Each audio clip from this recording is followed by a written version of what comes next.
the 2nd, 2023, the longest running episodic, whatever the hell this is, and I just updated the scrolling ticker. There you go. First episode of June. First comment Justin Bodie using his own instead of the burner. Wow. Amazing. Amazing. Amazing. But yes. I was chatting with the guys a little bit. It's been kind of an interesting up and down day, but we may have our long national nightmare may be ending soon. It's like there's been some progress on that, so we'll have to see. We'll have to see. Although my favorite thing this week, and I mentioned it to Eric a little bit, and but Bobby, you'll get a kick out of this. One of my favorite things is my parents had an issue with their AC, but then last night on the PSA Canada show, obviously Brad was having an issue with the AC, which likely is due to what's going on in Halifax and all that. Coincidence. However, I just was enjoying Brad's suffering and complaining about the suffering while at the same time go like, yep, that's what I do all the time. Karma comes back to people. The sufferance you went through. Hey, I got 9 years of this thing. Good evening, Michael Ham. Good evening, Jeff. Hello, Eric. Per Bob Jackson. Greetings, Carlos and Bobby. Thank you, Bob Jackson. Good evening, Josh. Good evening, gentlemen, and Eric. By the way, Ed Westergriff left a comment in the I don't think it was last episode. Well, it might have been actually. No, it was 2 episodes ago. It was the one where we had the 1 hour where we basically ended up talking about food when the show was basically at the end, and we ended up talking. And he basically just commented that he was dying of laughter. And I went back and rewatched it. It's like I was living in the moment while it was happening. It's like actually there was a lot of gold in that. There was really a lot. I was very impressed how much mileage came out of that. Yeah, food. We have that nasty habit of eating 3 times a day. So hey, something funny's gonna pop up. It's true, but I think Eric's objection to almost every food stuff, 3/4 of the restaurants in creation, his issues with mayonnaise, buffets, convenience store, chocolate sticks. There was a lot. There's a lot. I always almost made it to 50 years with only liking 10 items, so it's amazing. It's pretty impressive. That is correct. And pepper. Sorry. Yeah. I'll give you credit for the sheer amount of effort you put into it. So there is that. It takes a lot of work to find as many things to dislike as you've managed to somehow. Yeah. It's pretty good. But yes. But I would like to before we go on, talking about food that I like. I would like that such a thing exists. Yes, and I'd like to take this opportunity. Oh, he's got the crumble. A word from our sponsor. Ladies and gentlemen, did someone actually order that for you, or did you order it for yourself? No, this was ordered for my wife brought this home. Nice. What is it? I can't see because it's that's the crumble cookies. So we got the box of crumble cookies. Oh. What kind of crumble cookies we got, Eric? Well, it's empty. Obviously. But there were very yummy assortment, and my favorite was the Reese's Pieces peanut butter cookies that were purchased from myself. There was a cinnamon cookie that some like, a peppermint cookie that someone else had, but I stuck with the Reese's Pieces peanut butter cookies. Interesting. So, now that Crumble is a major sponsor of the Because I'm Carlos YouTube show, we just want to encourage all of our viewers that if you got that grumble, go get some crumble. Wow, I gotta take that. That'll be part of the sizzle reel, Bobby. If I want to pitch the crumble people on the spot and making the sponsorship official, that might be what I have to use. You might have to pay him for that too. I don't know. That's a good one. So, I don't know. Brought to you, this nonsense completely brought to you by Crumble Cookies. The funniest thing about food. No, you ever see somebody when they eat a cookie or certain things and they go, "There's peanut butter in it"? It's like, yeah, it's like peanut butter. Like, who cares? It's it's almost like this element of surprise. There's peanut butter in there. It's like, wow, that rare peanut butter. I don't know. I don't get it. Reese's peanut butter cups. Why don't you just buy a cup and then have the cookie and then you got 2 things? Hey, listen, it happens. Mike Graham says, I miss a good buffet. Bob Jackson says, I still don't know what Eric actually eats other than bugs. Maybe he approves of dirt. And crumble cookies. I was out riding Wednesday night and something, it was bigger than a mosquito. I'm not sure what it was. Went right in, hit me in the back of the throat. I was coughing that thing up for about 10 minutes. Yeah, that happened to me driving my motorcycle at 100 miles an hour.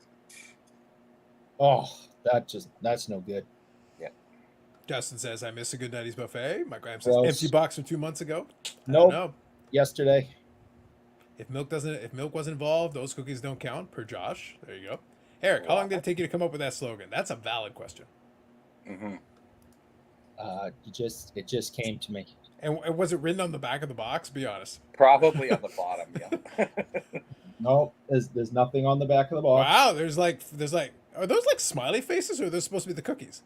Those are the cookies, I believe. Okay, gotcha. And where do you purchase said cookies? There is a Crumble store very close Crumble to. store. Yeah, Okay. there's a shop, cookie store, Crumble cookie store, very close to the place in which I work. Dangerous.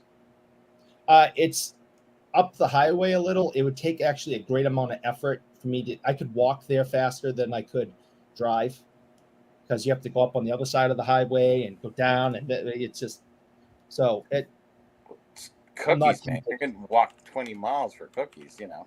Yeah, but I'm not driving in the town outside of Boston traffic to get some cookies. They can go screw. It ain't worth it, man. We have the third worst traffic in the country. Who's the first? So here, Web02. So thank you for spelling it out phonetically. Crumble is now in Canada. Really? Yes. So specifically, he says, not Calgary and Saskatoon. Eric is not a fan of eating bugs. That is a lie. However, I did do a quick Google search, and this is accurate news. Bringing our famous cookies to Canada. All right. We're getting... Bobby, I feel like the sponsorship possibility is coming together. It's building. Yeah, it's like, if we can get Crumble cookies here, I'm a lot more enthused. I was already intrigued, but now I'm downright enthused. I like where they're going with this. All right. Are they soft-based cookies or crumbly hard? I believe they're soft cookies, Eric. What are they? Well, they're fresh baked, usually for you. Okay. So they're not like sitting out all afternoon. They're baked. I like a box of Oreos on 6 years on the shelf. I get it. Yeah. Yeah. So no, they're usually soft. Yeah, and the peanut butter ones I had yesterday were fantastic. All right, so no, right I don't now like it's cookies that you break a tooth trying to eat. That's no good. Yeah, so right now you got Saskatoon and you got Edmonton, Alberta. So starting out west. Let me see here. I thought I saw something else too. Let me see. I hope they don't come here and die like Krispy Kreme did. We'll have to see. I don't know. That's a tough one. You know, when Krispy Kreme came, the first day they opened up, me and my friend, we went to one in Mississauga out there, the only one that opened at that time. It was the first day, and the lineup was 2 hours. We sat in line waiting to get a box of cookies. So our box of donuts, and they give you a teaser when you go up to the one window. They give you this teaser before you get your dozen. So they give you one. It's just like, they were so good. And yeah, they didn't last here either. Yeah, they did not last here in New England either, because Dunkin' is so powerful here. And then, up north, obviously, you've got, Timmy's. So, this company, Krispy Kreme, tries to infiltrate those markets and just get destroyed. Because they don't have the coffee, that's why. It's really, the donut is secondary to the coffee. It's usually not just going out for a donut. You're going out for coffee and donuts. So it's, and Tim Hortons have a great blend. And Dunkin' has certainly a good blend. It's a little milder than I like, but I mean, yeah, it's good. Yeah, they didn't last around here too long. So what about Panini? Well, I think they might have been hacked by Crumble Cookies. I think so. I was actually scanning and I saw one that it looked like there was a location in Heartland, which is in Mississauga, but I don't see it on the one website. But then I see references to it from 6 months ago. I go, Now I gotta look. Now I gotta look into this. I gotta inquire some more. I don't trust anything that has that name or sounds like that name. Which one? I'm not going to say it. One that begins with an H. Oh. I don't trust. I have no trust in anything that sounds like that or anything. Or starts with a B. Speaking of which, good evening, Sherry. I know we're bragging beginning for Christmas now. Absolutely. I just saw the Krispy Kreme is $17 for a dozen glazed donuts. Yeah, it was a lot, if memory serves me. Yep, Panini's wall crumbled. Oh, look at you, Bob. Oh, Good. Bob. Look at you. Michael Ham says, Dunkin' blows down here. Krispy Kreme here is fantastic. Plus was better than a hot donut sign. There you go. Yes. Oh, yeah. Because there's a sign that goes on, obviously, when they're baking fresh. And man, yeah, there's something. But I actually like the powdered covered donuts, the ones with the sort of the jam inside or whatever it is, and those are my favorite for Krispy Kreme. Where everybody likes the standard dipped honey dipped, whatever it is. All right. They are fair good. enough. Justin says here, I picked up a 1980 Topps PSA 9 Gretzky PWCCE Beautiful Card No Scratch 2K. That's a lot of crumble cookies. Just wanted to get it out there. Doesn't deal with crumble cookies. Not interested. I don't think I've ever gotten a non-stale donut from a Dunkin'. Go in the afternoon. Ugh. What? Do you have Eric, at Dunkin' Donuts, do you have like a personal concierge who gets you your chocolate stick? Yes. That's acceptable, correct? What's his? There's or a lot her of name? things about you that are not acceptable. What's his or her name? Then I don't refer. I don't talk to them. I was going to just say, not my you business. tell them not to make eye contact. That's part of your retainer. Yeah, they're no eye contact. Yeah. Brad, when you're good, just give me a thumbs up. They're It's beneath just- me. Brad, Yes, we found sir. out there are Yes, crumble ma'am. cookies in Canada. This is very exciting. I know. I just tuned in here. It's like it's like we joked about the crumble cookies, but now they're in Canada. I don't know. Well, Where are you at, Bobby? In your garage? yeah, he's in the garage Yes. dispensing knowledge. He's with the I like Lamborghini. I didn't even notice on my phone. I couldn't tell what your background was. Yeah, it's a 2019 Honda Civic, and that's it. There you go. And lots of tools and stuff. The only thing you needed was a shelf beside with a bunch of books on it. Then you could point and say knowledge. I got some stuff, but not much. Yeah, well, that was the old joke with that was the Ty Lopez commercial that was on YouTube years ago, and it made the rounds and it became infamous because it was Ty Lopez selling, basically selling a course. He was trying to get people to buy this course, and he goes, "Here in my garage," and then he points and there's like the Lamborghini in the background. But the most valuable thing here is knowledge, and then he points at this bookshelf full of books, and that was the beginning of what became a meme. As well, it should. A meme was born that day, and to this day, jokes about it and that meme is used on a regular basis. On this show. Justin says, Brad! Don't yell at Brad. Calm down, Justin. Does anyone care that Panini got broken into too? I don't. I really don't. Feels like an inside job? I agree. That's actually a conversation we were having just before we got started, Michael Ham. Literally, we were like, yeah, the Panini thing is probably an inside job. Do we care? Not really. Maybe if we find out that they stole something cool, that'd be sweet. But otherwise, good to know. I think it's an Ocean's 14. So Yes.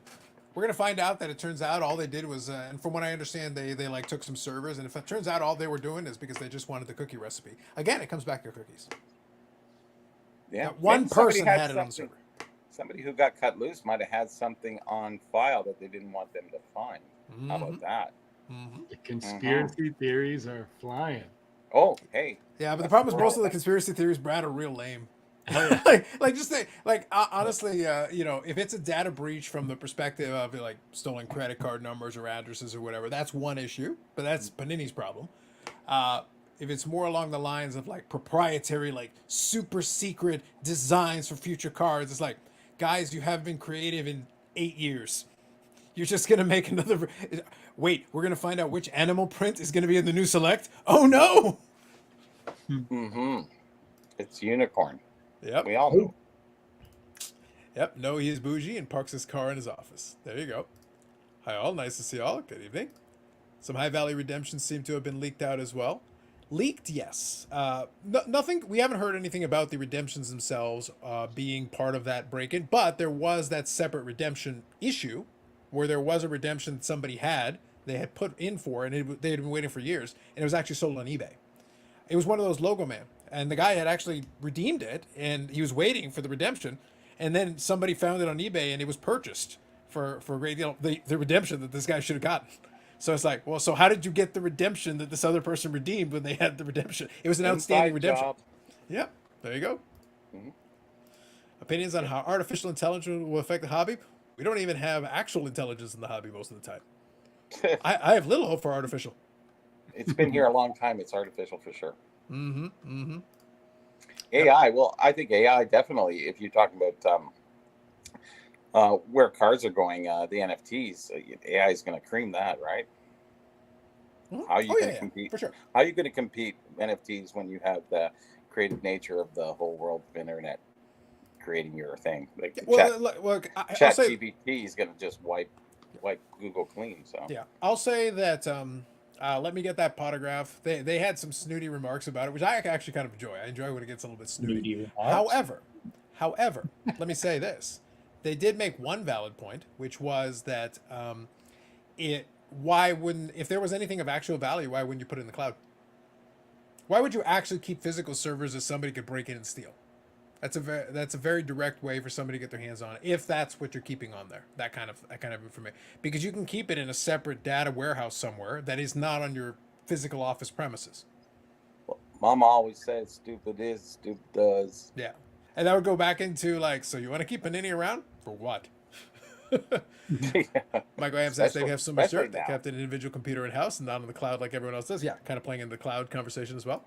I don't care about the Panini break-in for what it's worth. That's fair. Let me go in here. Yep, they can't get evidence of the scheming on the company's communication stuff if the servers are gone. Ooh, hide the evidence. I had no idea Hillary Clinton worked for Panini. Again, we're back to real intelligence versus artificial. Watergate 2023. Maximus Pumpernickel. Good evening. The real question is, how much will AI increase the value of Michael Jordan rookie cards? Ooh, we should ask Chat GPT. Yeah. What are you saying about the Michael Jordan rookies? Hashtag invest. That'd be Chat interesting. GPT. What would it do? It's going through the roof, boys. It's going through the roof because it's going to collect all the information, all the hype. So it's obviously. Well, what's going to happen is ChatGPT is just going to give you a meme of the Doge to the moon. Probably. That's all it is. It's just going to show you the meme. That's all that's going on. So let me bring in a conversation, Brett. So first of all, how's it going this evening? Good. Yeah, I worked till 8 o'clock at the at the store. I had a cover for Steve's sons up from Kentucky, so they went fishing today. So literally gone fishing. Literally gone fishing. Yeah. Please tell me you put a sign out that said that. That's what I mean. Like, it was a perfect opportunity. This was the moment, Brad. This was the moment that we've all been waiting for. This was it. And kind of playing off of last night's live stream that we were on, Brad is enjoying, a very comfortable atmospheric environment in the office. How's it today? It's not too bad. Our temperatures dropped a lot. I mean, it was 30. When I left last night, it was 40 in here. Like, that was scorching. What am I at now? Yeah. Like, the temperature outside is like 12 degrees now, and it's raining. Thank goodness it's raining here in Nova Scotia. So we're just extremely happy. Let it pour. I was enjoying it so much, Bobby. One more day. You couldn't give me one more just for me to enjoy it a little bit. Terrible. I know. We just needed this so bad. You were falling apart, Brad. It was so good. It was one. You were like disintegrating. It was like, no. It's terrible. It was absolutely terrible. And let me tell you, Eric, I might have enjoyed it just a little bit. I wish I didn't have other things to do yesterday, but I would have loved to have seen Brad suffer. That would have been extremely joyful. Well, the good news is you can see it on replay, Brad, Eric. Yeah, it's available for you at any time. That is true, but it's just it's just live and being able to make comments about it and twist the knife. It just takes the fun out of it watching the replay. This is fair. It was weird. That came up in my. It was automatically generated that your show comes up because I obviously subscribe to it, the PSA show. I clicked on it. I went to go into it, and it wouldn't go into the live version. I don't know what happened. And I tried a few times, and then I went, okay, I got stuff to do. And I moved on. But it was weird. I don't know. Did you guys have a lot of hits or not a lot of hits yesterday? It was okay. It was actually all right. I'll be honest. It's during the summertime, it's a little bit quieter, just naturally. But it fell in line with kind of what I expected given the time of the week and everything. It's pretty normal. It's just a little glitch or something. I don't know. Yeah, well, YouTube sometimes does have that. So sometimes it acts weird. That's what I was kind of wondering. Yeah. That's fair. So real quick, Brad got a sunburn. It looks like it was part of the lighting, but it added to the ambiance of last night's broadcast. It made it a lot more entertaining. Not gonna lie, it It's my added a new lot to look. it. It's my new look now. Yep. Good evening, James. Yep. No, Well, I Bobby, they was went really through the thinking wall, that it was not the roof. Panini, right? And then who's next? PSA. Oh, there we go. Mhm. Everybody. Bobby, actually, AI will affect many parts of the hobby. We're just in the first inning. We're Justin. Oh, Dun dun dun. But yeah, Do you know, we'll see. did, Go did ahead. you guys think about? I wanted to see about those '85 Jordan promos to see what they were doing in the marketplace after.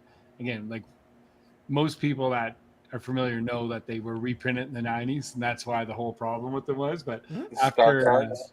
yeah, after a few of the interviews and on social, I seen it circling around again, and I guarantee there's some guys that paid some big dollars for them that are out there panicking right now. So you're What- saying that what's happening? the Pro 9.8s that Kenny was selling at Shop at Home back in the 90s might be in jeopardy?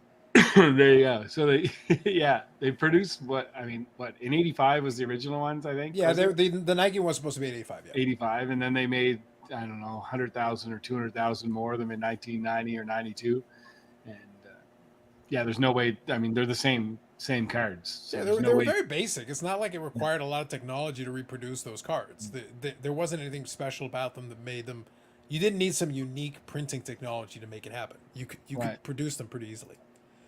So, So Brad, go ahead. do tell what is up with those cards of late. So it just more guys. I think two people did interviews this week publicly Okay. that just talked about the story, which I remember I heard it 20 years ago, and I just Yeah, stayed Kuntz clear did of those. one with Sports Card Therapists. So Kuntz talked about that on Sports Card Therapist today. I think they had the Okay. episode Oh. that fell today. Okay. Yeah. So and I think I had heard it in one other place as well. Some of this stuff kind of comes back from time to time in cycles, but that was one where it's like, yeah, look, if you guys want it, that's great, but I don't know why you're paying ridiculous amounts of money for it because it's a really basic card. Like if you actually look at what the card is, it's very straightforward. A lot of printers today could probably produce you a couple of them right now, and they'd look pretty good. Yeah, there's a lot of rumors that I've heard over my time in this hobby, and there's certain cards I just always stay clear of. That was always one of them. The baseball, the mirror golds that weren't numbered mirror golds that weren't numbered. Those are another one. The Platinum Players Club Gretzky I showed you on Carlos in Toronto. I remember someone had a box of a guy at the card show in the I'm going to say early 2000s. He used the Gretzky Platinum Players Club 95, 96. Yes. They're just supposed to be super tough. The guy had 10,000 oh, in a box.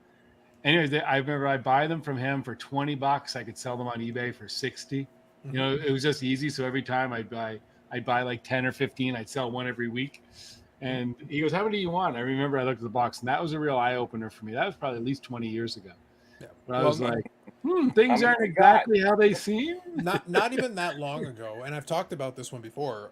I bought a lot of so it was 97, 98 Leaf. It was the Leaf International, and it was called the Universal Ice. The parallel is a very nice card. They actually look they're very attractive the way the design was and everything. And on the back, they didn't individually number them. What they did is they said 1 of 250. So there were supposed to be 250 in the print run. Now, I don't know exactly how many they made, but all I know is that I went on eBay. This is years ago now, and a guy had a lot of them. Literally, I bought about 25 of them in one shot, which should have been a 10% of the print run, in theory. Now, in fairness, I got a really cheap price on them, and I sold a couple of them like $20, $30 a pop. So, and I was just like, yep, and I think maybe about a couple months ago I put one up, and I think it got like $30. I was like, I accept your terms. Why not? I paid less than that for the lot. Anyway, And then unnumbered Stanley Cup Pro Set cards too. that's true. That's right. Yeah. So some of those, like, there are certain issues that are more prone to that than others. So those are some infamous ones. The different Flair Showcase ones where they are numbered, but they're missing part of the foil on the back. So one of the common ones, Bobby, is that they'll take the card and they'll number it on the back because it'll be like 86 out of 99 or whatever the case may be, or out of 100. And that will be fine, or at least look close. But the thing is, they'll be missing foil where the name's supposed to be. The name is also supposed to be in that foil. But if you don't see the name, then you know that's a backdoor copy that somebody stamped after the fact. So they're the real cards. The card is a real card. But they were like extra stock produced for replacements and such. because you have to have Sure. replacements. If something happens, you can't just run another printing. Understood. Yeah. So when the company went out of business, this stuff had to go somewhere, and somebody bought it. Oh And yeah. guess what? So all of a sudden you have a bunch of extra, but they're not supposed to have numbering on them because the numbering never got applied. But people Yep. can apply numbering on that stuff. Yeah. Sure. Yeah, so it's one of those things like you have to be familiar enough with the issue, but as a result of it, that means there are a few too many on eBay and those places than there should be. So it Yep. means the genuine article holds a premium, but you have to make sure you know what you're looking for to get the genuine, because the genuine article with everything the way it's supposed to be, that is desirable because people actually want that. But then by contrast, so you could have a genuine one that'll sell for a couple of grand, and then you'll have one of the backdoor copies that'll sell for like $40. But otherwise, it looks the same, except the numbering is either not on it or it's missing some of the foiling. Hmm. So it's one of those things. Yep. So Boston Kid says, I'm not even an AI guy. The current technologies help set the next set of technologies. So I don't disagree with this, but I'm going to remind everybody that sports cards is very similar to the analogy I use with my old line of work in banking. Just because the technology exists doesn't mean they're going to get it to implementing it soon. Yes, AI technology could enhance certain things and help you with certain things. Maybe they don't get to implementing it for another 5 or 10 or 15 years. Even though the technology is available, doesn't mean they're going to use it right away. Even if you might want them to. That was always the joke with the bank, is that they've got billions of dollars, but at the same time, if it's not broken, they don't fix it until they have to. And they wait for a technology to be like fully vetted and used in a bunch of applications, and then and only then do they actually jump in and use it. So you can make overtures to look into it. Doesn't mean you're going to use it right away. So I agree to a point, but at the same time, I'm not convinced they're going to run to use it actually in reality. Yeah. That's Guess we'll just- see. Yeah. So I'll throw it out there. So it could be a situation that you'll get your wish, but you get it a lot later than you thought you did. Good evening, Orlando. U.S. Sports Card here. Evening, guys. Just sitting scanning cards in my eBay store, wondering how much card identification software has shifted the landscape as a seller. Technology is pretty cool. Yeah, so he's using one of those things where it'll scan it and it'll help you kind of identify what the card is a little bit. You do have to do a little bit of groundwork. I think JMac Sports Cards has done a lot of good videos on that stuff. How much has shifted the landscape as a seller? For you on the individual level, probably a lot. And for folks that are using it, I think it's very helpful. If you're a volume seller, it can be a godsend because it can help you list a lot of items very quickly by helping identify saving you some of the time and groundwork of, all right, you scanned it, but at least some of the data is there, and you can actually transfer it into your eBay listing. So you don't have to do everything manually, one thing at a time. That can be a huge time saver to get hundreds or thousands of listings up. So I think, to your question, how much has card identification software shifted the landscape? A little bit for the people that adopt it. It's back to that technology thing. If you're an adopter who's using this and leveraging it, it helps you do stuff at scale. If you're somebody who just refuses to use the new technology, then it doesn't affect you whatsoever. But God only knows eBay keeps changing the way the listings are. That's You know, true. they had it at a great point, and then they've done 2 changes in the last couple of years, and it's made it worse. It takes longer. It is true. Yes. I agree with you, Bobby. It takes way longer to list a card now on eBay than it ever has. So I don't know if it's an improvement. I don't see it. I don't get it. It's a disimprovement. Yeah. If that's a word. As Hey, listen. someone that was sitting there all day long and doing that for a few months, It used to be easy, honestly. oh But- God, I hate it. If I never post something on eBay again, I'll be happy.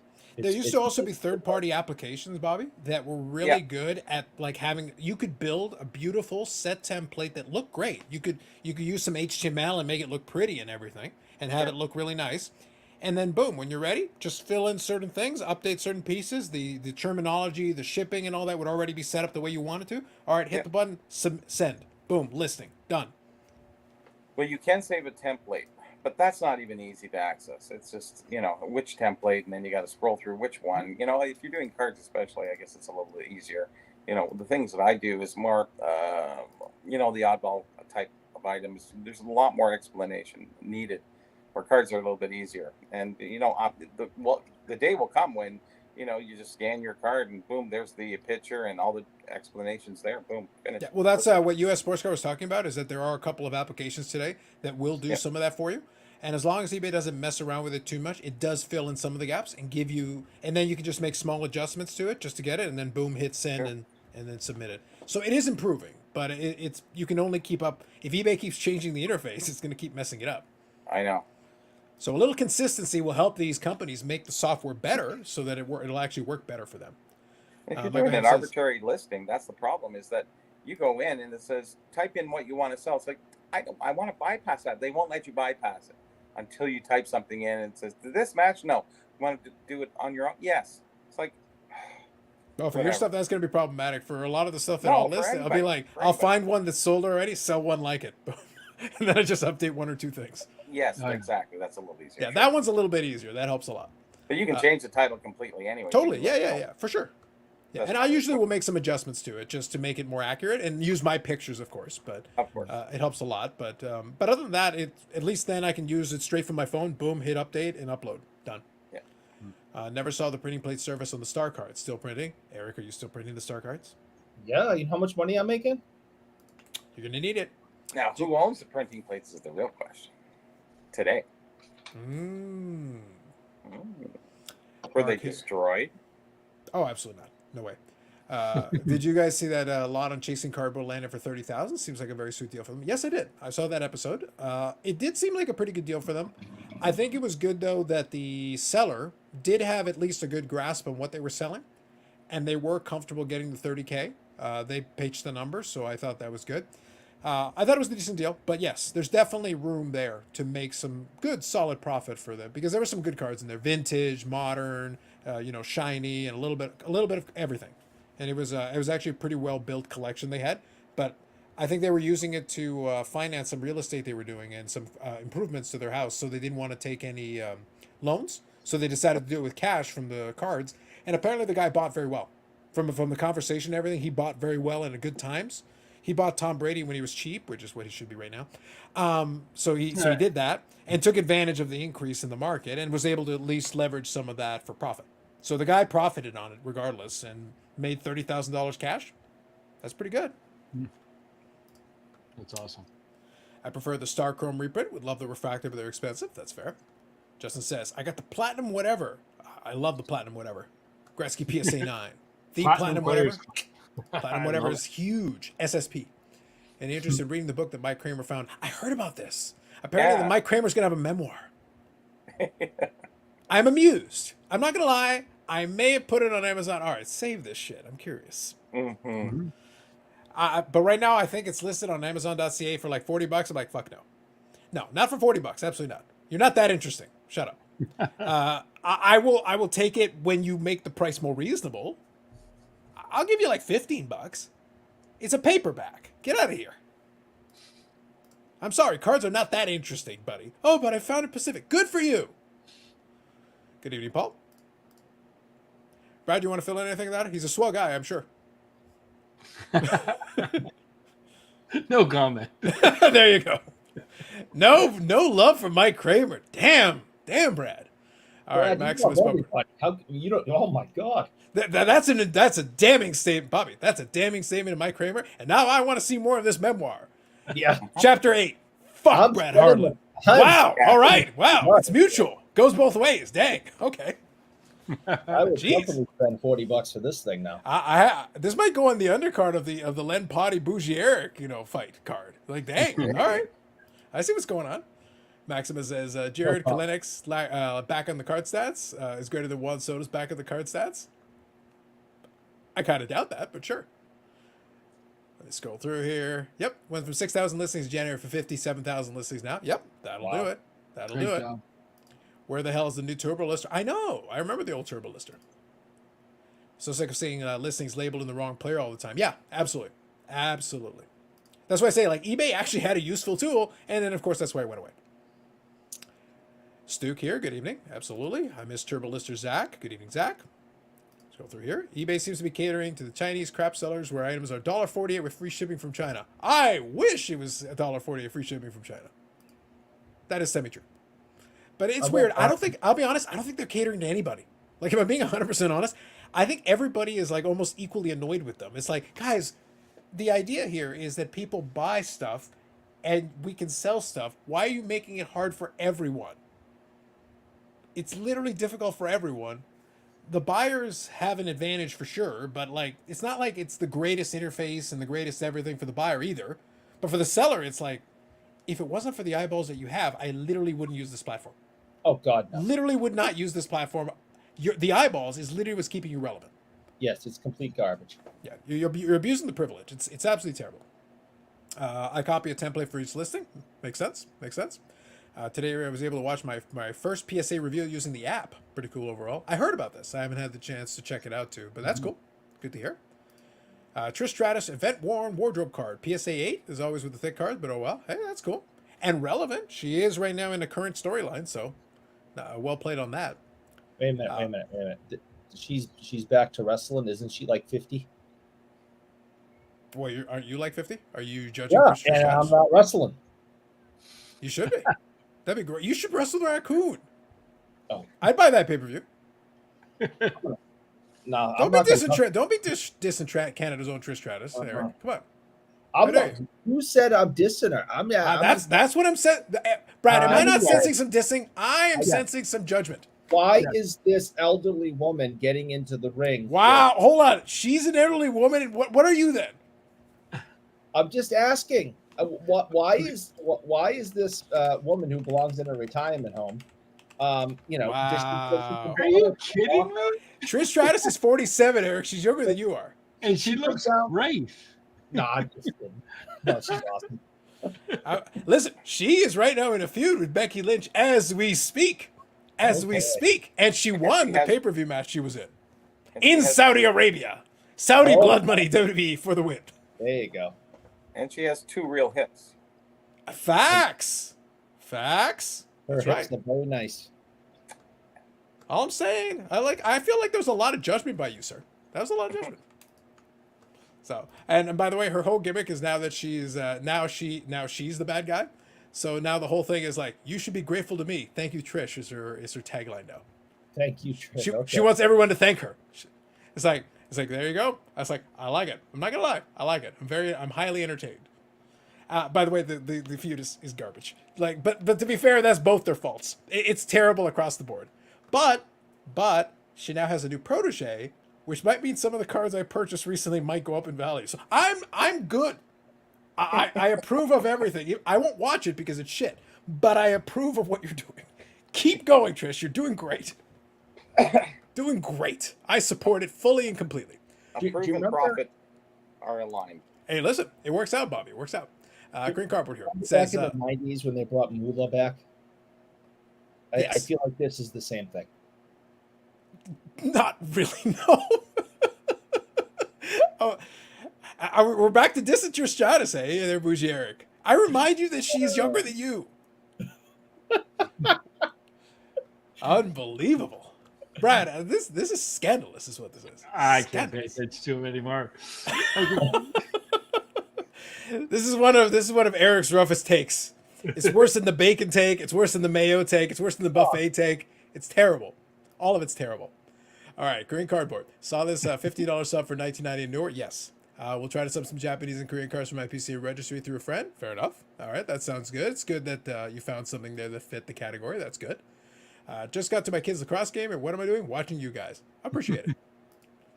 Another thing, how in the blue hell is eBay not cracked down on keyword spamming? That is true. That is true. It is pretty bad. They have a brain. They use the item details to create the listing titles instead of letting people do random wacky titles. True. eBay 101. Because she's paid lots of money, Eric. That's why. I hear that. I wouldn't mind that. So Evan Mathis' eBay type site. Evan Mathis' eBay type site has a chance. I really don't think so. I despite the marketing efforts of doing trimming videos, I'm not sure if that's going to endear you to creating a platform. But hey, yeah. I applaud the hustle. Question mark. It's so weird being the same age as old people. There you go, Carlisle. There you go. I just appreciate Eric being ageist of all people here. It's like, wow, Eric, wow. The best part is it's like, and she's in substantially better shape than you. And again, her hips are the original. Nothing demonstrated how big a pain in the ass eBay is than when I bought 2 PMGs from Carlos and it wouldn't let me combine the That's true. Oh. Wes purchased it for me. I knew he had purchased it. And I tried to combine it for him just to like take care of it. But because one of them got listed on .ca because of the way it was listed and one of them was on .com, eBay couldn't figure out that it's the same buyer and it's the same seller. No, of course and it wouldn't let me put the pieces together. So what I did is I refunded one of them to make the shipping 0, and then I just charged the shipping on one, and that's kind of how we worked it out. But it was 2 transactions instead of 1. Yeah. But it was really dumb. Like in that situation, the guys, like same username. You can kind of figure this out. Yeah, it's 2 different platforms, 2 different companies, really. Well, that's kind of the way they decided to run it. Yeah, it creates a bit. It's like PSA Canada and PSA USA. Right? Well, I had a similar but a little bit different issue with somebody where they were UK based and they had purchased a card, and I had the ability to do worldwide because I have no problem. I can ship it to them. That's fine. But for whatever reason, because I hadn't already specified a specific dollar amount for the shipping there, even though I put in the invoice exactly what I wanted, they weren't able to fill in the actual shopping cart. They weren't able to actually put it through, and they found themselves unable to cross and actually make the payment. And it was just weird. I was like, this is stupid. So I was like, all right, fine, whatever. Here you go. He wouldn't kick Trish out of bed for eating Krispy Kreme donuts. Facts. Ooh, yeah. 47 of them, too. Mm-hmm. As long as Trish doesn't give birth to a giant hand, I think it'll be okay, Rick. Facts. That was Mae Young, to be fair, but yes. Yeah, that has to. Now, listen. If that Mark Henry Mae Young storyline is not the absolute worst storyline in WWE history, I do not know what is. I hate agreeing with you, but I agree. It was absolutely terrible. Do you guys know though that they paid it off later? There was like I want to say it was like the 20th anniversary of Raw or whatever, but by this point Mae Young had passed away, and I don't remember what the context was, but there was a situation, something happened backstage, and they had a grown man in a costume of a gigantic hand, and the joke was supposed to be is that this was the grown-up version of the hand. They literally came back years later and completed the punchline on the joke, and I was like, why? No, no. What? I didn't need you to. It wasn't necessary. No one asked. Under the listing of things that were never asked for. And yet they did it. Don't read. Just brutal. I don't know what to tell you, man. I don't know what to tell you. Worst thing of all. Oh, speaking of worst things of all time, Jesus. Wow. Jesus. He's not. Wow. Just terrible. And now Eric is blaspheming. He's against Jesus. I know. I knew Eric has a lot of problems. First he denounced Bobby Orr last week, and now he is against Jesus. You've got a lot of very powerful enemies, Eric. I think he meant to say Jesus. Mm-hmm. Well, Jesus owes me money, so either way we're good. Good evening, name. I know. Does Eric think the Panthers can win the cup? Do you want to jinx the Panthers now? Do it. Be amazing. I dare you. I don't want to jinx them, but it does seem as if if I cheer for a team, it tends to lose. Mm-hmm. But I will say that without rooting for them, because I have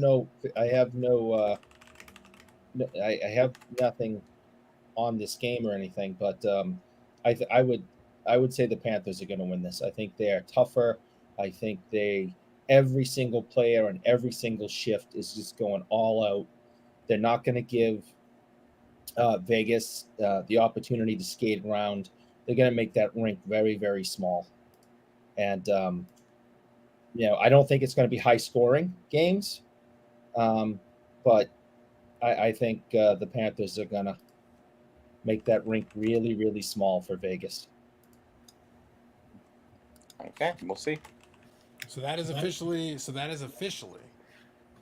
the Bougie Eric analysis for the Stanley Cup. Bob Jackson says, setting up combined shipping on eBay is way more difficult than it should be. That is true. Eric clearly doesn't know about Katie Vick. Yes. Or Snitsky punting a baby. That was funny. That was funny. I don't even want to know, but secretly you do. Secretly you kind of do. No, I'm just in my mind, I have an all-time worst, and I don't even want to imagine that it can get worse than that. So I'm just going to stay with Mark Henry and Mae Young. If you say so, my man. If you say so. Has Eric given up on supposed to like button? Never. Bobby loves cars. Only the one in the garage that dispenses knowledge. These are facts. But yeah, there were some bad storylines back in the day. Some bad storylines. But at least now despite his announcements to the contrary, Bougie Eric will be off on Trish Stratus's Instagram to confirm and check what the situation is currently. Mm-hmm. We know what's going on, Eric. We're going to see, like, I'm going to go check later the Trish Stratus post, and I'm going to see, like, Bougie Eric liked it. Aha! Yep. Interesting. Yeah. He'll hide his, he'll be incognito. He'll be under, probably... Yeah, it'll be like totally not Sanderson to Orr. You totally fooled everyone with that one. Man, your burner was so sneaky there. Well, I have a couple of other Instagram channel things or whatever whatever they're called, pages, so maybe I'll just use one of them. He's probably going to be under CS for you. Probably, yeah. I think that's what's going to happen, no doubt. So here, you see, look at Trish's face. She's judging Eric right now. Right now, she's judging Eric as we speak. Look how hot she is. Oh my God. Listen, that young lady may have her original hips, but that is not her original face. I don't know what to tell you, man. I don't know what to tell you. I think you need to spend some time thanking Trish. Not her original face, boys and girls. Hey, listen, Eric. Bad camera angle. Look, I didn't want to call you out, but we know that's not your original face. So who are you to judge? Yeah, but I didn't go to a plastic surgeon. I hit a tree with it. Repeatedly? Or the tree hit you? Yeah, it's completely different. Eric will be in the DMs, no doubt. No doubt. No doubt. But yes. Yeah, for the most part, I would say, so yeah, as pertains to the Panini thing, as pertains to some of the other ones there, not really a big deal. I don't know. I'm trying to remember, was there anything else? Was there anything else this week? You guys bought anything on Alt before? No, I've never tried to use it. Me neither. Do they let you use it? Like, because obviously Canada always creates some weird quirks and stuff. So, because I know when they were trying to do their fractional thing, we wouldn't have been qualified for that. But I know they also had a platform to like do auctions and sell stuff. So maybe that one, but I never tried it. Neither did I let Trish know how I feel about her. We're gonna find out next post is like, creepy Eric messaged me this. Yeah. And for the last time, I will not mountain bike with you and carry a chocolate stick with me. Eric. Oh my God, that'd be awesome. In his back so pocket. You guys would be so jealous. I'm trying to find a picture. She did a comedy show at a bar that I owned back it had to be 15 years ago. What, she was super nice. Yeah, they rented it out for like a Monday, Tuesday, Wednesday. We closed it down. Well, even before she decided to come back and do this current run, she was doing like the Canadian Got Talent. She was doing the Got Talent show. So she's been on TV doing that. And I think she's actually been on TV doing some stuff the last couple of years. So this was just a situation where they had... WWE doesn't have any good ideas anymore, so they're kind of like, oh, bring back a legend. That's literally basically their thing is like, they've done this with the men and the women. They're like, we don't have any ideas. Who do we got on the Rolodex we can get to come out here and we'll take a payday?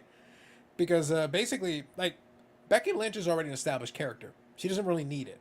It's a situation where like, she probably just said, hey, can we come up with something, work together? She probably just wanted to do it. And then Trish Stratus like, yeah, sure, okay. Now, the one who's going to take advantage in that picture, the other one in the picture, Zoe Stark, she just came up from their NXT program, so she's actually getting thrown into the TV and getting a little bit of spotlight. That's why I said I think that's going to be beneficial to her. She's going to be the biggest beneficiary of the whole thing. The other two really don't need it. Like, it doesn't really matter. Trish Stratus has already had her career, and she can do other stuff if she wants to. And Becky Lynch has already had a good career; she can do other stuff if she wants to. But they decided this is what they want to do, and WWE has nothing better to put on for the airtime, so they go, all right, try out the segment, go do it. It's not particularly good, but they're trying. Well, but in fairness, most of it isn't very good, so it doesn't really matter who goes out there. A lot of it's terrible. You brought up a couple of times that she's Canadian, and obviously you and even myself care deeply about professional female athletes from Canada. And I thought now might be a good time to let people know. I'm sure up in Canada, you all know this. Is this going to be one of those cyclocross bullshit? You're in a national state of mourning You know, and I'm here to support all the Canadian fans that Brad, why did I run out of beer at this Your- horrific moment? This is like the worst. multiple, excuse me, your multiple Canadian women's national champion, Emily Batty, announced her retirement yesterday. Emily has been a dominant cross-country racer for many years now. She has Oh, placed sorry. Did you hear that? Was that loud enough to be audible? My placed third apologies. at the World Championships twice. She has represented Canada in 2 Olympic Games. She has been on, 20-something World Cup podiums. She is truly Canada's greatest female athlete, and she announced her retirement yesterday. And it's really tough news for all of us, of her fans, and we wish her nothing but the best. And I'm sure she's watching the show tonight, and I just want her to know that we're all behind her in her future endeavors. Brad, I have no idea who that is and what he's talking about. Me neither. And I don't know if he's serious or he. I am I don't know. No, Eric is very serious about the cycling crap. When it comes to I cycling am crap, he's quite serious. 100% serious. It Yeah, didn't I've sound not- sincere. I was listening. Yeah, he was very sincere, and I was very sincere in my opening another can of beer, Bobby. Look up, We did hear that, yes. No, I know. It was I audible. unmuted myself at a very appropriate moment. look up Emily Batty, and you will see not only is she one of the greatest athletes in your country's history, she's also very beautiful. What's her name? Emily Batty, One of the Batty. greatest. What? I don't know. I don't know. She's no Trish Stratus. The greatest female athlete in Canadian history. You know, we No. thank Trish around here. Brad, help me out on this. We thank Trish Stratus around here. I have no idea who the hell he's talking about. Emily Batty. She could be Yeah. knocking on the door right now with beer, and I would thank her for the beer and tip her, but I have no idea who the hell she is. Yeah.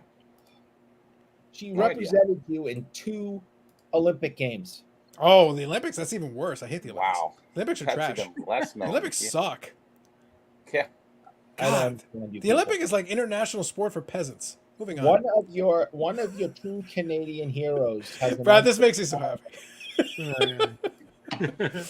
Hockey 99 making his debut for the evening. You're late.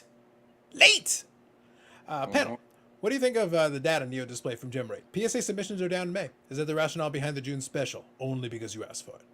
Hockey, what did you drop to in May? It was $1 million. It's still over $1 million.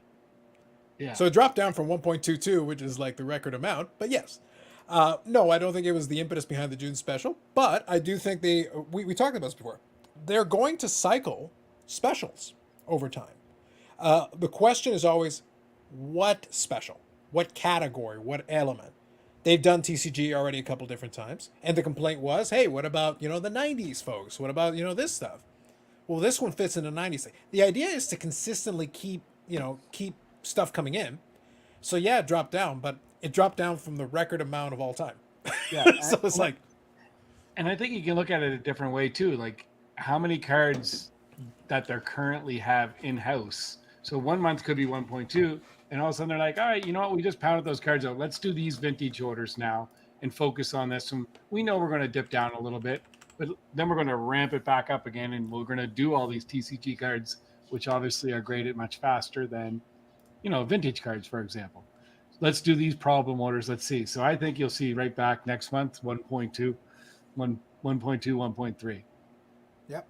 But I wanted to make That's sure, good. like, right now, so I want to make sure I look at the same, because I did have a chance to take a look at the gem rate, and I saw Neo's video as well. I do listen to it as well, just to get kind of his take on it, but I've got it here. So this is it. So it's like down 18% from April, but that is over 1 million cards, and it's up 14% year over year from last year in May. So it's like, over time, so I get the idea, the premise of it. But the question is, and that's kind of the debate piece. What is, so here's the different companies and the gap between them. And here is excluding PSA to make it a little bit more level, a little more even. So you can kind of see, and that's why I recommend, check out the gem rate thing yourself. I guess it depends on kind of what you're looking at, because almost every month, you've got, like, to me, 1,000,000 cards is still a lot. And depending on the dollar amount, they can play around with it. And they did limit it. If you saw specifically, they said 1990 to present. They did not go into vintage. They specifically stayed in the 1990 to present, which covers some ground. So it might give them a little bit of a boost. So as one category drops down, the other one offsets a little bit, and then you drop down and you offset a little bit. So you kind of have to keep figuring out. Because they're prejudiced. PSA is a prejudiced company. Damn that piss off. Oh, you know, great cards. What are you worried about? Yeah. He's going to send a card to Bobbles. Oh yes. Mm-hmm. I have it. Yeah, he doesn't want to take the time to explain to me how to do it and to walk me through it and do a how-to video and take like a handful of my cards so he can go screw. I'm just glad he's not here to hear me say that. True. Oh, he's listening. Yep. No, But I he's think if you want to look from I think GemRate they do a great job. It's awesome. It's something that we don't pay for, and we get all this cool information. But I think you'd have to see if you had a consistent drop by any company or a consistent increase, like that's a trend. When you're just doing it on the month to month, I think that's not a clear picture. But if PSA went from 1,000,000 to 900 to 800 to 700 to 600, okay, we get things are happening. But as far as going 1,000,000, 1.2, 900,000, 1.1, 1,000,000, 1.3, I think it's kind of all irrelevant. Well, I think, though, also you got the message because the grading special is 1 month. Technically, you can make a grading special as long as you want. If you're concerned about your numbers dropping off, you could extend it. You could make it broader. You could say TCG and 90s and present sports cards. You could make it very broad and say, oh, everything $15 for a while, just to see if you get that bump up and sustain it for a bit, and then just adjust and tweak from there. But that's the key to it. Is it's not just the numbers, it's the how much money you're making from it. And there's a couple of comments that touch on that. So Zach says, please mute Eric. Oh, I want to all the time. Penny Oleksiak and Cindy Klassen literally likely give her a run for her money. Well, I had no idea who this one Eric talked about was, but I know who Penny and Cindy Klassen are. Me too. Yeah. And why would she run? She's a cyclist. You're so stupid. That sounds to me. Hold on. Bobby, I've been very consistent on this point. My biggest issue with motorsports is that the car is doing a lot of that work. And I've said, I will only acknowledge motorsports as a sport if they carry the wheel for the last mile of the race. That is a statement that I have made on this very same broadcast. Like Ricky Bobby did. I get it. Yeah. That's right. So, bicycle. On your bicycle, you can go downhill. You don't even have to pedal. That to me sounds vaguely not sporty. It's mountain biking. You have to climb up the mountain, then come down the mountain. So do everything on the way up and Up the nothing on the way mountain first. down. It's very inconsistent sport. I feel like you should climb the mountain, assemble the bike, bring it back down, and then climb the mountain, and then that's a sport. And then carry the tire over the finish line. That's right, and then carry the tire over the finish line properly. Not with the bike. You don't let the bike do the work. You carry the tire yourself. I have shown you videos slacker. of them carrying their bikes. You make fun of it. I do. That is And also, I have yet to see appropriate bloodshed. I did also state we could make this a combat sport if you want to actually do cyclocross properly, and I get death. In which case, if it was a real combat sport, then you wouldn't be talking about a retirement. You'd be talking about her death. She died on the field of play. Not if she's the all-time champ. Then she just retired. Died. Have you not seen Running Man? You kill the winner anyway. Yes. Yeah. You don't ever win.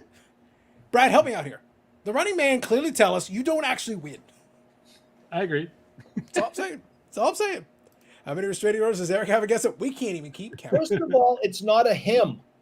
God, these people are stupid. Eric, didn't you represent USA in Olympic bug eating? He'd probably win that. I'll be contributing to June's number. There you go, James. Okay, never mind then. 1 million is massive. Sky's not falling yet. Yeah, right now 1 million plus is probably still good. And probably, honestly, the 90s and above, there's some folks that we talked about Korean cardboard up there. At least for $15, there are some cards that make sense at that price point for him. Awesome. Great. I've always said, you got to figure out your own situation. Everybody's in their own spot. I've got a couple of '90s cards that would be nice in that category. So it's like, so there is some time, and if the price was a different price point, maybe that doesn't make sense. Whatever the case may be, you got to figure out your own situation. Everybody's going to be a little different, and I'm never going to tell anybody, oh yeah, send all your cards in. No, that doesn't make sense. Sometimes yes, sometimes no, and sometimes you don't even need to grade anything at all. Just keep your stuff, keep it in the top loader, keep it in the box, keep it in the binder. Do what makes you happy. Yeah. Like Bobbles always says, you can keep them raw. Yeah, it's true. Did Tag make the graph, or did they grade negative amounts of cards again? We'll have to ask Bobbles. 540 flips. Tell us what Bobbles said. You know. Also, by the way, I did see in that Jason Kuntz thing, Brad, I don't know if you caught that, because Jason Kuntz runs ISA. He says that they grade more than almost as much as that. I forget if he said almost as much or more than SGC, but less than PSA. He put himself into the top 3, and I was like, I have nothing to back that statement, sir. I actually heard that the other day, and I just told my friend, I said, I don't even really know ISA. And he goes, yeah, it's supposedly like number 3. And I went, oh, right. That's what he claimed. He claimed he was right there, right up with SGC and PSA. And I'm like, since when? I'm going to need to audit those numbers, sir. I'm going to need to see some figures there. Just so I'm clear, this is the Kuntz who was on, did a live group interview with the sports card therapist the other day. Yeah, he did that, and he also did an interview with notorious hobby bad actor Floating Head. So, I believe that you are judged by the company you keep. Like Floating Head. And I may have noticed that there was another person in that group interview with the sports card therapist.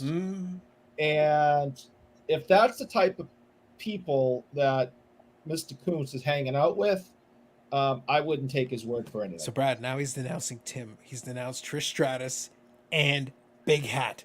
I know. In the same night that he's trying to defend Jason Kuntz, notorious associate of Floating Head. What kind of questionable company are you keeping? Yeah, and what a coincidence that these individuals happen to reside in Clubhouse. I'm just saying, if you're going on interview shows with Timmy Two Hats, clearly, something isn't right with you. All I'm saying is the pieces are starting to fall together. Just stick to reading Dinar Kuntz. You're good. Is there one thing in the last 6 months that has happened in the hobby that has been a pleasant surprise to you? I actually have an answer for that, but I'd like to get everybody else's take on it first. I did touch on it briefly in the video that I recorded last night and put on the channel that would have been on this morning. And a couple of you got a chance to check it out. I actually have found a couple of things that I have enjoyed specifically. And I'll touch on that here in a second. But first, Bougie Eric, pleasant surprise to you in the last 6 months.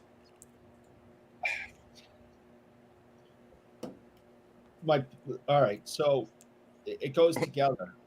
Prices are continuing to drop, which I think is a good thing for the hobby. And because the prices are continuing to drop, more and more people can afford this hobby. And the card shows that I go to every weekend are packed. It is difficult to walk down each aisle at these shows because there are so many people at them, and there's a lot of money exchanging hands because prices are no longer to the moon. And Joe Average can now participate in this hobby again. So that has been a pleasant surprise. Nice. Brad, 6 months. Happened in the hobby, pleasant surprise. I don't really want to go along with Eric, but I kind of am. I think I don't like doing this at all. That's I know. I don't know what's going on. You know the shady characters he associates with. I don't know if I would agree with Eric on too many things. The pleasant surprise is the volume and the people that through the ups and downs of the hobby that are there, and from card shows, like Eric said, it's a pleasant surprise to see hobby shops doing well, card shows doing well, online sales doing well. Again, we can't control the price, but the transactions are there, which means the hobby's strong to me. Mr. The Burrell, 6 months, pleasant surprise to you? Is that a lot of the blogs out there have dropped off, and only the strong ones have survived. So we don't have to sit there listening to 10 minutes to realize it's an hour's worth of crap. Um, Most of the ones that I listen to now are pretty good for the most part, and it's weaned down to a more manageable time frame listening to any podcasts. So there you go. Mm, fair enough. Fair enough. So I touched on it in the last episode. I've gotten enjoyment from a lot of the little things. I had fun at the CSC show, hanging out with Bobby, hanging out with Brad, and just even though the show itself was a bit of a bust comparatively to what I was hoping for, given where we were, I was still able to get some entertainment out of it. That show that I was at this past weekend at the German Haus, it was fun. I had a Oh, yeah, that was a show, was it? Yeah. Well, I'll be honest. It was way more active than the CSC show per capita in a much smaller confined space, cheaper tables for the dealers. I saw more full tables at the German Haus than I did at the CSC show. It felt like more people were actually interested in doing transactions. Did they get the foot traffic that maybe they were hoping for? Not necessarily, but the dealer tables were cheaper, so it was easier for them to at least break even or make a profit. They brought bargain bin boxes. There were people with showcases in them. There was high price stuff, but there was medium price stuff and low price stuff. So was it more modern? And was it I would say for modern sure. Yeah, I would say it was like stronger, the more CSC heavily. show, but just cheaper and plus it was in the West End, was it not? Yeah, it's over. Yeah, it's over in one of the. It's a nicely built up area, but it's and that hall is actually not too badly located for where it is. And by the way, where it was, I only spent a little bit of time there. I had a brief window with which to attend, but I went there and then I left. But here's the thing: across the street, you have a plaza over there where you've got a bunch of restaurants. You got a Denny's, you got the McDonald's, you got a bunch of different. So you can walk across the street, go get a bite to eat. You could pop out, pop back in, and if you just wanted to hang out for a while, and it was just on the Sunday, so you could just pop in, check it out. The weather was great. Nice. So I'm not sitting here claiming that, oh my God, it was wall to wall, people everywhere. But I was able to walk around. I was able to chat with some folks, make a handful of deals that I wanted to, find at prices that I thought were reasonable. Get a PC card, get a couple of cards I flipped myself. It was a net win for me, and for some of the dealers that I talked to, they did okay. But again, if you're starting off at a reasonable price point for it, I thought for what they had and considering the amount of challenges they have with like cottage country is very inviting when the weather's beautiful. So the fact they were still able to get at least some foot traffic, have some raffles, have some stuff for people, and even the entry was $5. You could have even made it $2 if you wanted to, but $5 is not ridiculous. It's not No. absurd. The CSC one, like I said, I don't want to pick on the CSC guys because I like the first show I attended. The second one was a little disappointing, but $15 is close to Expo. That's close to what it is for a 1 day attendance at the Expo. That is rough. You're asking a lot. $5, most people would be like, yeah, $5. That's fine. But it was the Hilton, so I understand from a perspective of what they chose to do to themselves. But I'm saying, okay, then pick a more reasonable venue and then have a more reasonable entry fee, a more reasonable dealer fee. Give the dealers a chance to succeed. They'll probably be a lot happier with the result. yeah, I think those small shows. There's every once in a while you're going to find one of the best items you never thought you would, and Big time. so it's good attending all these different shows, and I think it's and it's fun, it's social, it gets you out doing stuff, so it's kind of a good thing. Yeah, but that's the point I'm making. I generally have not attended those small shows, and to be blunt, I have enjoyed it. It's been a lot of fun for me to pop in. And like I said, I was there for maybe an hour and a half, 2 hours, and then went to go get lunch and run errands for the rest of the day. But in that 2 hours, I was able to get a little bit done. I was happy with it. I came in, the money I spent, I have already recouped entirely, and I kept the card. That was a successful show. I kept the PC card that I was happy with, and I got my money back already. Like, literally within 24 hours, I had sold one of the cards that I picked up there for enough to cover the entire lot that I bought. Free card. That's a win. Like, to me, that's a win. Nice afternoon, hang out for a little bit, chat with some folks, had some good conversations. So for me, it was a good show. I will only speak for myself. For me, it was a good show, and it worked out. I think for some of the dealers, it worked out as well. I won't speak for everybody. So regarding the dealers, was there a lot of similar dealers at this show opposed to the CC show? There was, yeah, because Untouchables was there as well, and they Yep. had some of the wax. Now there were, I think John, who is in the PSA Canada thing, he's in the chat sometimes, and he's one of Luke's fans. So he was there. I chatted with him a little bit. I chatted with Simon from Australia, who's been around a couple of those things as well. Good guy, good conversation as well. And I was able to have a nice chat with the guy he was setting up with, the guy right beside him on the other table. And then the one that I made the deal with was actually, I think, one of the guys that was working with the show promoter. So he gave me a really good deal on that lot. And I was able to, like I said, it turned out to be a very profitable purchase for me. Not crazy amounts, but I paid $55 and I've made $90 and I still have most of the cards. So I was like, okay, that seems good. That's fine. Like, that's a good transaction for me. And it basically got me my money back and allowed me to keep the other card for my personal collection. It's a win. Yeah, that's good. Yeah. So the bottom line is something that's been a pleasant surprise to me. How many of those little things that I've been able to find that have been fun and enjoyable for me? Honestly, my collecting has been as much fun right now as it's ever been. I'm still finding stuff I like. I'm still finding stuff I enjoy. And even the nonsense that the hobby does amuses me. So it's like, seems good to me. I'm good. Hagi Hagi says, in capitalism, plus profit is bad, even if profits are great. The problem is you don't know how much they're making per card. When you see 1 million cards, at what price point? It's a mix, right? You got the high price point, the low price point, and the in between. So what the average is, that's where you'll find out what the profit is, and then they'll have a better sense. There are circumstances where 1.2 million will make you less money than 1, depending on what the average cost for those submissions is. And I don't have the answer to that, and GemRate doesn't have it for us either. PSA takes too long to grade cards. They are firing people when they should hire more. Well, it depends on which category, which department they're firing, but I understand what you're saying. 1 million cards per month at an average price of $25 is 25 mil. Go faster, make more money. Oh man, Brad, they gotta go faster. Make them go fast. Carlos, any Tammy Sitch cards? No. All right, Eric, do you know who Tammy Sitch is? This fits into the Attitude Era, so you actually should know the answer. I can't say that I do. Sonny, the wrestler, but I don't Sonny. know. Oh, Sonny. Okay, I know Sonny. Yeah, she went by Tammy Sitch elsewhere, but it was Sonny. Okay. And actually, they're gonna have a Dark Side of the Ring documentary on her and Chris Candido. That's coming up shortly, I think.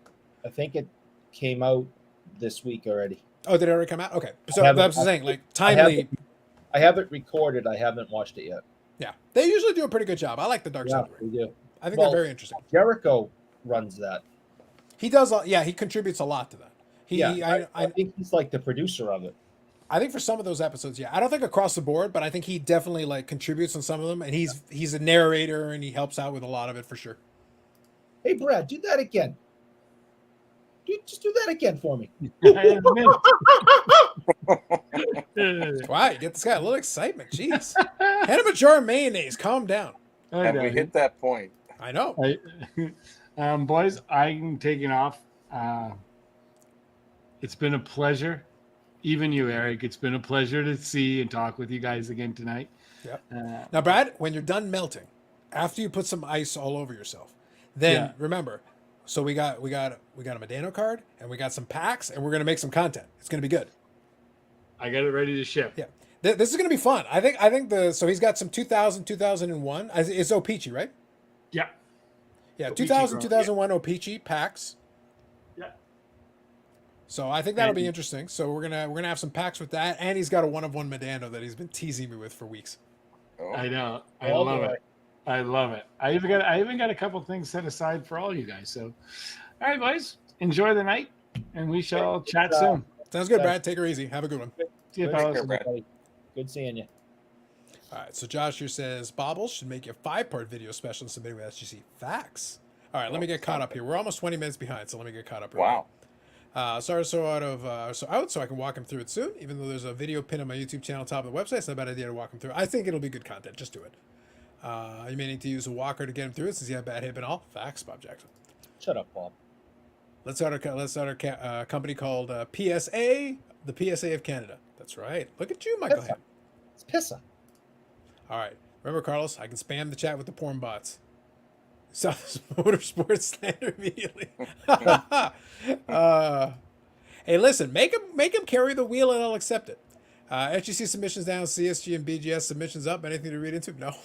Last month it was the opposite. It's going to be up and down. Like they're all going to be. Now, I'll be honest. SGC, I will say I agreed with the Neo's assessment that SGC submissions down when they still have a $9 submission special for those tops cards is a little unfortunate because usually a special does help bump it a little bit. So Am I going to read into it? Not necessarily. I'm going to go with kind of Brad's answer a little bit, because here's the thing. I don't care about 1 month, because don't forget, we're on a lag. Key important point. The gem rate data, which is really good. I like it. I'm a big fan of it. But it's still on a lag. The gem rate data only shows you the change in the pop reports for the companies in question. So if you submitted a card, it was graded in May, but it wasn't added to the pop report by the last day of May, and it was done on June the 1st, it will not count for May, even though it was actually graded in May. Vice versa. So anything that falls in that cutoff period, it will go into the June data, but not in the May data. So that doesn't mean it's inaccurate, but that means there's a little bit of a buffer there of a couple of days at the end of the month and beginning of the month. So just bear in mind that there is always a bit of a lag. And also, if bulk submissions are taking a little over a month, you're not seeing what happened last month exactly. You're seeing what happened kind of the month before. And then if a special kicks in partway through a month, then you're not going to get the full impact until the following gem rate data after that. So it's both. There's a lag built into it, and if a special happens or something that changes the dynamic, we don't get to see the whole thing in one shot. So use it as a data point.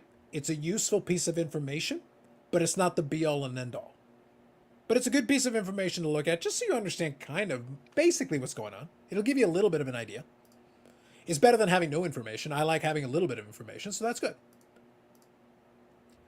Bobby pulling a Luke, just sitting around. Terrible. Bobby's in the garage dispensing knowledge, sir. No respect for the bro. A quiet Bobby is better than no Bobby. I know. It's a lack of respect is what it is. Speaking of things that need respect, Emily Batty is one of the greatest athletes. Okay, Eric, let's get you to bed. That's a great meme right there. Great meme. I hope a Canadian didn't make that meme, because, she is a Canadian hero. And I don't care what you say. It definitely wasn't Paul. Moving on. When does PSA run out of certification numbers and have to expand to 9 or 10 digits?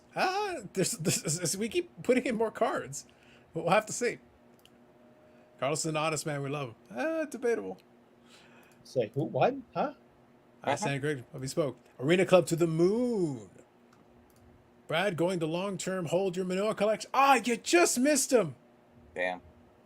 Terrible. That was 15 minutes ago. I'm still 15 minutes behind. I'm trying. Average Joe Card Collect. I've participated all along. Fair enough. Brad must be sick. Heat stroke, probably. Likely.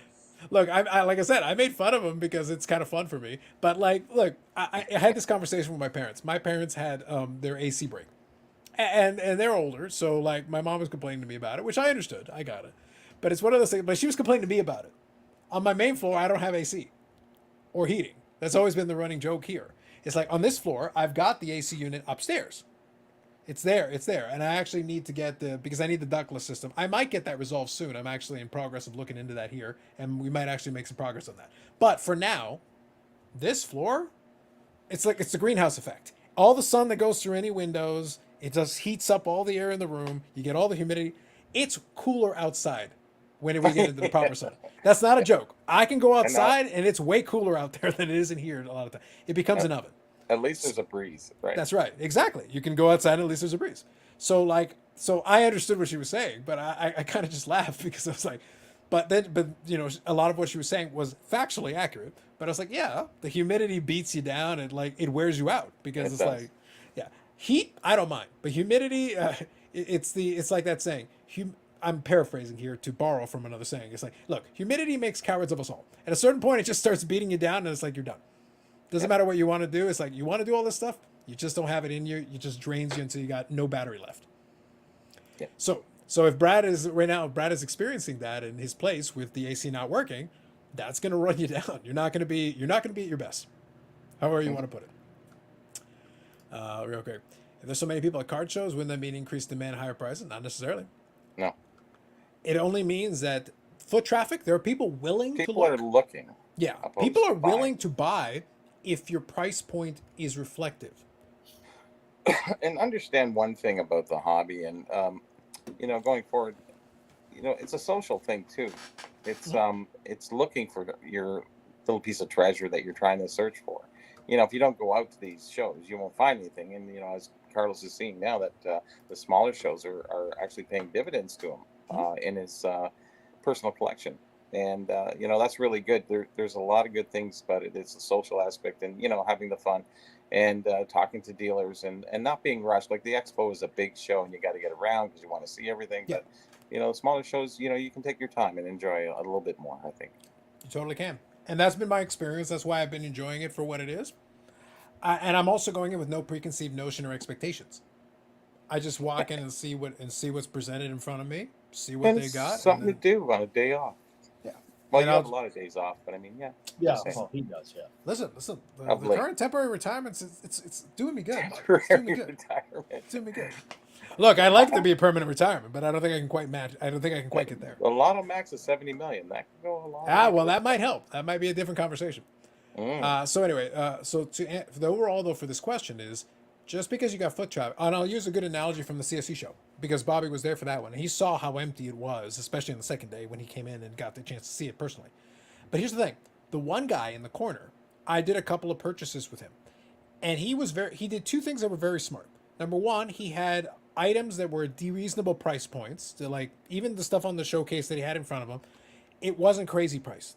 There were like $10 cards, $5 cards, and some in there. But he had some boxes behind him. If you were interested in XYZ, he could potentially grab some stuff from the boxes. He was able to put together little packages.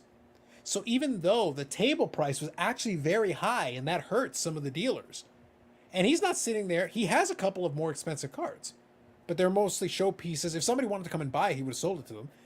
But what he was doing is he was putting together $5, $10, $15, $20 cards into these lots and selling $50, $60, or $100 at a time in these little packages. And he actually felt that he did well in that show and was happy and would be happy. And he was willing to come back again, and he was happy to come back again. Which is to say, and he was over in the corner. So he was literally over in the corner, not in an ideal position necessarily, but he made enough business selling those reasonably priced items that weren't too bad, that you could put packages together, that he was able to make that profitable for him. And he was there on the second day. And that says something. Yeah, one thing about the dealers is, even before the show opens, a lot of them get around and do quite a few deals. Most people make their show actually at that point, and anything else beyond that is kind of gravy. So it is nice to actually set up. I always found that to be good. If I was ever going to do a show and go out to a far away show, I would like to set up, and at least I'm first guy in, and early bird catches the worm kind of thing for me. Sure, absolutely. That's what I mean, though. Like, there are still opportunities with people act like lower prices means, oh no, there's no way. There's no way like you could. No, yeah, you can. Mm-hmm. If the prices adjust, well, then make sure when you're buying new stuff, make sure you price it accordingly. That'll help. And then make sure you adjust what else is going on. Like, that's it. That you can't fix. If you bought something at the wrong price at the wrong time and you just mistimed it and you haven't sold it already, well, that sucks. Sometimes you have to take the loss, but then the new stuff you're buying it at the new price point, and then you can potentially make some profit on that. But if you're stuck on it and you insist on trying to hold at that price, well, then you're going to sit and you're going to have a museum. Museums, unfortunately, aren't profitable. Not in a card show. Museums don't make that much money. You're not getting a charge admission for your museum, so it doesn't work that way. I love the guys who bring stuff and then, somebody comes up and says, hey, how much for that? Oh, that's not for sale. Why the hell do you have it here? I'm willing to give you money for it. That just seems stupid to me. I never understood why people do that. That's fair. All right, real quick. I'm going to zip through a couple of these fast. Thank you all for the comments, everybody. Yeah, like I said, there's been a lot of conversation, but it's also slowed down my reading of the chat. I just picked up some pages from Ultra Pro that hold 4 PSA graded cards. I think I like them. Does anyone have anything similar for SGC slabs? It's a good question. I'm not sure. I know the ones you're talking about with the PSA ones, but I haven't seen the SGC ones. I would think so. It would make sense to me.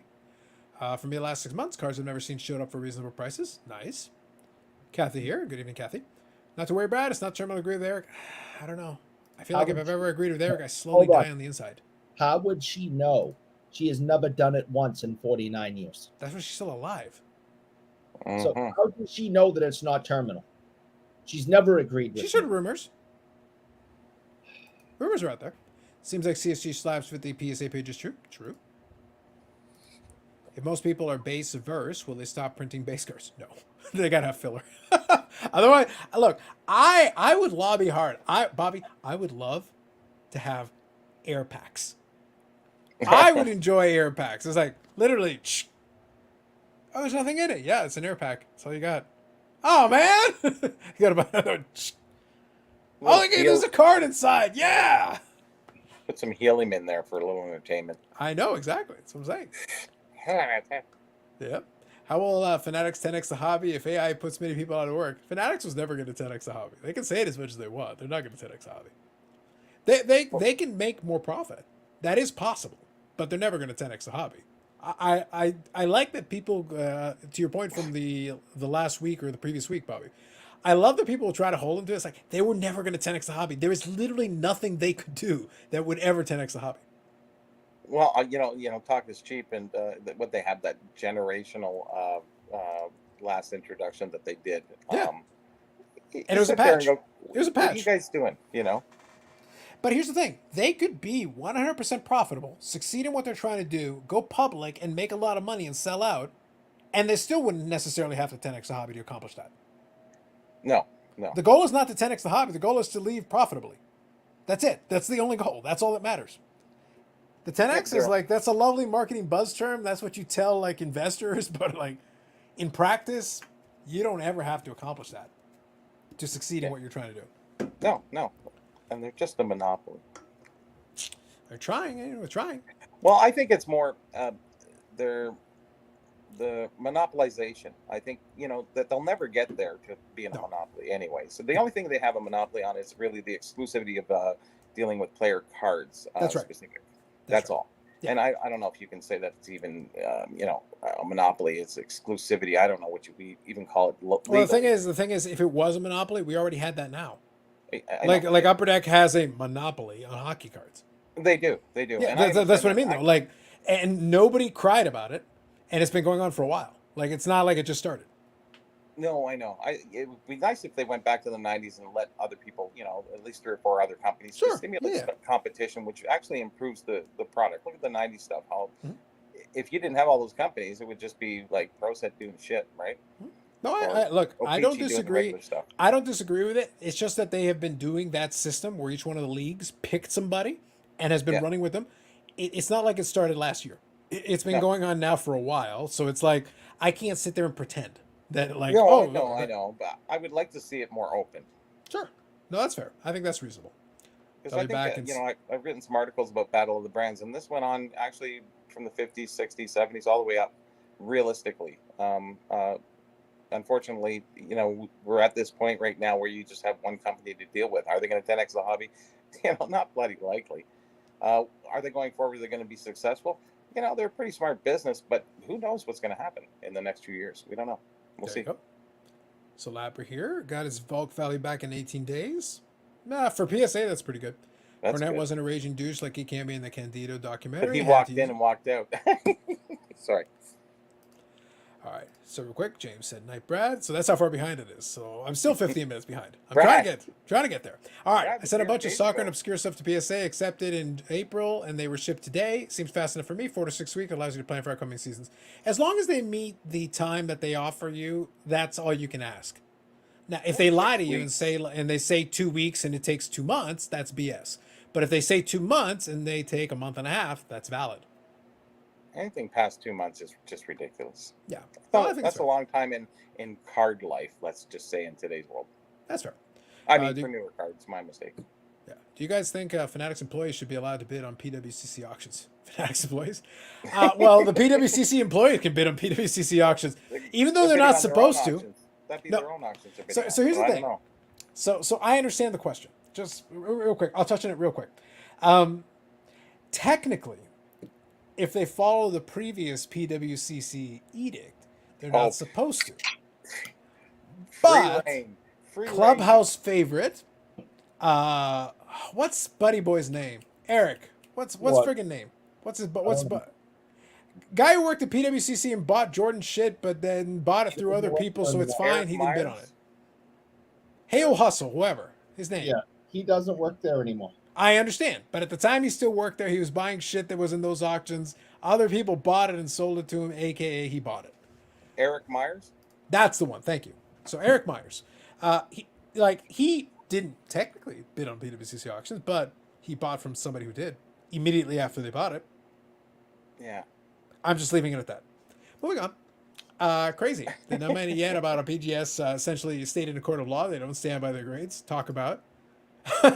Listen, don't get Eric started. Do not get Eric started. They don't stand by anything at this point. I bought my first Leaf card product today. Do you guys have any of your PC? Yes, I do. Yeah, I do, as a matter of fact. I mean, I don't have a ton, but I have a couple. You know, I just noticed. I drove by it. It's not far from me. There was the Leaf gum factory that was, in Scarborough here. Yep. And I just drove by it, and they're finally closed. And I went, wow, they were there for I don't know how many years, like 40, 50 years. It's amazing. They were mainly a gum company in Canada, the Canadian branch. I don't know how much they did in cards or what have you, but they were the Canadian end of the wholesaler.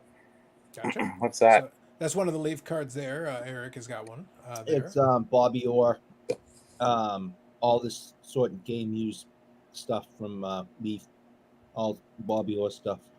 Yep. Oh, Uh, Bobby Orr's stuff. It's the card. I was Bobby Orr's looking stuff. for one image from the Instagram, so I found one. So yeah, they do a lot of the unlicensed stuff. Like they do some decent stuff. It depends on what you're into and what you're looking for. But I'll give you a quick example. All right, so this one's from my Instagram. So this one was I think 2018-19. It was their Leaf product, the signature product. So Medana was in their signature subset. This image here is all one of ones from that particular year's Leaf product. So the top two are one of ones that they created, and then the bottom four are two different sets of press plates that are all one of ones. Oh, gotcha. So I actually completed the rainbow of the regular version, and then I've got 2 of the 4 press plates for that one. So I've got 6 one of ones in that one product. Nice. So I don't mind it. I will not pay the same amount as I will for a licensed product. It's affordable, let's just say. Yeah, but I pay accordingly. Let's put it that way. I will adjust my pricing for an equivalent Upper Deck card that has a similar thing. I will adjust the pricing down. But I am not opposed to adding it to my collection. President's Choice cards also makes kind of, I won't say custom cards. They do make custom cards, but specifically they'll make cards with some of their game used material that they've still got. I like it, and I will buy cards in that. But again, I'm not paying the top dollar. If I can get it straight from the site, straight from the source, and just buy it at the price they have it at the sale originally, usually I'm good with that. Yeah, I kind of like those smaller sets, more exclusivity to them. Mm-hmm. I think it stimulates better business going forward if they have a lot more of those products. But we don't have diversity of different companies that are issuing. So you're just going to have Fanatics dealing with Fanatics and Panini doing whatever they're doing, and all these other companies that are doing whatever they can actually without licensing. So I agree. Carlos, how come your pipes don't freeze in the winter? Because they're hardy pipes. That's always a risk. Like the heating inside the house isn't it? The heating inside the house. Look, I've done it for 9 years, and for the most part, and they made it. And they made it for all the years before that because this house was built in the mid 70s. And what does heat your house then? What's that? What does heat your house? The whole thing or part of it? Part of it, all of it? Yeah, like I've got different. When it's wintertime, I've got different space heaters, and I do heat up the house that way. They do have baseboard heating, but I'll be honest, baseboard heating doesn't work. I tried it the first year that it was there. I had the baseboard heating on, and after my first $600 electric bill, I was like, "We're done with that." Yeah. Oh yeah. And also, by the way, $600, and it was freezing in here. Honestly, it was no warmer than as if I hadn't turned it on in the first place. Because the baseboard will give you right heat under the window, about 12 inches from the wall. Yeah. Beyond that, it's like all the air is cold in the entire rest of the place. Getting killed as it emanates, right? Yeah, you're freezing to death, and you get to pay for the privilege. I'm like, well, thanks. 9 years ago, I paid that bill one time and never again. Never again. Dress in layers, you'll be fine. That's what I've done. That's what I've done for the better part of a decade. That or not price anything at all. Eric drives me to the moon. There you go. They want you to come to the table and talk some hobby stuff with them. They're inviting conversation with those museum pieces. That's the theory. I don't know if that works necessarily. You're only 49, Eric? Sure it's not 409 and you miss a digit? Eric gets confused with numbers. I think that works as a statement more than it works as an actual. This many. Mm-hmm. We discussed the DraftKings auction house for cards. Apparently not just breaks for singles. I heard that as well. I did hear about that. Don't know too much about it. But I should probably... but I'd like to look into it a little more. I heard about the DraftKings Association. And I know they tried to do a thing with brakes. I haven't looked into it enough to have an informed opinion on it. But I am intrigued and would like to look into it more. That'll be my response to that. It'd be nice to drop the exclusive licenses. Fair. Guys like SCI buy the 10X line, hobby line, hook, line, and sinker. Yeah, well, pretty much. Listen, Geoff is a trusting man. He is a very trusting man. Sorry I'm late. No problem, Tom. Good evening. How high do the print runs have to be to 10X the hobby? People need product in order to buy it to 10X? Yes. People need product in convenient places to buy on a whim? Listen, we're working on it with Well, they Topps. said they were going to market to everybody, right? And, you know, it's not marketing to everybody. You have to market to people who are at least into sports. That's You're right. not going to find this random guy walking down the street and go, yeah, you should buy cards. Because why? I don't know. Because you like sports? I don't know. Mm-hmm. Yep. Let me see. Real quick, I'm just scanning through. All right, you guys are chatting with each other. No problem. Carlos heats his house through sheer will and anger. True. Yes. True. There is a lot of hate and schadenfreude that does help heat the house. Mm-hmm. It keeps me warm. Keeps me warm during those winter months. Fraudenhaus and what? Schadenfreude. Listen, I was at German Haas last weekend. Yes, German that's what Haas. that's what I was saying. Listen, my favorite part about German Haas is being able to say German Haas. Oh. I appreciate it. What's the Sexic soccer more than again? anymore. Yeah. Like I said, for a venue, if it was reasonably priced, which it feels like it was, I thought it was good. I thought where it was located, like I said, it was located in a spot where you could go, hang out with folks, go get a bite to eat, come back and do some more business if you wanted. To your point from earlier, you could take your time. What You weren't type of rushed. venue was it in? It's basically like a convention. It's a small convention hall. It's literally I'm gonna get the exact naming Like for of it. weddings kind of thing almost? They definitely used it for that. Yeah. But the room specifically, I'll see if I can find an image of the room because I think that'll help kind of convey. You didn't take pictures? I didn't take pictures on that one. Damn. I thought about it after I should have, but We always do that. It's amazing. Yeah. Usually try to, yeah. You know, it's funny, growing up as a kid, you kind of sit there and go, I wish I would have took more pictures. And here we are today with the technology and our phone's right in our hand. I should have took more pictures. It's like, never ends. Well, I think it's also nice because it does give good context for afterwards when I do get a chance to do the video. Mhm. I did borrow a Instagram photo that it did have some of the pictures in it, so I'll see if I can grab that. I took a couple pictures of the CSC, the first one and the second. Yeah, I'll see if I can find it. It'll take me a couple minutes. So mostly it was Steve Pennant waving, going, hey. Hey, look, hey, it is what it is. You got to do what you got to do. All right, here we go. I think I found the right one. So here, I can at least show you. This is some photos during the setup part. So. Oh, you were there early. No, this is the photo from the promoter. All right, so here you've got. This is the specific room that they had in there. Is it a freaking? It's an art. Oh, that's cool looking.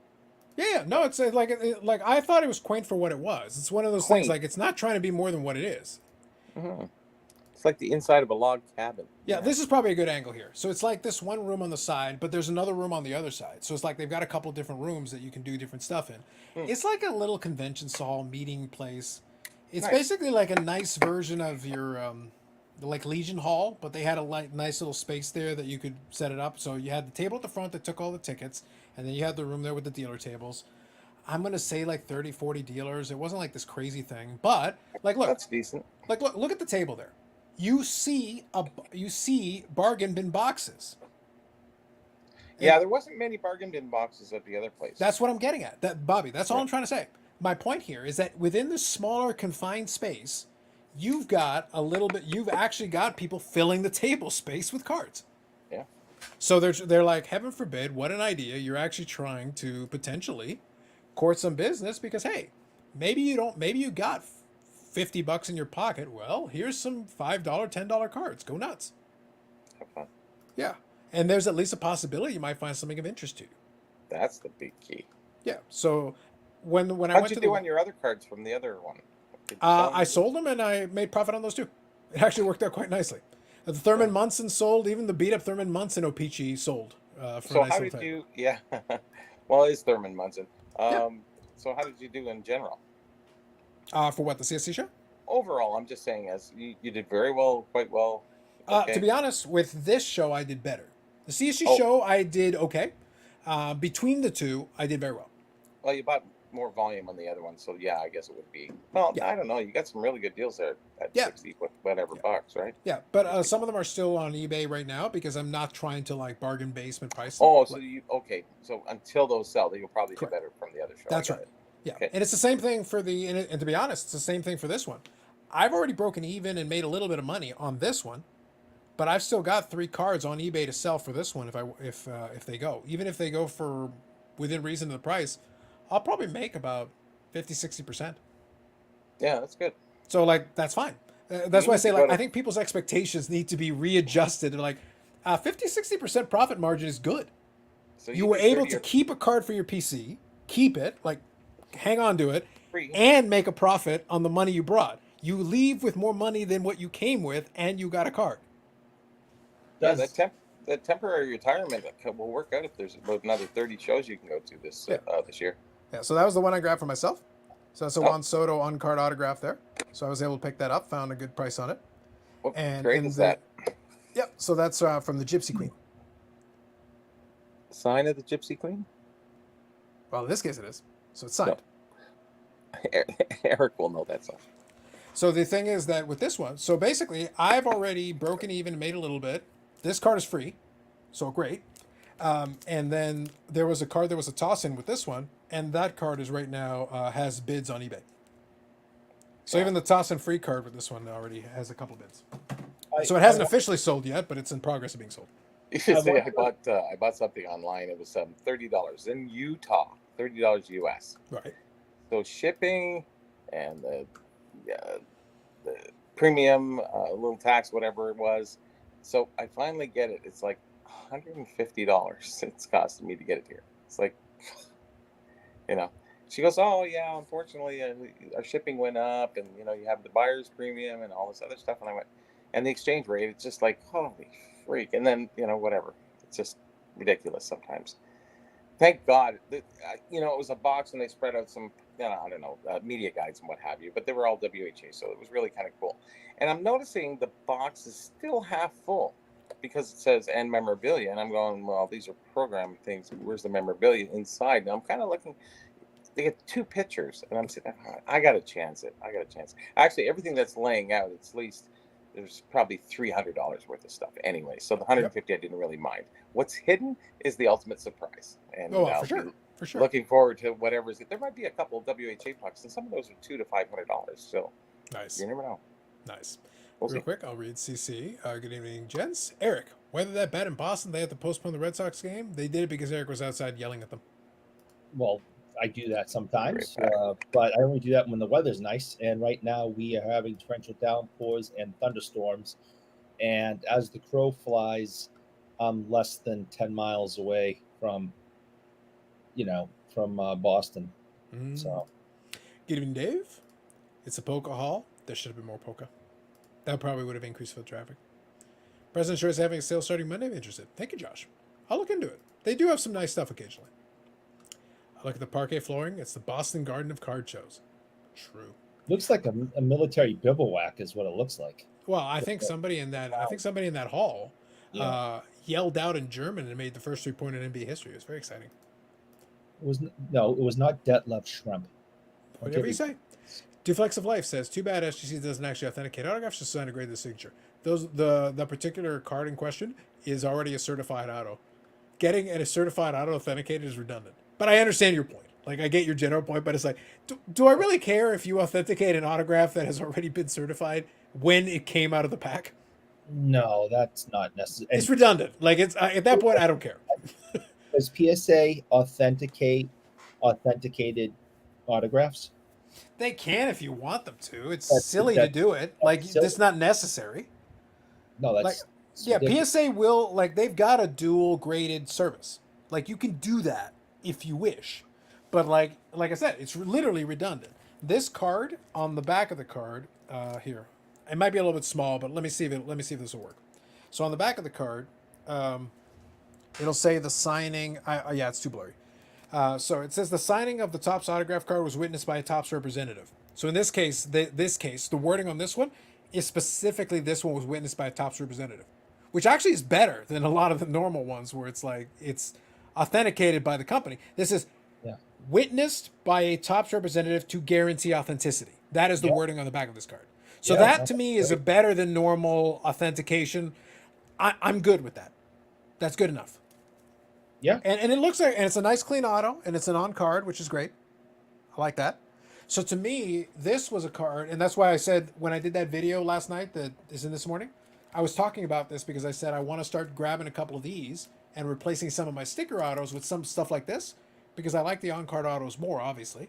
And this was a neat card, and the price was fair, so we came to a deal that I was happy with. And like I said, even the toss-in card, I threw it up on eBay, and I'm getting some bids on it. So no complaints. I'll make a couple extra bucks back on that.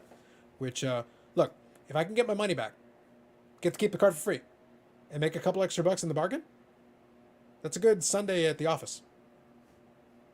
And like I said, I just hung out there for, and I didn't mention it when Bobby was on, but I was there for under 2 hours.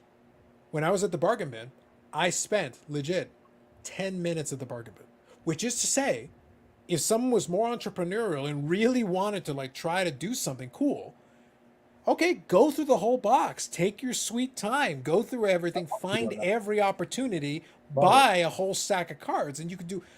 I made money and got my money back and still have some cards left over to sell.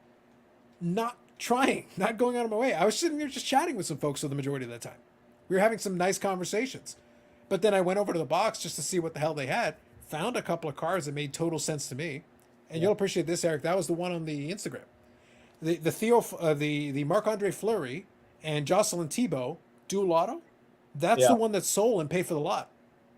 That card lasted less than 24 hours. I went to the show on Sunday afternoon, had lunch with my parents, did some errands with them, came back to the house in the evening, listed the card on eBay with my phone. Yep. Had an offer by Monday afternoon, accepted it Monday afternoon. They paid Monday afternoon. I had the card in an envelope in the mail to go to them with a tracking number before the end of Monday business. Last 24 hours, and I had made my money back. Yeah, that's about as good as you can do. Right. Well, great. That to me was a successful excursion. That was worthwhile for my time. Great. Yeah, I have very few stories like that, but I've done similar things. But you know, I don't sell a lot. You know, I should probably sell more, but I don't know. It's never been something I was super into for my personal collection. You know, I like to hoard and collect, not sell. But there's been a few times where I have seen cards like there's 2 times within a couple of months of each other, I found some banged up Ken Dryden rookies, and I got them for super cheap.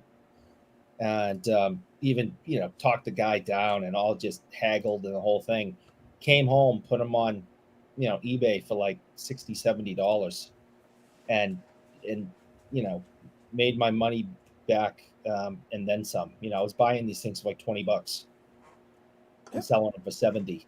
So yeah, I mean, I've only done it a couple of times, but if you have the right eye and you can get a good price on it, you can definitely flip them and make some good money back, and then you can put that back into the hobby, of course, to buy stuff that you like.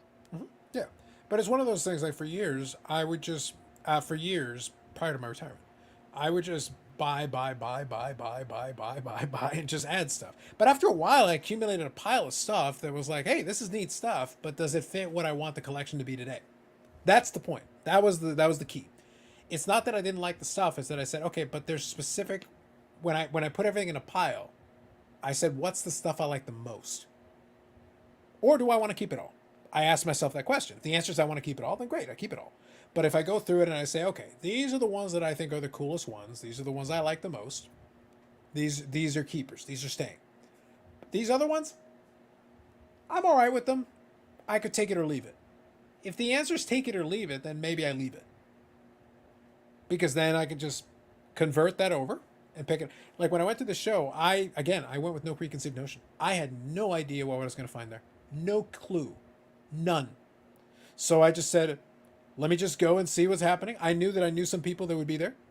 I said, I'm going to go chat with those folks, and then we'll see what happens. And like I said, I spent 10 minutes in that bargain box and made my show. Cool. I like it. Yep, I could sit there all day. Yeah, it's like, cool. I spent 10 minutes there and made my show, and it was a win. Done. Tom here says, Sweet Soto picked up a Topps Archives Purple Vladdy out of 125, rookie from Canada, 27 all in. One of those minimum bid auctions that scares some away, but 25 to 50% comps unless seller cancels anyway. Nicely done. Orlando says, I prefer SGC, but had to send the hand-signed 53 Bowman Minoso to PSA for authentication. Fair. I just sent a question to SGC at 840, received an answer already 850. They don't take PayPal at the moment. There you go. But I always like to tease Bobbles because Bobbles used to always talk about how fast SGC is. I was like, oh, that's great, but I want 1 hour grading. And I want SGCP to hand deliver it to me in a velvet bag from Miss Learjet. That's what I want. For what you're charging, sir, I want it hand delivered. 1 hour. That is all you have. But 1 hour. Not 1 minute more.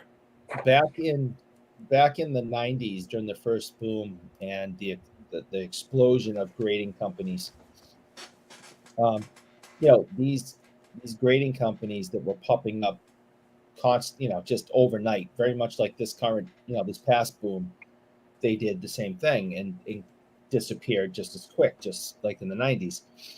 But many of those companies were coming to card shows and card shops and grading and encapsulating while you wait, doing the whole KSA at the Toronto Expo type deal.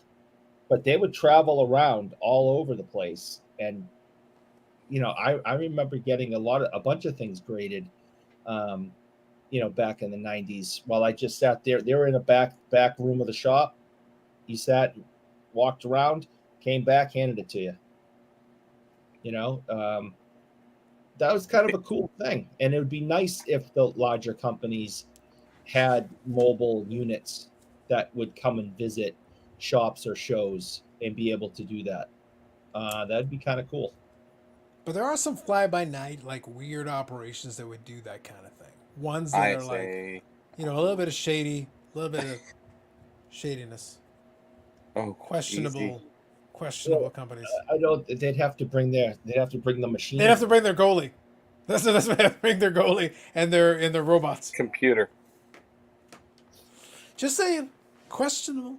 But it was cool that these companies would come around and KSA used to do that.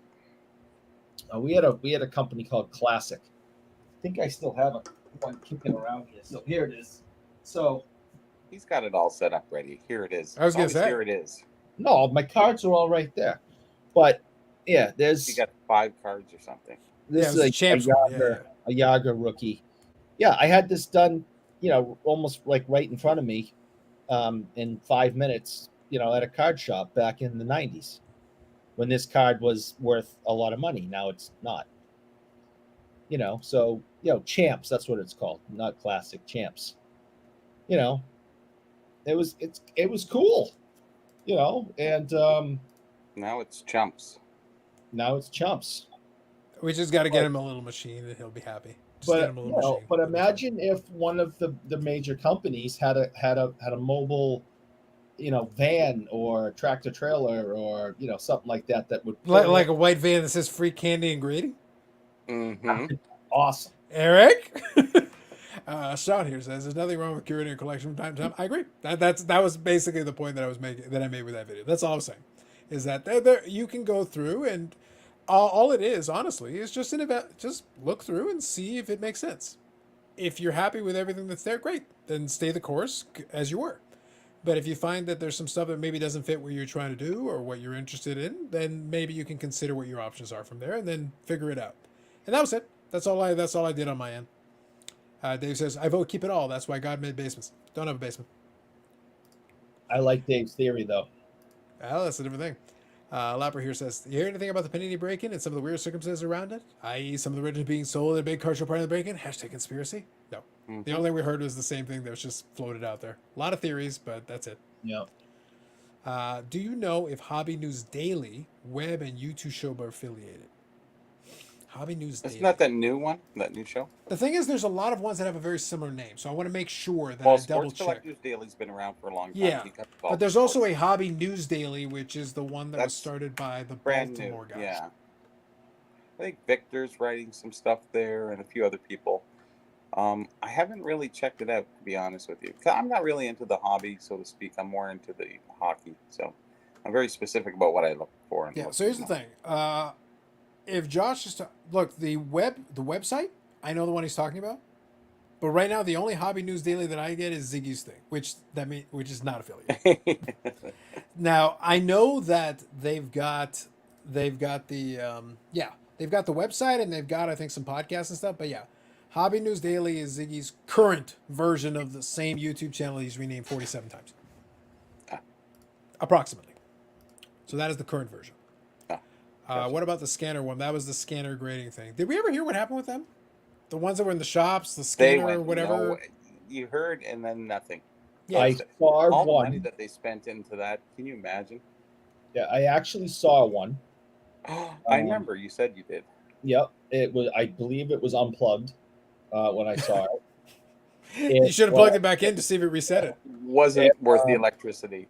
Yeah, it was at a startup card shop that didn't have very much in it. Card Score, that's the one. Yep.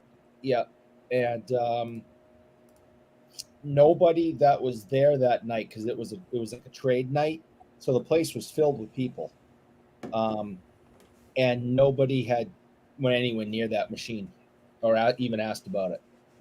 So I'm curious. If Shocking that a glorified scanner with a grade that meant nothing didn't appeal to the people. Yeah, Shocking. Obviously. and I haven't been back to that place, but I would be curious to pop in there and to see if it's still in their, in their shop. The hopes and dreams of all the young dudes. Yeah, man, it'll work. Whatever happened to the one that was group sourced? That was the one, Card Score. That was the one you're talking about. You'd scan it, and then it would go in the platform, and people group scored it. Yeah. People looked at it. Yeah. Yeah. Yeah, Dave asked the same question. That is the one. Yep. That's the one where other people would grade the card. Yeah. I'm just going to leave it here. Moving on. I did have a nice pickup. A Mm. lot of people don't know that I collect unique old photos. So. Oh, I was getting excited. I was thinking this was the moment that you were going to flash the DeTito Clapper card. Our good buddy DeTito. Tito. That is now canon. It is now DeTito. Okay. Oh yes, that's right. I forgot Yes. from last show. That's right. His name is So Aubrey. Do not get his name wrong.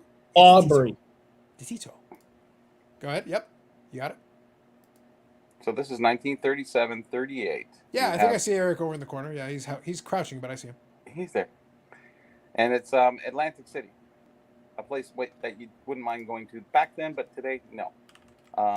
So it's Atlantic City Seagulls versus the New York Rovers. It's the New York, the Atlantic City is all in their fedoras and suits and what have you, which is really kind of neat. But what is most prevalent there is if you can really see the advertising in the background. It's just phenomenal stuff you just never see or would never see. Yep, I think Eric was a big Seagulls fan back in the day. Maybe. I remember That's the taking kind of that stuff picture. that I really It was like, cold and that's that a type 1 has the stamp on the back and what have you. So that's your original stuff. Nicely done, sir. Nicely done. Real And quick. oh yeah, I got a Johnny Bauer autograph. Now, Don't we all? You want me to go get my? It's like I got one right there. Does that count? I can see some from over here. yeah, but this is a little different. It's Okay. on one of the towels that has Turk Broda. Gotcha. And, All right. From 1995. All right. Fair enough. Turk Broda and Bauer. All right. Number 1. So, as much as Johnny Bauer is a common autograph, and for him to sign this Terry towel, which is, it's kind of a little muddled, but I mean, it is still there. It's the unique piece that you get it on that nobody else really has, which kind of makes it neat. And it is Turk Broda and Johnny Bauer, so, and it's from 95, so it isn't new, but it's kind of neat. And the autograph looks pretty good. No, that's fair. I think it's Now, reasonable. what year did Turk Broda die? Do you remember? What roughly? Oh, Broda? Boy, that's a good question. He around so he would probably have died. He was 50. He was coaching, so I'd say in probably the 60s. Really? I would I would say have the thought it was. 60s. I would have If thought somebody it was. wants to look that up on in the group chat there, I may There you want go. to look that up I'll myself. I quickly would say scan through a couple. 65, somewhere around there. I'll quickly scan a couple of these here. Sports card hot or not? Yep. So Bob here says, I assume you know who Bix is. It sounds familiar, Bob, but I genuinely am not. I tried to place it. I'm like, it's not ringing a bell. Not sure. I feel like I've heard it before, but I'm not, it's not ringing a bell for me. What is it? Who Bix? He was making that reference about Bix. And I was like, and I'm not, I go, it sounds familiar, but I'm not sure. Yeah. I'm not sure where I remember it from. Sometimes you'll hear a reference and I go, I know I've heard it, but I don't remember exactly. I can't place it. Sorry, Bobby. I thought that was the last Leafs Cup winning team. That came later. Come on, the Seagulls, man. The Seagulls. Yes. 540 flips. I don't know if he's still here, but Sukes. SUC hasn't taken PayPal anymore, period. I had to call about it last week just to have them invoice me and pay through here, but I had to change now. What? 540 flips knows about this? This sounds like a baubles and ball cards kind of question. Maybe. It's almost like 540 flips and bubbles and ball cards are trading notes. Could they be the same person? Oh, One Scandalous! don't be ridiculous. Scandalous. 1972, Bobby. All right. in 72. Okay. Yeah, because he's playing in the 30s, right? So, and he's got to be at least 20 something at that time. So, He was born in 1914. yeah. So Dave here says, Carlos, sounds like you can start a new channel called Carlos says Card Profitable Investor and go head to head with Geoff. Trust me, if I tried to invest compared to Geoff, it is not that difficult to be more profitable. Hey, I got an idea. Don't overspend on shit. All right, tell you what, I want to get a refill, but let me actually open up, since this kind of opens up the door, and this opens it up for the chat too.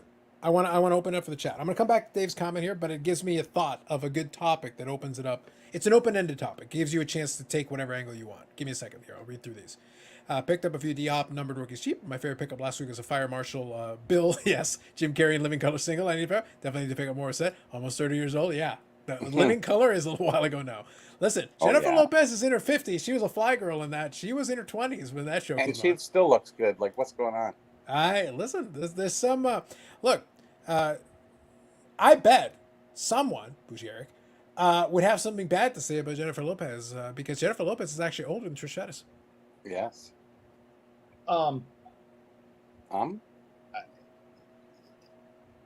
She's pretty much perfect. Look at you hiding in the background. Come on, Eric, straight up. Don't tell me. No, that's Paula Abdul. That's Paula Abdul. Oh, that's right. Yeah, yeah, I knew when you were going. It's like, no, that's Paula Abdul. That's a different one. I'm like, wrong one. Different Jennifer one. Lopez. I don't even know. I don't know many of her songs. She was always in those dance.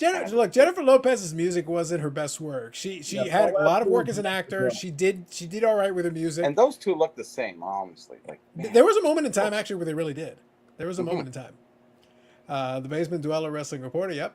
James Hunt says, "Let me tell you something." There you go. Stuke says old photos are great. I have 1950 Omaha Nights with Marcel Pronovost on the team. Said the Ben Affleck period. The problem is the Ben Affleck period's still on, isn't it? It's back, isn't it? Yeah. Really? Yeah. Ozzy Cardad. Hi, fellas. Better late than never. All good, man. All good, man. Do you know who Danny Gallivan was? Does anyone know who Danny Gallivan was? Yeah, he was an announcer. All right. Fair enough. There you go. So Bobby knows. For Toronto, Montreal, I think both. Okay, so this was, I wanted to get through the rest of the comments, so, and thank you all for the comments. Appreciate you, as always. And by the way, reminder, the charging Bougie Eric for likes, still on. Hold on. Just hold on. Thankfully, due to our newest Miles and Chuckles. Bobby, I got to be honest with you. Like, I joked about this a little while ago. I kind of want to get this Crumble sponsorship now. I kind of want it. Now that they've actually got places in Canada, I kind of want it. I will no longer be paying for the like button because, thankfully, Crumble cookies, when you get that grumble, you call on Crumble. Guess who's getting paid? And from now on, crumble cookies will be paying for the like button. So the more you hit it, the more Crumble is happy and the more cookies they send. So keep in mind, yet again, you get that grumble, you call Crumble. I don't even really care if they financially sponsor us, but if they send us cookies, I think I'd be all right with that. Look, there's a lot of angles, Bobby, that I would be accepting of this. What I'm saying is, I will sell out the big cookie. I would, yeah. No problem. Not a single issue. Like great men like Cookie Monster before me, I will sell out the big cookie. Cookie Monster, he never really even ate them. They just always went everywhere. It was kind of. I didn't say he was efficient. I didn't say he was efficient. He was efficient at crumbling he them. demonstrated great inefficiency. That's all I'm saying. He was good at crumbling them. He probably works at Crumbles. Yeah. That's all I'm saying. I don't know. Real quick, Air Aflac, appreciate the reminder. Absolutely. I'm still getting me some crumble. I know. Calling BS on the cookie sponsorship. Don't lie, Zach. Appreciate the cookie sponsorship. We all love the cookie sponsorship. That's right. Eric sounds like sports card dad. No, he did that in under 8 minutes. I kid. Not really. But I do. But I don't. Eric, you're 7 minutes late on the ad read, bro. They won't deliver you after 10 p.m. I know. Crumble Cross the THC crossover. Heaven. I know. Crumble the slag maps of cookies. I wish. It'd be amazing.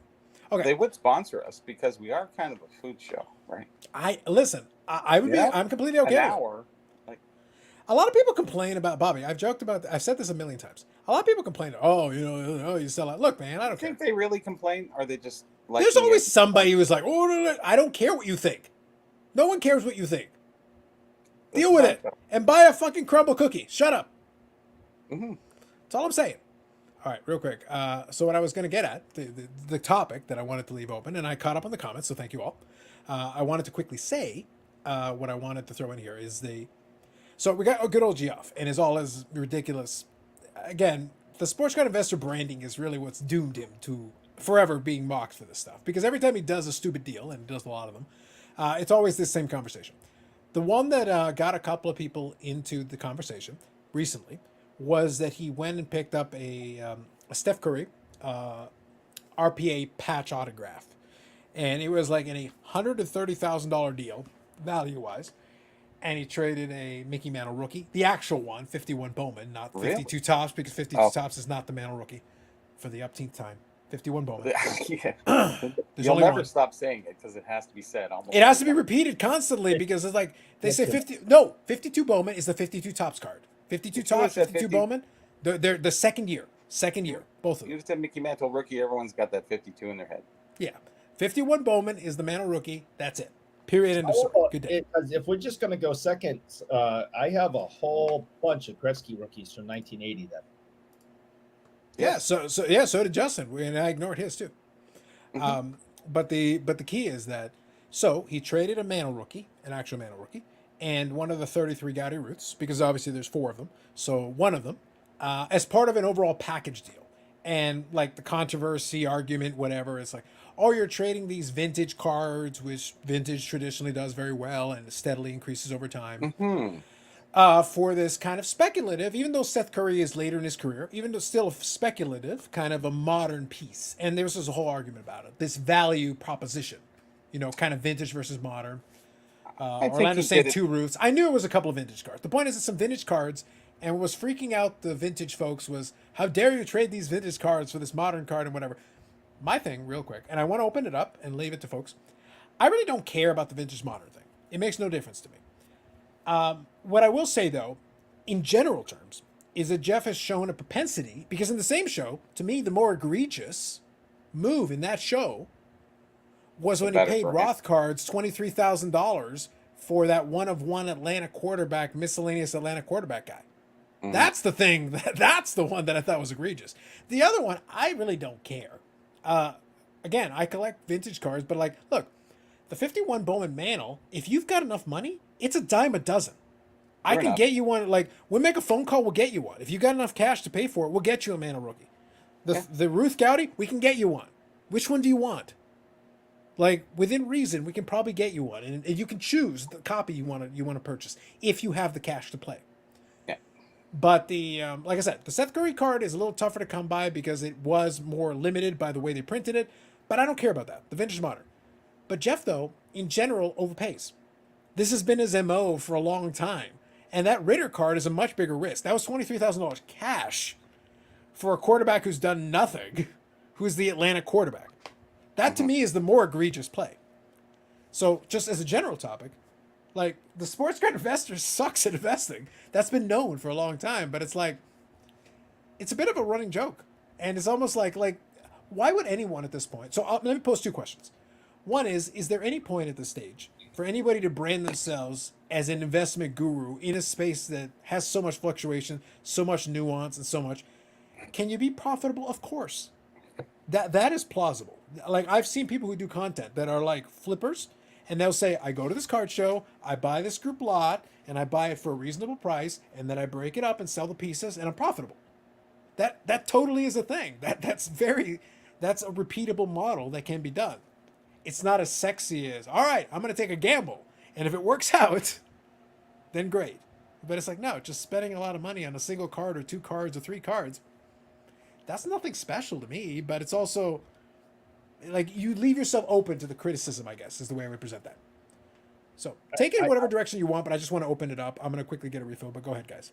I being somewhat serious, I compared Jeff, who I have no personal feelings on. He's guy's been nice to me, whatever. To Jim Cramer, the economic guru on what I don't know, and MSNBC or something, the one that screams all the time about buy this stock and buy that stock. The guy's wrong more times than my weatherman, yet he still has a show. But he's entertaining and people tune into him. And he yells and he screams, buy, sell, sell, sell. Yeah, I mean, he's ridiculous. And he's, like I said, he's about as accurate as a weatherman. But he has his own show. People tune in. He makes good money. He's been around for a long time. Everything can be said about Jeff, except for he's been around a long time. Time will tell. But and $23,000 to him is not like $23,000 to most of us. If he wants to blow $23,000, that's a drop in the bucket for him. He's a very wealthy man. But I think he would have done it more for the purview of his business because he's more into the modern cards than he is and really to the vintage. And, maybe even kudos to him on that because I don't see the 51 mantle moving very much because, like Carlos was saying, there is plentiful the 51 mantles around. Anytime you want one, you can basically get one. It's not like it's that hard to find. Same thing with the Ruth. The Ruths are out there. If you got the money, you can pay for it. But Steph Curry has future potential, more so than I think the vintage cards. So I can understand why he did that trade. I think going forward, maybe it was a good move on him, and it does help his business too, going forward. Curry's a safe bet for modern because he could retire tomorrow, and he's in the Hall of Fame. Yes. LeBron can retire tomorrow. He's in the Hall of Fame. Yeah, sure. He has a couple of things going for him. He's got enough championships. That's good. And he will go to the Hall of Fame based on his current resume. He doesn't need to add more. If he can add more, that's better. But nothing wrong with his current resume. It's fine. The other piece of the puzzle is he did, for better or worse, that's a different argument, he did change the game as far as the style of play. Because the whole three-point shooting from just about everywhere, he really popularized that and made it into a big thing. I think that's a negative for the game. But no, sure, but I'm saying for him though, you have to credit him for popularizing it because he did influence the change in an element of the game. Which is to say, he's not just a player who played; he had some influence in the way the game was played, which is truthful. Larry Bird was a big three-pointer, man. He was. But the three-pointer game, it became even more pronounced. Like sure. He was a great three-point shooter, but then it went into like overdrive when Curry started doing his thing. When he shot a three, more times than not, and like Curry, but I'm talking about like the NBA as a whole. More times than not, it went in, and when he shot, he always went in for the rebound. Or no, these guys, they It's make the glory shot. Yeah, it's just so it's such a lazy game nowadays. The it way, is. I mean, Larry Bird could play any way you wanted, and the reason he had such a short career was because he threw his body all around that court. And if any player had the tenacity that Bird had, and that generation had, they'd be a perennial all-star in this league and dominate it, because these are the most laziest athletes since baseball players. Wow. So that's like a comparative millennial version of what's going on today, opposed to yesterday, right? You have I think this is Bougie Eric trying to downplay Zion's love for the chocolate stick, much like his. I feel like you're Yeah, kindred right. spirits, and you are Yeah. just disrespecting him. So Yeah, but one of the stars, one of the faces of the league, can't get in shape and continues to get hurt because he's a big fat bastard, and his body can't handle it. Sir, round is a shape. Yeah, you're right. A it's a bad big one to be a professional athlete. It's true. So Zach here says Jeff has so much money and shows no quit. Respect the game. No, that's fair. I just wanted to open it up as a conversation piece because you could take a couple of angles on it and they're reasonable. Those vintage cards can be bought back with his money. That's kind of the key point. I don't have an issue with the vintage card portion of it because guess what? You can buy them back if you just want them. I'm sorry, those '50s baseball cards and even the Gaudy, they're like everywhere. the '50s baseball cards are a dime a dozen. Oh, but it's a mid grade. Like I'm sorry, we can make a phone call to some of the big dealers. They can get one into your hands. Yeah. And unlike SGC Pete, they will fly it to you with the velvet bag. If you pay enough money, they'll do it. You pay enough money, they'll do it. A velvet Crown Royal bag, yeah. No doubt. Sell your Raiders while Jeff is pumping them. Exactly. Controversial deals bring views. It can, potentially. We'll see if it does successfully, but we'll see. Wonder how many one-on-ones the guy has. Good question. No idea. Tom here says, jokes on us. Probably a tax write-off. Well, you can. Like, you can write off losses. That can be a thing. Jeff needs his company so people get talking about his idiocy or just naive and gullible monitor still. A little bit of column A, a little bit of column B. I think he knows you can write it off. But I do think, like, look, my favorite part about that video, the reason I brought it up, my favorite part of that video was the negotiation. Rothcards goes to him with the card. And from what I understand, I could be mistaken on the exact numbers, so forgive me. I'm just trying to go from recall here. I believe Rothcards has about $7,000 into this card. He ended up selling for $23,000. He got it graded in a BGS 9.5, which of course adds like 27 cents to the value. At least 27 cents, no doubt. So the negotiation was him showing Jeff the card. Good old Geoff. Show him the card. Geoff is interested. It's an Atlanta quarterback. Whatever. Fine. Great. And the back and forth is Geoff kind of sitting there nodding as Roth just keeps talking and keeps talking and keeps talking. And I'm sitting there going, in a negotiation, if I'm watching you keep talking, every time I've ever been in a negotiation where you keep talking, I get a better deal, not a worse deal. I let you keep talking because you're showing me weakness. You seem more desperate for this because you keep trying to you're trying to fill space. I just sit there quietly listening to you as long as you want to keep going. And then I'll lowball you at that point because why not? That's what the cops do. They let the criminals talk because they're guilty if they keep talking. But like Bobby, like just in all seriousness, in a negotiation, you've been in a number of them. I've been in a number of them. Eric traditionally negotiates for his freedom after he commits some heinous act. The point is, in the midst of a negotiation, sometimes it's better not to say too much. You want to say certain things to try to get things the way you want them. Sure. But you don't just keep talking to fill space necessarily. That isn't necessarily a good move just to fill space. It's like sometimes you got to take a moment. A pause is okay. And there can be some... Off topic is always the thing that I do. I that's go fine. Off topic to put less concern on the deal. Go a little bit off topic. And you can see that they're trying to struggle to bring it back because they want to, do the deal. And then you come back to it again. And sometimes go back again to another thing, maybe an example or something. it's a great art of negotiation. Yeah.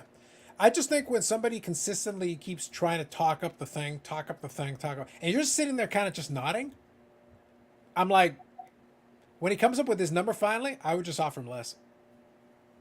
Yeah. You don't have an argument because you don't have a comp. It's a one of one. You can try to like piece it together and put some. We're making it up right now. This is the comp. The comp is the discussion that's being had right now. What are you willing to pay is the question. That's it. That's the entire conversation. So I was like, just keep talking. As someone who would, made a career out of analyzing people, I never learned a thing about somebody by talking. You want to learn something, shut up and listen and let them talk. And the more they talk and the faster they talk and the more that they're trying to sell you on something, the more you get an understanding of where they're coming from. I'd sit down in a room with somebody, maybe ask, hey, how's things going? And if they haven't shut up for 15 minutes and they're telling me how great things are, I know it's the opposite. And I haven't said a word. And that's when I used to look at him and say, let me ask you a question. Are you trying to convince me or yourself that all this is true? And then I'd shut up again. And then for the next 15 minutes, the truth would start coming out. So you just sometimes gotta shut up and let someone else talk and read the room, read the person. And I use those techniques all the time when I'm buying cards and stuff and seeing what direction they're heading in. And then, and try to get the best price possible. You finished talking now? You get 4 hours to kill, jackass. Well played, Bobby. Well played. Let me read a couple of these here. 23K probably is how much you spent on his kid's birthday party. Yeah, the thing is, it's not a dispute about how much money Jeff has. Let me kind of present this way. I don't care how much money Jeff Wilson spends. I don't. It's not my money. It makes no difference to me whatsoever.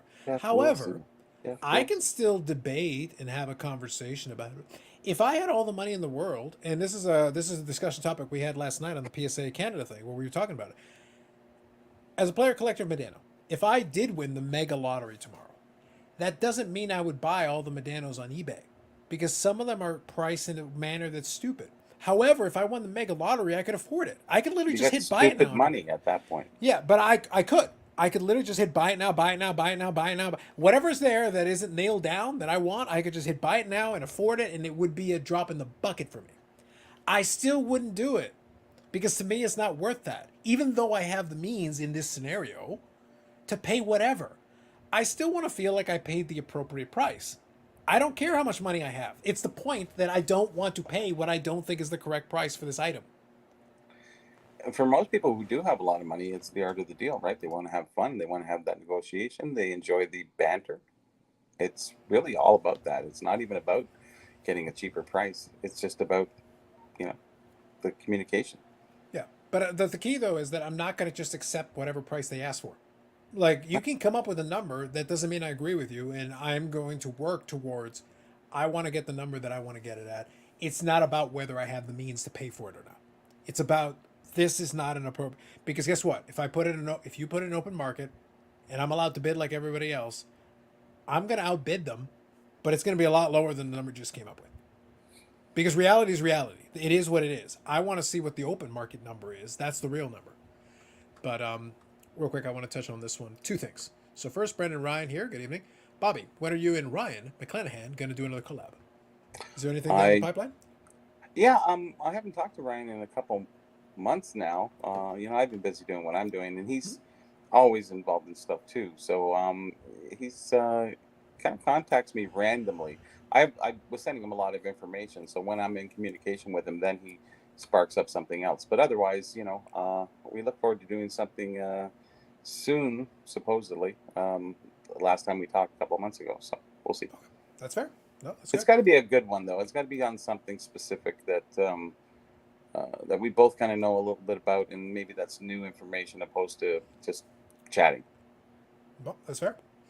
So Orlando says his 51 man was PSA 5 and well centered. So I wanted to kind of pull some information while we talked about that. I agree, but here's the thing: there are 289 PSA 5 51 top Bowman Manos. There's 193 sixes, 114 sevens, 53 eights, 9 nines, and a 10. There's plenty of them. How many do you want? I agree. It's a well-centered copy. Doesn't mean it's not irreplaceable. It's totally replaceable. It's 100% replaceable. And you can get a better copy if you really want it. How many in Again, total? whether you're willing to pay it or not, that's a different conversation. But if you can, How many you are totally can created get in another copy. total? Total?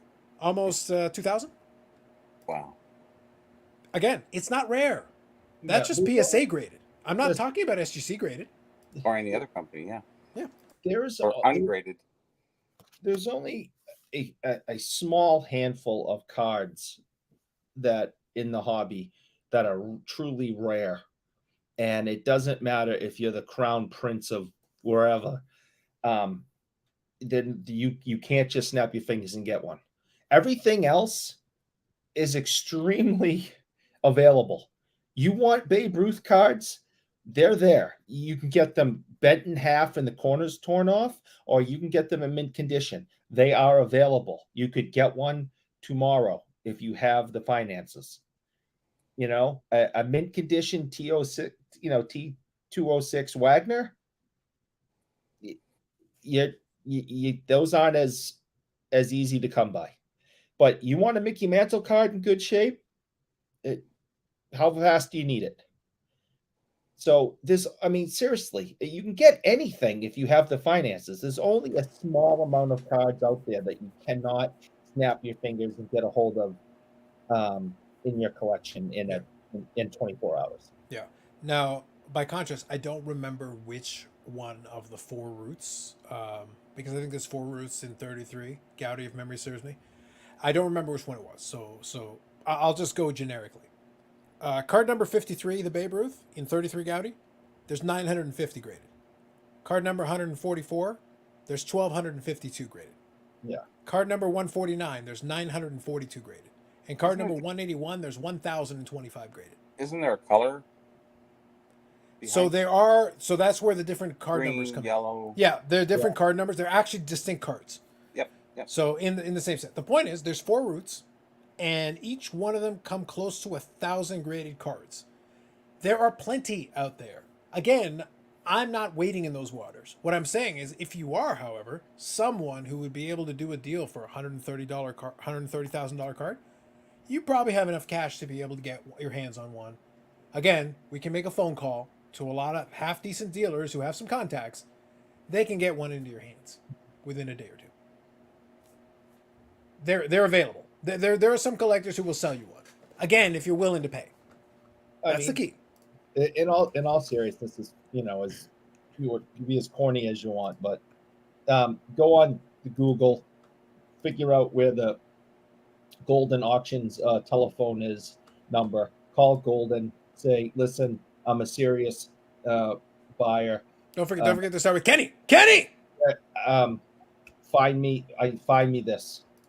They'll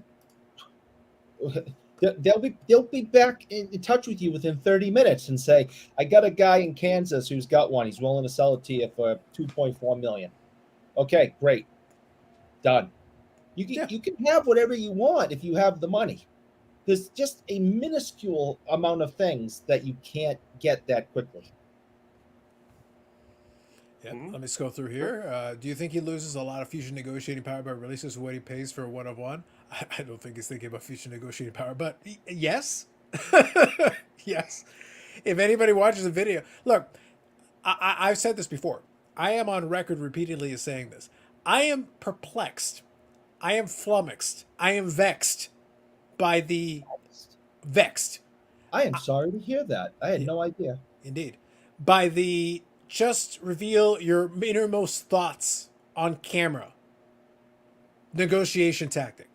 I'm like, and it makes me sad because none of us are as old as Eric. Not even Bobby. At this point, Eric's past him in age now. He just continues to get older every minute that goes by. He ages a year a minute at this point. So the point is that but this is where I have to pull the card. Like, in my day, when you went in and had the conversation, we're both playing poker here. We're holding the cards and we're not revealing our hand to the other player. Like that's honestly what's going on. They know that I don't want to pay as much. I want to pay as little as possible. They want me to pay as much as possible. This is the game we're playing. We understand the rules of the game. So, within reason, we're not above bluffing each other. Oh, well, I got an offer on this already. Well, I think I saw one at the other end of the aisle there. I might have to go take a look at that one first. I'll get back to you. That's the back and forth. It's not like, well, this one was bought by me earlier and then I paid this amount. This is what I've got into it. It's like, please shut up. Please stop talking. All of you stop speaking. Just stop talking. Comps say, yeah. Like, it is not my problem to do your research for you. It is not my problem to figure out the numbers for you. You do you. I'm not going to lie to you, but I'm also not going to share all the information. I might know things about the item in question that help me have an advantage in terms of the negotiation. I'm not going to share all my cards for you. I'm just not. Sorry. That's just how it is. But, like, apparently the overshare is the thing. That's why the Roth cards where he kept talking and talking and talking, I'm saying, like, oh, for the love of God. If I was Jeff, I would have offered him half of what he asked for. Just on principle. Oh, you want 23? Yeah. How about 16.5? How about 12?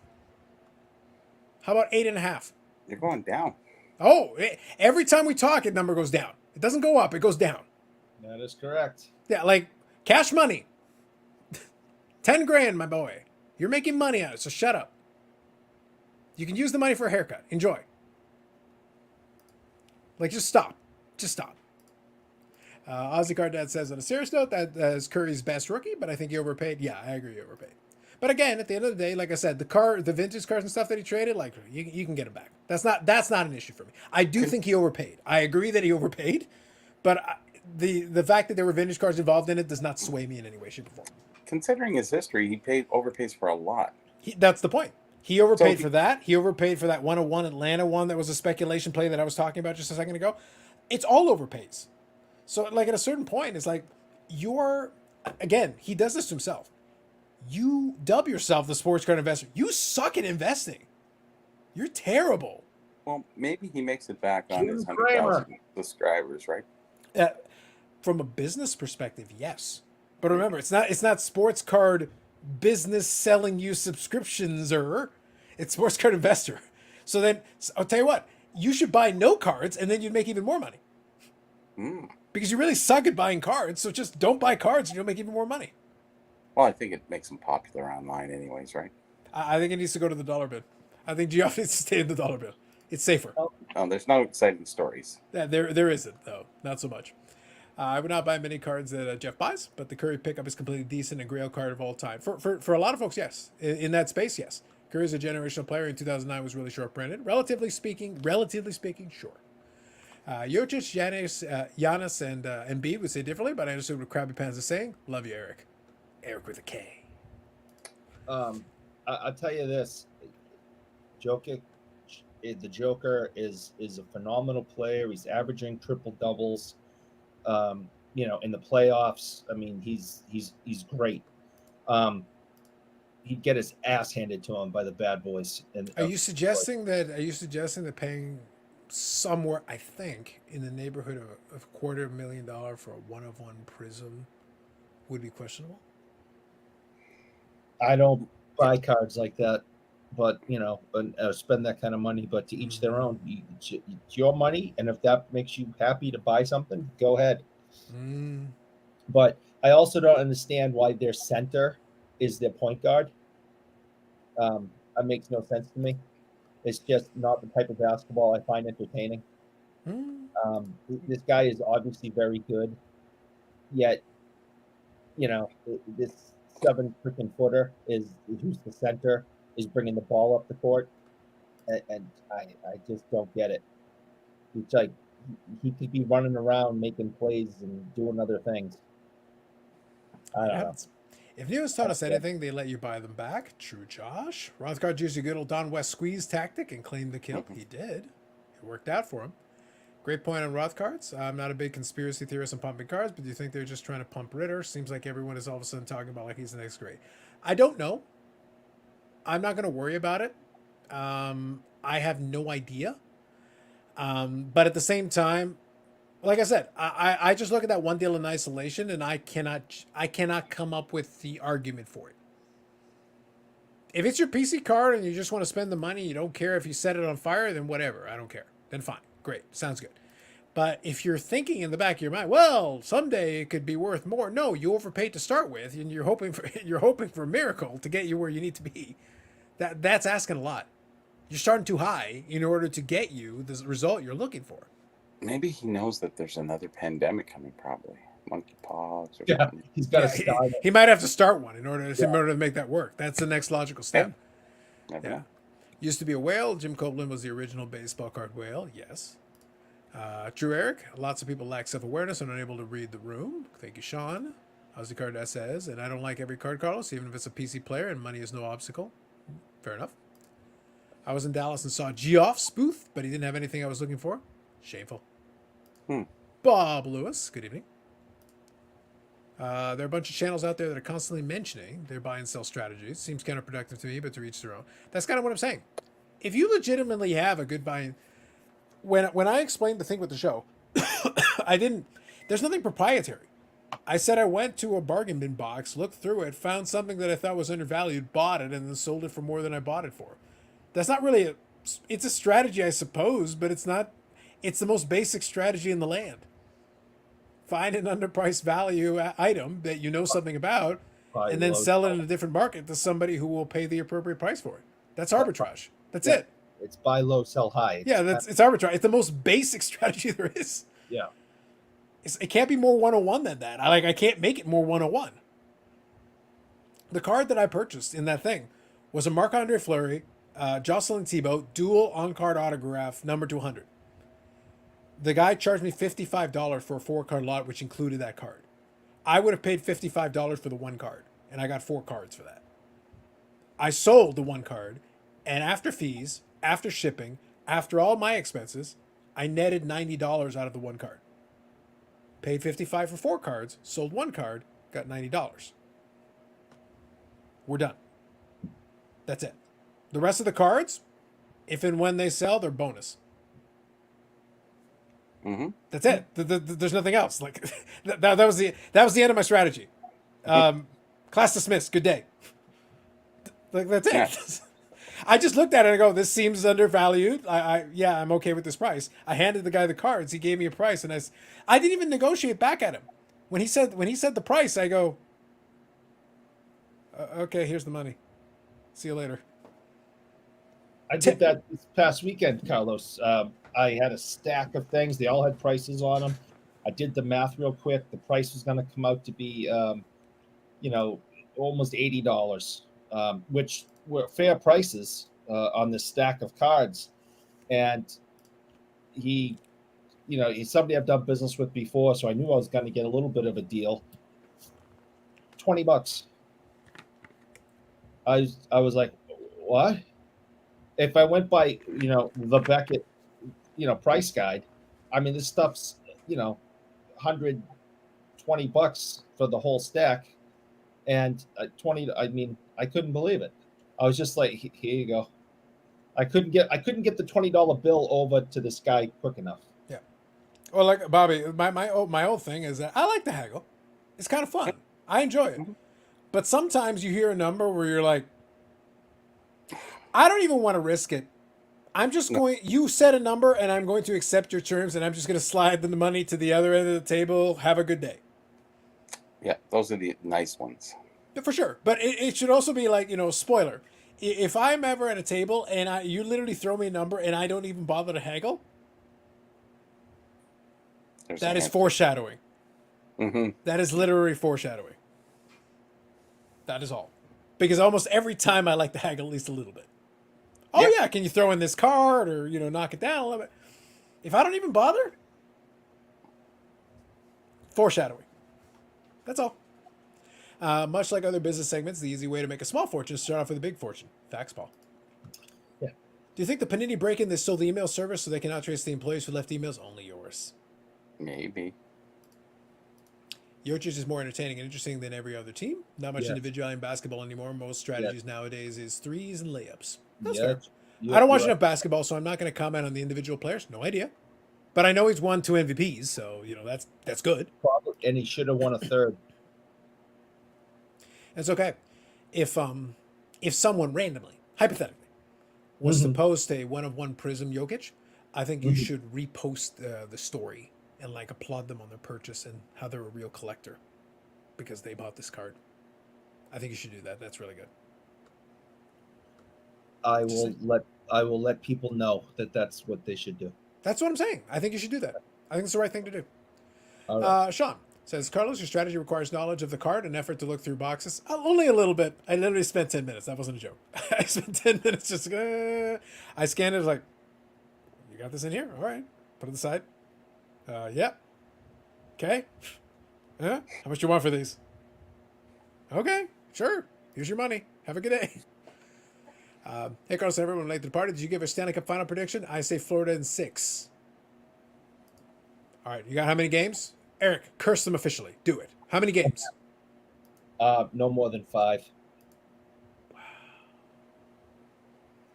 So you're going with Flo Rida? It's gotta be 4 or 5. I just they are going to beat the ever living garbage out of Vegas. Wow. They're Vegas not- Stanley Cup champions confirmed. Dang. They are not going to give them an inch of ice. Dear God, Vegas in 4. Good Lord. Wow. This has gotten worse. Keep talking, Eric. Vegas in 3. Let's go. Yeah. All right. Eric had to get a stack of Peter Klima rookies, possibly. No, Eric did not. Screw Bob you Lewis up. says you should start your own infomercial regarding your take on fortunes. Genius, sir. Yeah. Love it. Got that right. Yep. Like how Eric had his Beckett to look the prices up. Facts. No such thing. Bob Jackson says, how many Klima rookies is $20 by, Eric? 40. I don't know because nobody wants those. People like the vet that grievances. Ever try a swear jar at your table just to see participation? Well, I don't have a table, but I suppose you could. Should they hope that Jokic doesn't float away like the cranium? Oh, I wish it was floating head. If floating head was the one with the Jokic, dang, that'd be amazing. No, that's one's the Hoj. Yes. Lapper says Florida in 5. Fair enough. Aussie Card Dad. Hashtag Chris Hoj. Hashtag Jokic 1-of-1. Hashtag 250K. Hashtag Bougie Eric confirms. I don't know what Chris can buy whatever he wants to buy. I'm glad he has that kind of money. Good for him. I think he was a peasant. I think he should have offered 350,000. I say good for him. 450,000. I hope 5.5 million. I hope that makes. I think you happy. should tell him to sell it back to that guy and then rebuy it for double. And I hope he can. I hope he has a successful. I don't know whatever happens with that. Life. Listen. I don't know, man. I can't even fathom having that kind of money available to me. I am not. I've never had $250,000 to spend on a card in my life. Okay, and I don't plan to unless I hit the lottery. Good for him. That makes him happy. Awesome. I can't relate. Hashtag scholarly. Hashtag scholarship. Hashtag white paper. I love all the hashtags. I'm just happy that I can say that I have a hobby buddy that can buy $250,000 cards. That makes me special too, right? Well, unfortunately, though, you don't because there's not a $250,000 card now. Well, The entire market's gone down, so I'm sorry. It was a $250,000 card. The best way to have had a $250,000 card was to allow the market to adjust. If he tried to sell it today, I don't think he'd get 250. probably not. I don't know, man. And it was a private deal. It wasn't open market. I bet it wasn't worth 250 when he bought it. That's my contention. I don't think it was worth 250 when he bought it. That's all I'm Whatever saying. makes him happy, and if he can do that, great. I think the smartest person was the one who sold it to him for 250. There you go. Especially if they pulled it out of a pack or something. I don't know. NHL Finals, OT games over 1.5 games, odds at plus 145. I think there could be overtime games because they're not going to be high scoring. Going to be 1-0, 2-1. We'll see. Intriguing. Of course, Eric won't have 250,000 if he keeps buying stacks of Klima burgers for $20. It's a fair point. Paul. I don't know, man. I feel like the man is speaking some facts. I don't know what to tell you. I got questions, man. I got questions. See, All right, go ahead, I'm Bobby. gonna drift out because I'm Sounds drifting good. off. I was up at 5 this morning. No Oh nap. my goodness. Sounds good. So, good talking, guys, and maybe I'll listen later at the computer and respond back to whatever you guys are talking about. And we'll, Sounds good, Bobby. Have yourself a good night. Take it easy. Good We'll night. talk later. Good seeing you, Okay. buddy. Hey, guys. I was about to say that, as we were going along, I get the little email notification from eBay that someone, unlike the $250,000 occasion, someone purchased a Tyler Sagan BGS 8.5 canvas card from 2011-12 for the princely sum of $9.99 shipped. Possibly from me. Possibly for a card that I have for free at this point. So I might have made 100% profit on it. That, my friends, is a valid purchase and a good purchase. A wise #investment.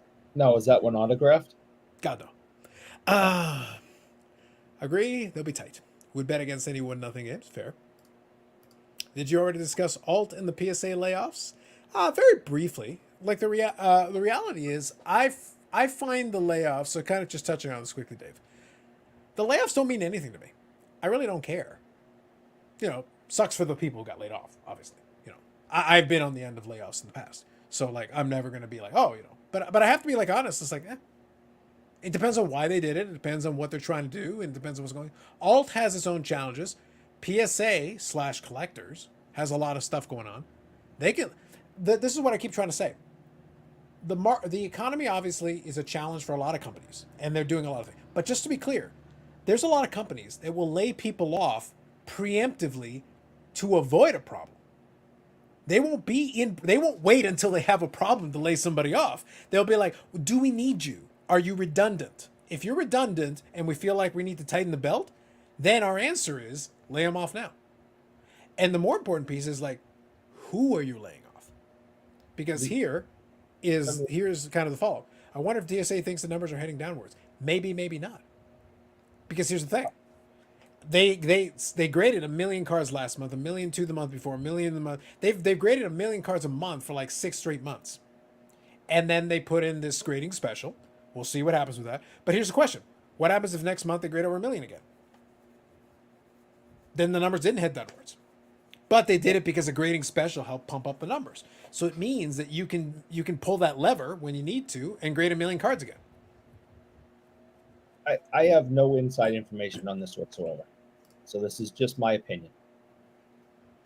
They hired all these extra people, including, I think, 100 graders, during the boom. There were 4 million cards, behind schedule, right? Wasn't it for like 4 million behind at the time, Carlos? Sorry, repeat that? During the boom, they hired, I think, 100 new graders, and they were at, 4 million cards behind during the boom, right? What was that number? It was over 10. It was comfortably Over over 10 10. million. Okay. So millions upon millions of cards behind. They got caught up. The boom is over. There is a financial crisis. We're not at recession yet, but there is a financial crisis. Why wouldn't you get rid of people now? Yeah. You hired them during a boom, and you were 10 million plus cards behind schedule. Mm-hmm. You're not in that situation anymore. You don't need those people. You can go back to the way it was before the pandemic, before the boom, and run your company that way. So I think it kind of just makes sense.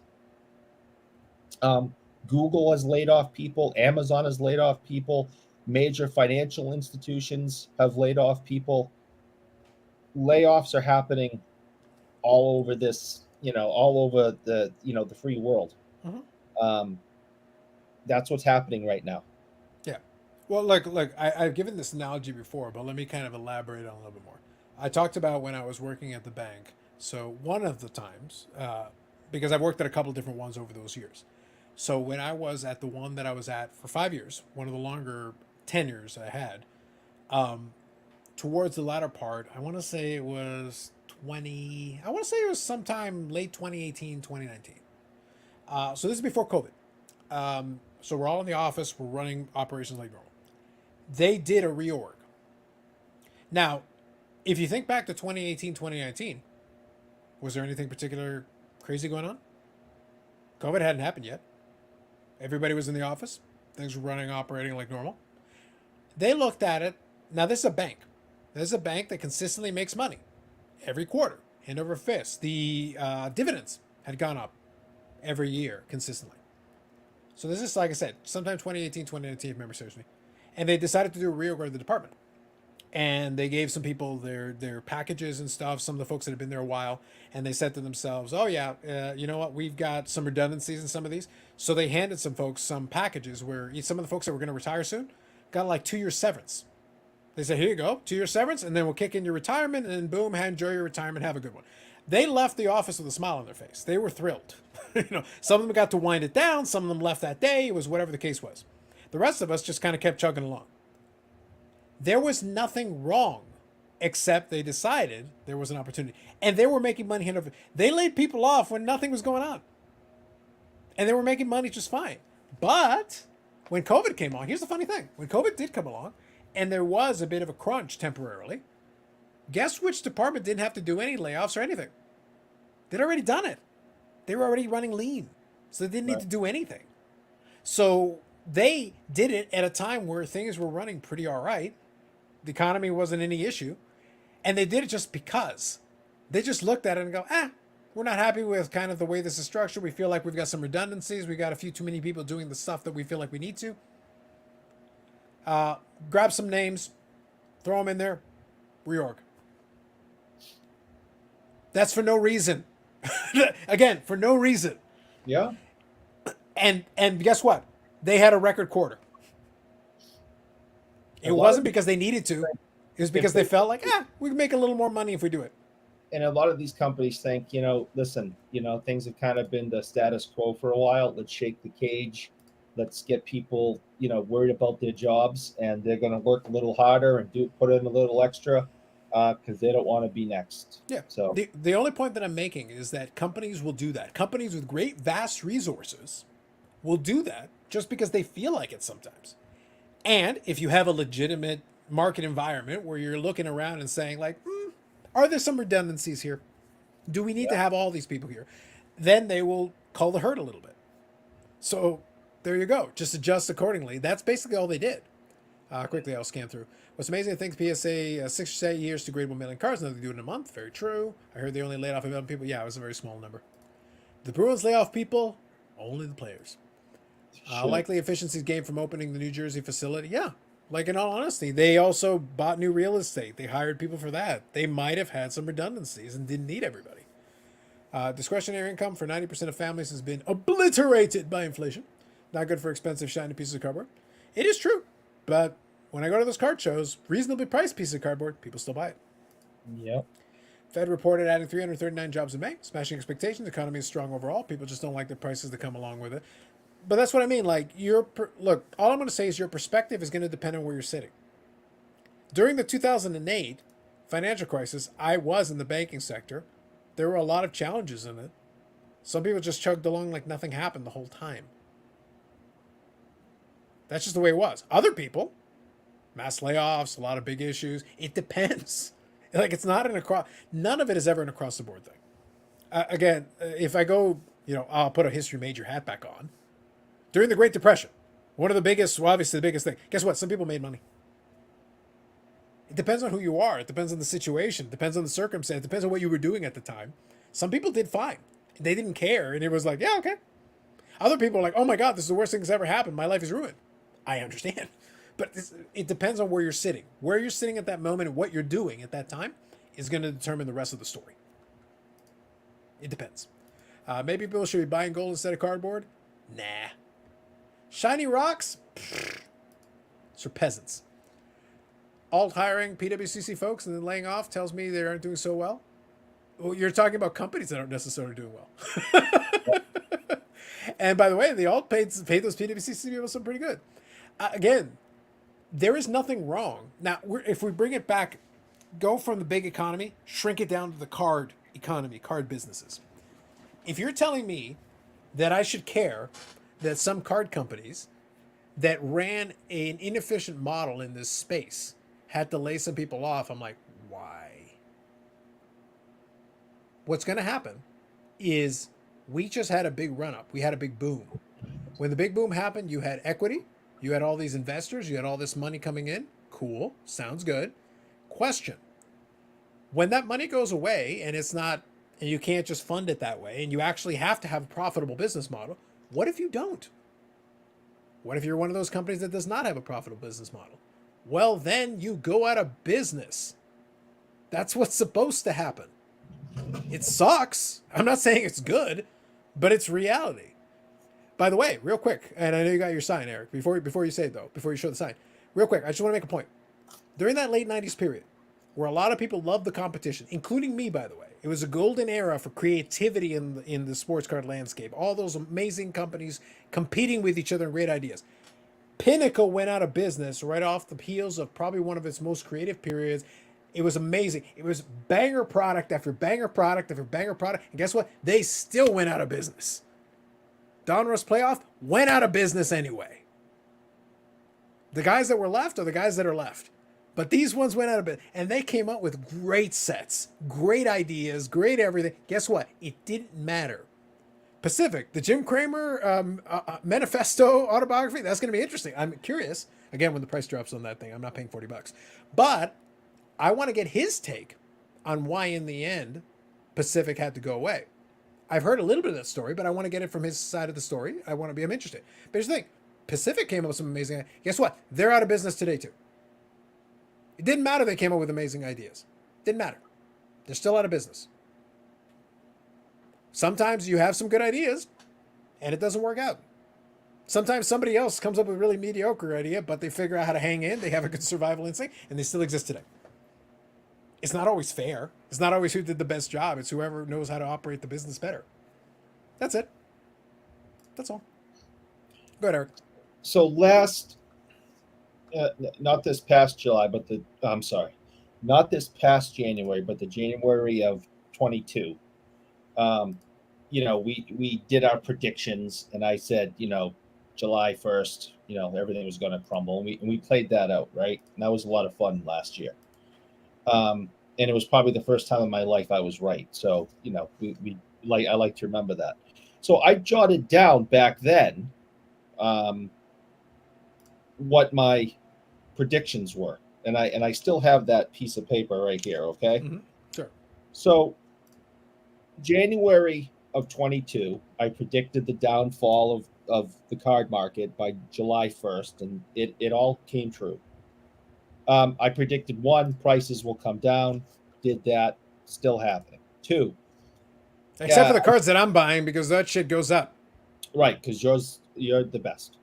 I said if, and I underlined that twice. You are in financial difficulties. Get out now. I that was my big advice in January of 22, that if you dug yourself a hole in the card market, get out now. Try to get some of that money back, and so you don't end up destroying yourself. 3, I said prices would come down, but would still remain higher than pre-COVID. All so far, all of that has been true. Yeah. Now, here comes the part that we were just discussing. I said and predicted, and this is the way I wrote it, and I'll kind of talk about what I meant. Mayonnaise will inherit the earth? I never said that, because that's gross. I said subtext. I read between the lines. I said slab companies and other companies new to the market will fail or be in trouble and therefore come together, whether it be buyouts or merges. that is what we are now. You know, we saw it starting last July with companies dropping off and everything. This is the continuation. And I kept talking a lot about inflation because we could see the inflation coming last January of 22, and I talked a lot about a lot of it's going to depend on what the market is doing in inflation. Well, it's gotten worse. There's no doubt about that. The big joke is that you got to like remortgage your house to get a dozen eggs. There's all these egg jokes all over the internet and how expensive they are. So when you see fanatics buying these other companies, or these companies merging together, or these these layoffs, this was all very predictable.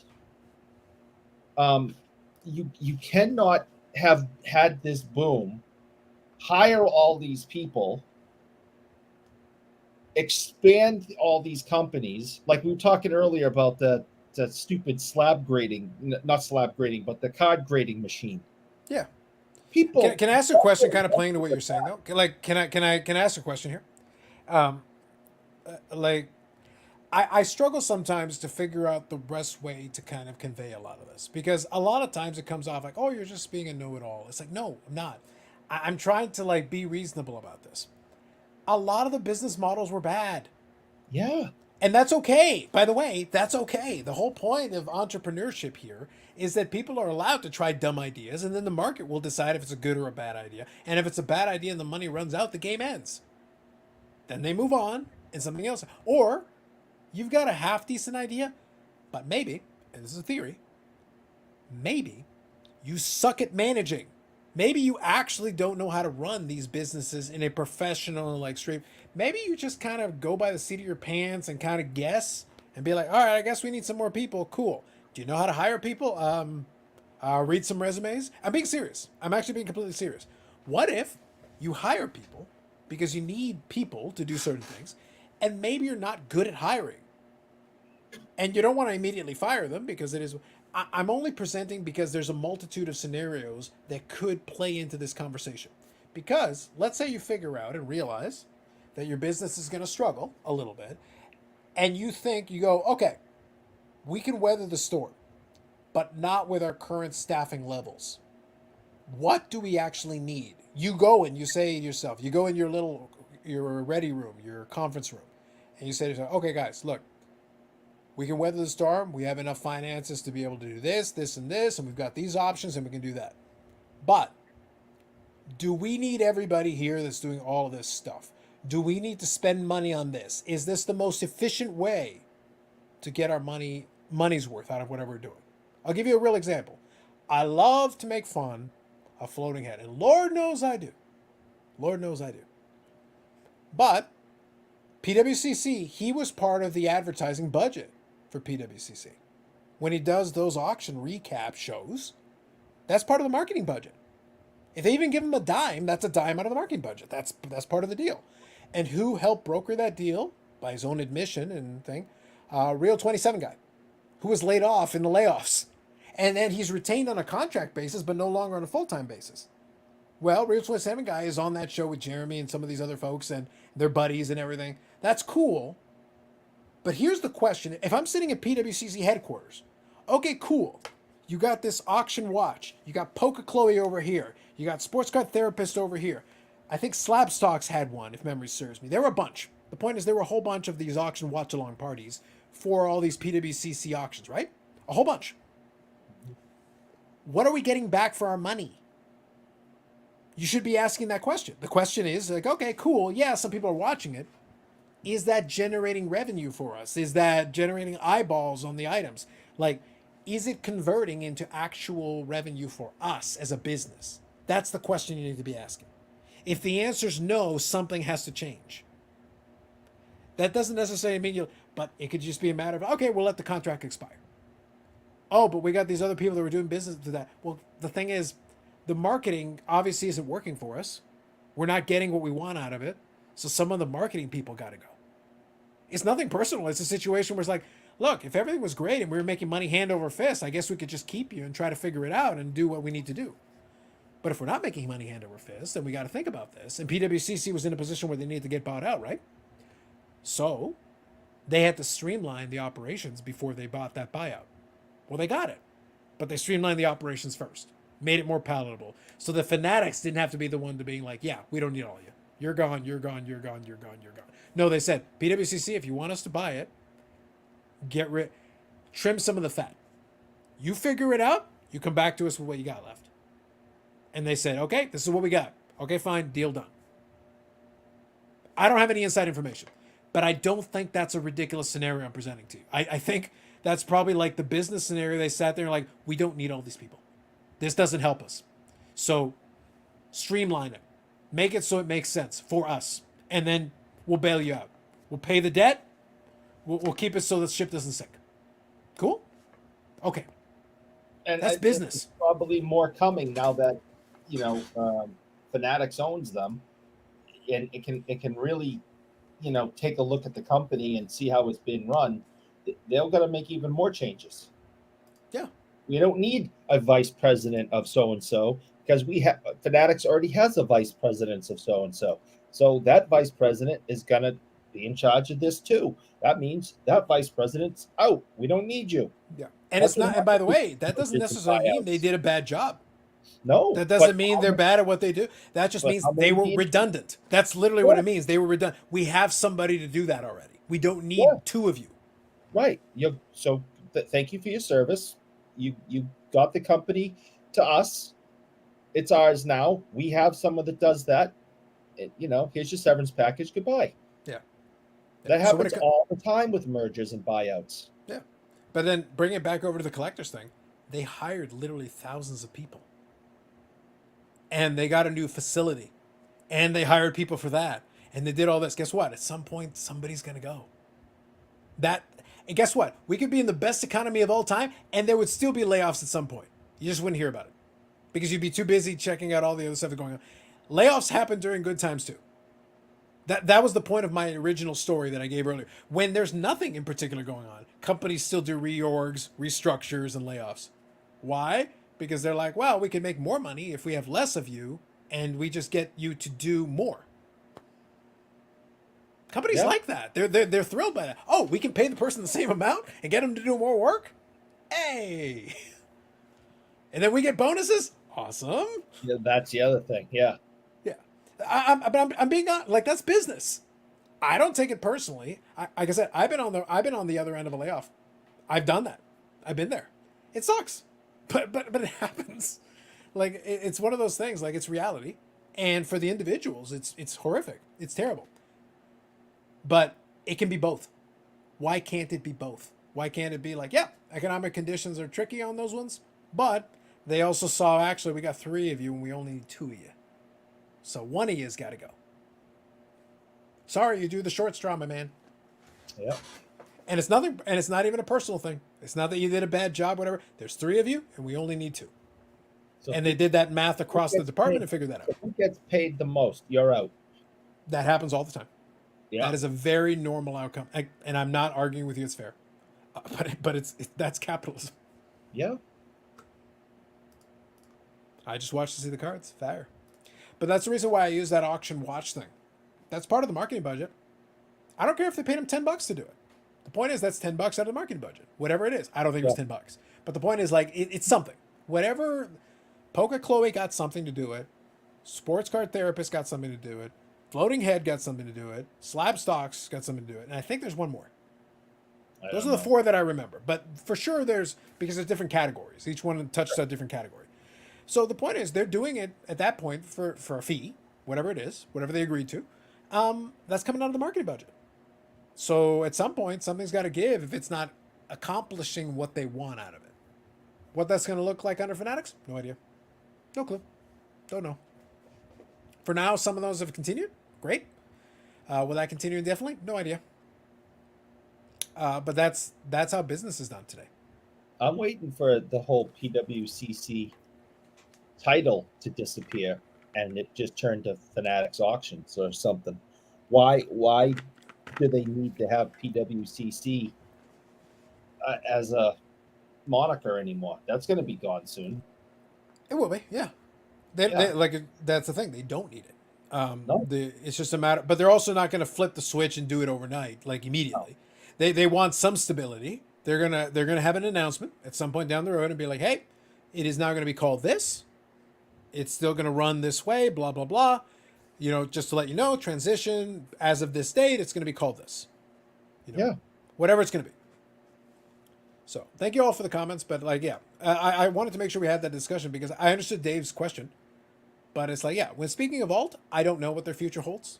Their model is very strange to me. I've never quite understood it, and they've had some challenges, some issues, so I don't know what that's going to look like. For some of these other companies, it's gonna wait and see. I don't know. So we'll find out. This is PWCC. Brent and Jesse all have to go now. Dave, just because you said that, they're going to be promoted. Just because of that. Some corporate functions can be leveraged by Fanatics Corporate, but it would be foolish for Fanatics to put their hands on everything. PWCC has done some things really well, and I think that'll be the next challenge. It's figuring out who did the well thing. When they look at it, they're going to be like, okay, so who's doing the best job here?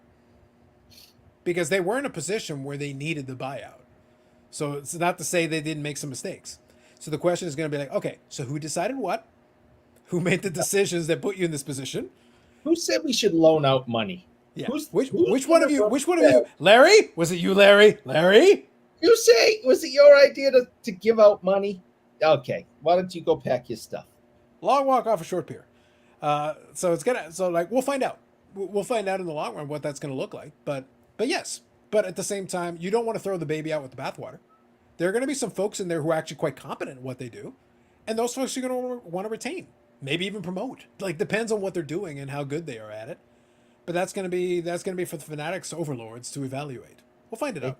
It's funny. Look at some of the ideas and some of the changes that came in during the boom and during the pandemic that so quickly fell apart when it was over, and we now realize. Well, you and I, kind of agreed that a lot of these were stupid to begin with, but the industry, the hobby, thought were these wonderful ideas and embraced them so quickly. Of course, 1,000-point scale and electronic grading, terrible idea. Well, 1,000-point scale, I would agree with. I'm kind of hoping that only idiots would come up with something. We can move towards morons. Computer grading and get away Foolishness. from human grading. But that was me. But things like fractional. I mean, I always thought that was stupid, but that was embraced, and those fractional companies have all fallen apart. You have, machines that will grade your cards for you. That died. Companies that are going to loan you money against your cards so you can buy more cards. Yeah. That didn't pan out so well. Clearly not. But look, I hear the coaster market. Coaster market is huge. Huge. Card coasters are the future.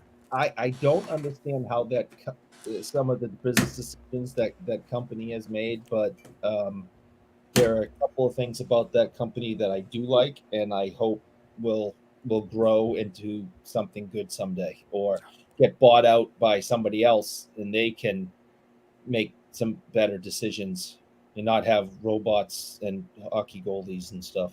I think the hockey goalies and robots, ironically, was their best work. Moving on. I summed up pretty well. Listen, for Dave's sake, I am hoping that they're going to be like, we'd like to announce that Brent and Jesse are now overlords of the PWCC division. They are now forever entwined with this company. This should go on forever.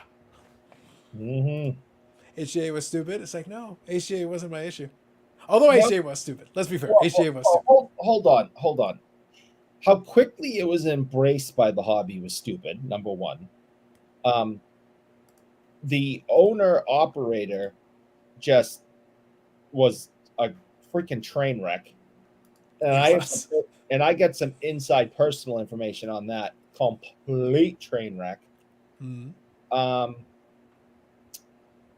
But they're just like any other startup slab company that popped up during the boom. But all of a sudden they were like, we're gonna make pretty labels, and somehow the hobby went bananas for that. I don't know why, but I remember when they first came out, and they were like they had a lottery every week, and Clubhouse, which had like at the time had like 100 something people in it, were all like on their phones on Clubhouse and on their computers trying to get into this lottery, and then celebrating like they just won something big, saying, "I got number 97. I made it in. I'm gonna."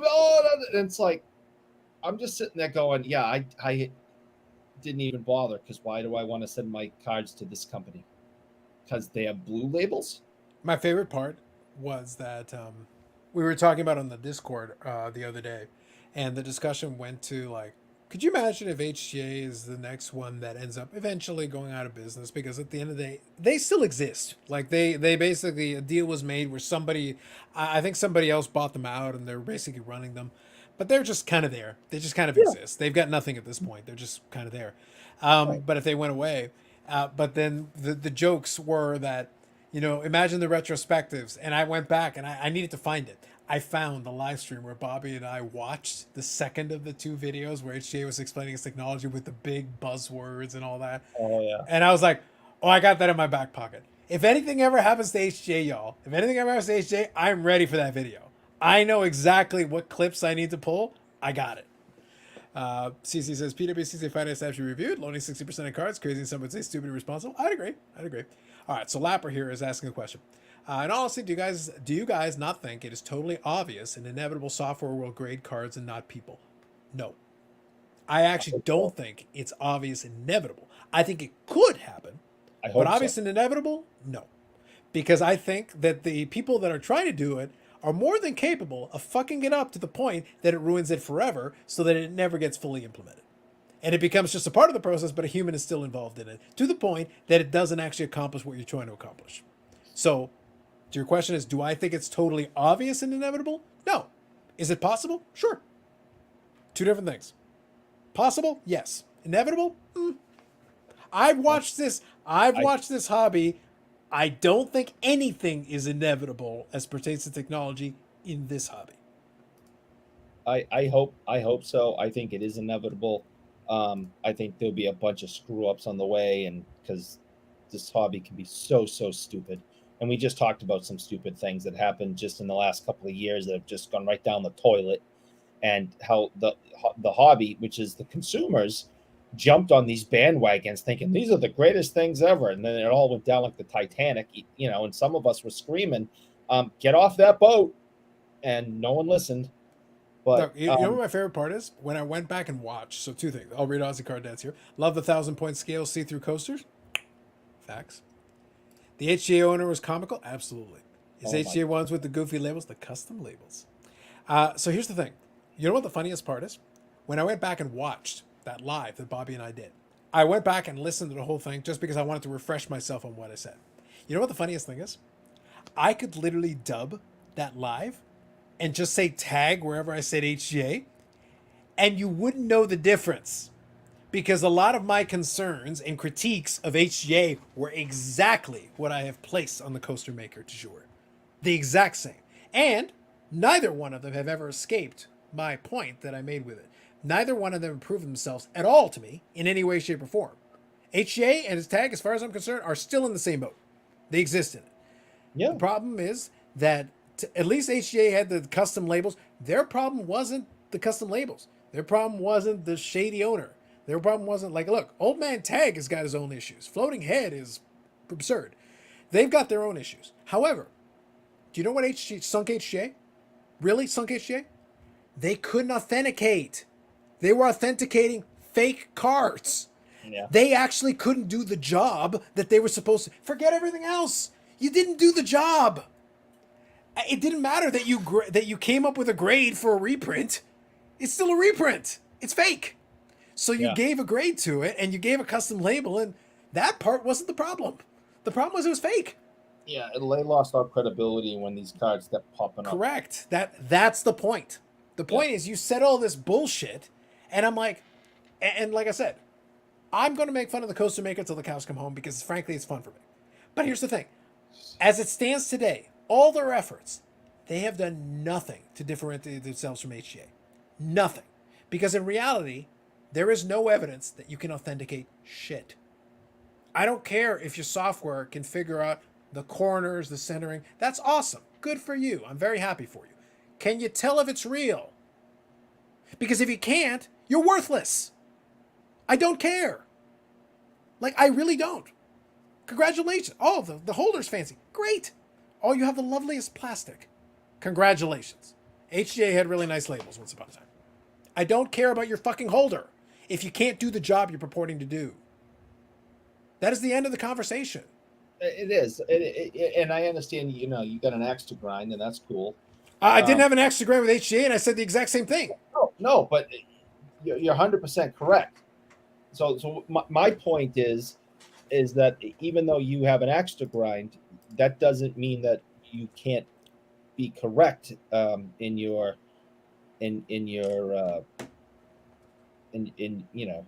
opinion. So, but that's why I said my criticisms of HGA were identical. They're almost word for word the same questions and challenges I am putting on the coaster makers, and they haven't solved it. They haven't cracked the code. I could have a Ferrari out in front of my house, but if there's no engine in it, it's pretty much worthless. Yes. But if I got a 1976 Volkswagen Bug and the thing can get me from point A to point B, that's worth something. So, I mean, I get it. So if you can't do the job, it doesn't matter how pretty it is. Yeah. And HGA couldn't do the job, and I can't. I really have no opinion on Tag because they're not producing anything, it seems. So yeah, there's nothing out there to say whether they can or can't do something. I mean, I still don't understand the whole negative number thing from months ago. I don't know how that happens, but But I think my key thing is this. I disqualified myself from reviewing them because I have an issue with the brain trust in that thing. However, all I said at the time, and I'm going to repeat it now, for the rest of you who don't already have a preconceived issue with them, all I ask you to do is to question whether they can do the authentication piece. Ask that question. It's a valid question. It was a valid question for HGA. It's a valid question for them. You have not proven to me you can do shit. And I don't care about your fucking holder. Stop telling me about the holder. I don't care. I don't. Do not care. Ever. Devil's advocate, the top 3 grading companies screw up all the time and put fake cards in their holders. I mean, we know this, both fake cards, cut cards, but that's your number one job is to make sure what you are putting in your product is real. Whether it be the autograph, whether it be the card itself, that is your number one job. Remember why these companies came into existence. The internet became popular. Selling over the internet became popular. eBay became popular. And as the cards became more valuable, person, A, who's buying from person B, we used to have to send checks in the mail or money orders and hope that the other person would send us something back. And this would take a month for the whole process to happen. Grading companies came in, so we knew that what we were buying was an agreed upon, it's real, and it's in this condition. So it was a necessary, grading companies were a necessary evil for this new thing called internet selling.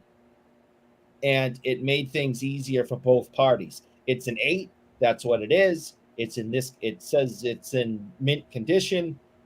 That's what you're paying for. So there was, you have to understand, we didn't have 4K cameras. We didn't have phones that had cameras on them. We didn't have that technology when all this stuff started in the 90s. It didn't exist. Okay, we didn't have these high def scanners. So the pictures that you saw on eBay sucked. So these grading companies come in and say, it's an 8. Boom. Now it made the transactions a lot easier, and I'm willing to spend more or less depending on it all. And that we all agreed this is what it was. So if they're still, 30 years later, still can't tell me if the autograph is real or the card is real, that's that is a major problem. Never mind the fact that on Monday this guy is going to tell me this card's a 7, but on Thursday the same guy is going to tell me the same card is a 10. This is why I've never sent cards in for grading for all these reasons. Except when you send to baubles, because that's that's going to be critically important. Ozzy Cardet says some of us not mentioning names would mention the authentication issues in the chats of these companies that they still can't answer. Fair. CC says the last nail in HGA was when they said they would not grade one of the most iconic cards in the hobby, A63 Jordan. Can't call yourself a grading company if you can't grade the cards. That was one of many in a list that they said, yeah, we can't do it, because they realized that they could not authenticate it, and they didn't have the capacity and the capability, which is fine. But then you're not a third-party grader. You don't qualify. You're disqualified now. I got some fools going in the drawer. Only 10% of the price of the real gold. Bargain. That's right. I totally forgot about the HGA lottery. Certain dealers in Dallas Card just swore HGA was taking over the world. Felt like I was the only one in the room full of crazy people. There was a time where that's why I laughed, because when I went back to watch that video, I wasn't joking. I could tag wherever I said HGA, cut a couple pieces again. I could convince you that I recorded that last week because of just the way, because I took the exact same tack, the exact same angle, and all I said is, prove to me you can do the thing that you say you do. I don't care about your ability to grade the card. Grading the cards is important, but it's only one part of the equation. If I can send all the fake cards to you, then you're worthless. Your holders are worthless. They're overpriced garbage. So it's like, what's the point? Then I don't care. And you will single-handedly kill the entire hobby, because all the criminals will send all their crap to you. You'll grade it, and then they will sell it. And it's like I have a printing press for money, and I'm just putting fake currency out into the world, and I will destroy the economy. Yeah. So So you Ladder have says to here. be an authenticator. Yeah, that's part of the deal, unfortunately. Like I said, we can make the argument that the existing ones, but they don't get it right 100%. I'm not telling you that they're getting it right 100% of the time. I'm saying that they are catching some stuff, and as you're an upstart, you have to prove to me you can catch something. Until you do that, I can't believe anything you say. I don't care what you're saying. I don't have to trust you just because you exist. I'm sorry, that doesn't work that way. You have to prove something to me. That is correct. Yeah, I searched the whole HGA site back in 2020 or whatever. And if people didn't learn that the last couple of years, I don't know what else we could do to convince you. No, the thing is, it hasn't been learned. I trust me. I read the chatter, like, it's not being learned. Well, rule number 1. Yeah, I searched the whole HGA site back in 2020 or whatever they came out. Zero mention of the word authentication site-wide. Yeah. Tag had ZX, PSA employees, so nothing here. That was the other piece that kind of I talked about. They do have a lead grader, and he was with PSA. I think 6 years, if memory serves me, something in that effect. So fine, but okay. But the thing is, if you think PSA sucks now, this wasn't the lead grader at PSA. This was a dude who worked for PSA. So are you qualified to be? Remember, this program, this algorithm, this system you built is based on this person giving input to how it should grade, what it should be looking for, how it should evaluate this thing. What if you suck and you're programming the computer? So the computer is computerized suck. I'm asking a question. I don't know anything about the grader guy that they had in there. I'm not familiar with his resume myself. So I can't assume he was good at his job. He was probably fine. But again, the whole thing with CSG when they did their thing is they said, we took 2 of the Beckett lead graders. Whatever you think of Beckett, they took 2 of the bigger name graders that they had there who had a long tenure. This was a dude who worked at PSA for 6 years. I'm going to repeat, a dude who worked at CSA for 6 years as a grader. Is that good enough? Because he's your lead grader. Well, he's a hell of a lot better than, and I'm not going to mention it, but a company, and I've talked about this before, here in New England, that I asked the guy, who started this up, okay, well, who's grading and what experience do they have? Oh, me. I said, what's your experience? Have you graded at other companies before? No, I've been in this hobby for 30 years. What? Well, I've been in this hobby since 1988, and I could not just walk into a grading company tomorrow, sit down at the bench, and start grading cards accurately. I mean, I know what's what to look for and here and there, but you have no real experience. No one sat you down and said, okay, let's go over this. This is the procedure. No, I had money. I started my own grading company here in New England during this boom, and I have 30 years of experience. That's okay. Well, I'm not giving you shit. And that's what happened with these companies that popped up during the boom. Yeah. But I also think it's part of the equation that you have to kind of evaluate the individual that represents the company that way. That's basically what I'm saying is we can then look at the resume of the person who's going to be the arbiter, because if they're the lead, then whatever good or bad there is, that's our question. That's what we're going to find out. So Tag may be able to grade a card, but I think it's very difficult for a computer to evaluate authenticity in some forms of altering, especially for vintage. Well, right now they don't do vintage. By their own acknowledgement and their own setup, they don't touch vintage. So Andy here. Good evening, Andy. The reason these companies came into the market the last 3 years for one reason, money. Take advantage of the situation. If you get it right, that's a bonus. Yeah, there's a lot of that. Before in PSA, he was a card trimmer, allegedly, Dave. I don't remember. I think I looked into some of the background, but I'm not too familiar with it. But I'll just leave it open-ended. I can't comment on it. I don't know. Yeah, the grader at Tag is Juan. I don't know which Juan. Thank you, Michael. A lot of other things turned me off with HGA. No, just block him for that. No. You don't like Juan? No. What if Juan brings you a chocolate stick in a vending machine that's wrapped? Do better. The lottery thing turned me off with HGA. Now Tag is doing it too. Just a bad idea. Well, I think Tag is trying to save you. They're trying to teach you, like, don't send us money. Don't send us cards. We're shit. I want Tag to be successful. I want to get the human element out of grading. I don't believe in it. I want it to be successful. I have, with an open mind, haven't seen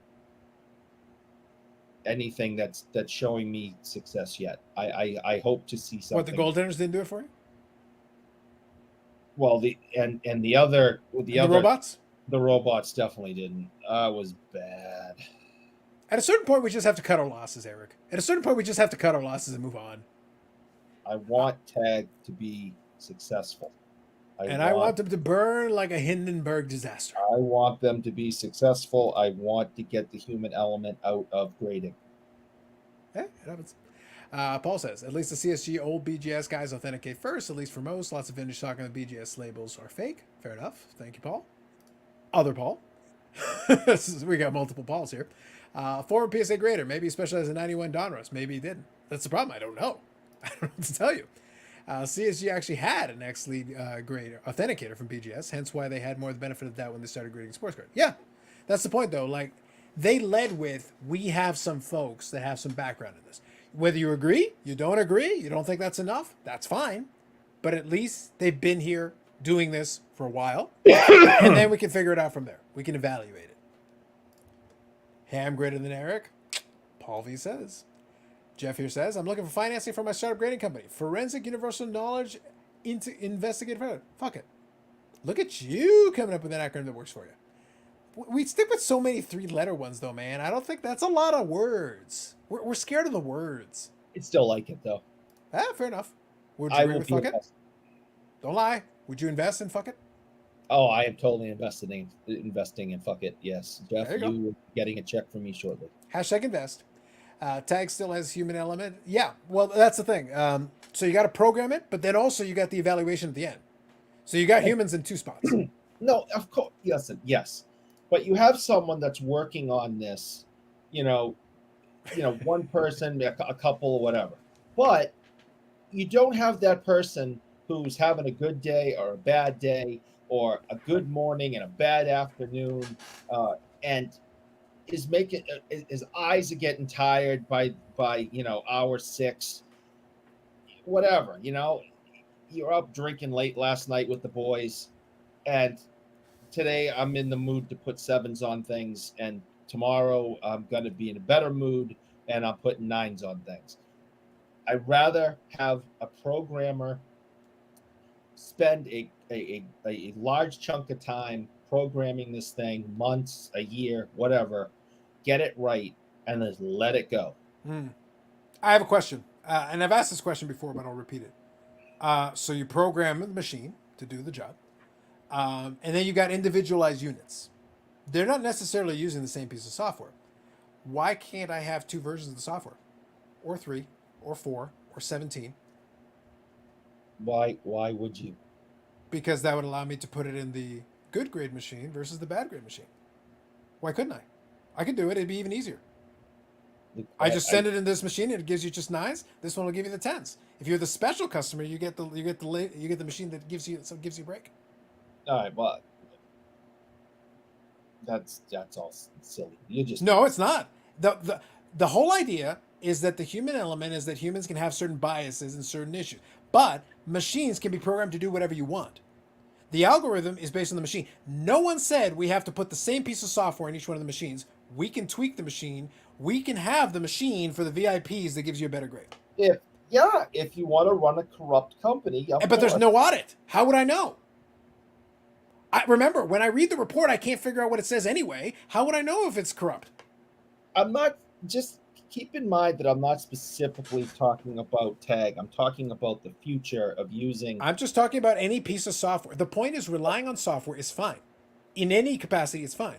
I am pointing out that it is no more protected from corruption than any other form available. Because guess what? We program the machine. And we have more than one. So all I got to do is send it to machine B. If the VIP sends it, all I got to do is be like, oh, who is this? Oh, that's one of our VIPs. Put it on the red one. Yeah, all that. Yeah, you could also say, listen, one of our top submitters, it just sent in their mantle second season card. Why don't we send that over to our VIP section, and those graders at company whatever know that the VIPs don't get anything lower than 9s. So you could do the same thing. A corruption, Eric, but the irony is that's my point. The whole point of the argument was that the machines would prevent this. My point is they don't. They don't prevent it in any way, shape, or form. Because you cannot audit it, because there's no way you can check, there is literally nothing to prevent the same corruption, just in a different avenue. We're using technology where the person did it before. The only thing we did was change how we did it. Again, there's no audit. All right, you can't take corruption out. However, you could take out a person's mood. Cool. And if things are not corrupt that day, everything is going to be judged the same. In theory. And that's what I want. I don't want that the guy came in a great mood. He gets a phone call from his wife at 1 p.m. that the kid got suspended again for, setting fires in the boys' room. And now he's pissed off for the rest of the afternoon, and that's going to affect my grades. I don't want that. I just want the damn computer to say 7, 7, 6, 5, 10. Just keep printing them all day long. Same standards, no mood changes, no tired eyes, no caffeine at 3 p.m. Every single thing's the same. That's what I want. Well, the problem is, though, that the computer is not the one putting it in the machine. The human is putting it in the machine. And if I'm tired at 3 p.m., you're going in the blue machine, Eric. You're getting 5s. No. So fuck you. You're getting 5s. The machine's giving you the 5s. And you can't disagree because the machine said so. You're going to the blue machine, Eric. You're going to the blue machine. Nope. I will not have the blue machine argument. You will have the blue machine. No. If you wanted the red machine, you would pay double. Nope. You're being difficult, and I don't want to talk to you anymore. And he says, maybe if the humans running tag disagree with tag rating, the AI will destroy the company. You can only hope. Scott Maxwell is his name. I thought his name was Robert Paulson. Reference. You guys get it. So by Eric, the logic, the human, isn't looking at the card, but they're looking at the robot looking at the card. True. Orange County Sports Investments, they use a ton of eBay names to sell their altered cards. I'm guessing that's who you're referring to as Scott Maxwell. Fair enough. We need a blend of human and AI, not all or nothing one way or the other. Fair enough. Computers do what people tell them to do. Yeah, that was my only point. The joke here is that's it. All I'm saying is you can program the computer to do whatever you wish. We've already seen AI learning. It will get better on its own until you're wrong. The future is AI. The computer is taking over. Until the computer realizes that the standard changes over time. Then the computer changes the standard. Then the standard changes, and what was 7 today is an 8 tomorrow anyway. I'm The not standard happy. does change. The algorithm will learn based on time and learning. So if it turns out that the 7 standard actually should be slowly altered and the marketplace changes it, they've already said this. This is not me making it up. They've already said this. I don't want AI. AI is I know we're getting closer to it all the time, but I don't want it to learn. I want it to simply go, this is a flaw, take a point off. This is a flaw, take a point off. Every single card's the same. I have no interest in it learning and then changing its whatever you said there. So They've already said that if they feel like that the marketplace has changed the way it feels about a certain grade level, a certain portion of it, they will make tweaks and adjust. They said they will make tweaks and adjustments to software, which means that what ran through the machine already is no longer going by the same standard as what will come after the upgrade. and do you know what we call that? Beckett. So all you did was give us a mechanized Beckett? That's your improvement? If you Beckett bot is going to fix this? you're going to change the algorithm Lame. and have it, judge these cards in the first couple of years one way and judge these cards the next couple of years a different way, then that's Beckett. No, you set it and forget it. And that's the way it is for the remainder of your company. Dave says, I just checked and tag is graded 4,718 baseball cards in total. Fair enough. Lapper says, I've asked multiple times if there's actual machine learning going on and each card is put in and can't get an answer. Don't ask too much, Lapper, or you're getting the blue machine. Don't ask too many times or you're getting the blue machine. All of a sudden, no matter what you do, you're getting a 7. But it's 7. Keep bugging us, you're getting a 6. But the machine has feelings too. And you're getting a 6. Because the machine is pissed at you. Well, you don't want that. The red machine has the inner holder of the slab, 2 millimeters shorter, so you have room for trimming. Allegedly. Don't talk bad about the AI. It hears you and remembers forever. All I'm speaking is truths, Michael Ham. All I'm speaking is truths. There's a place for the technical grade, but you still have other factors at play. The human element can't totally leave, no matter how good the machine gets. I don't know. We'll see. And we don't need robots spotting flaws at magnified level that I've seen with the naked eye. I want it to get so good that no matter what happens, you get a 5. That'd be amazing. And that's that's the thing. If you can't see it from the naked eye and you're looking at it under a times 100 microscope, that's completely foolish also.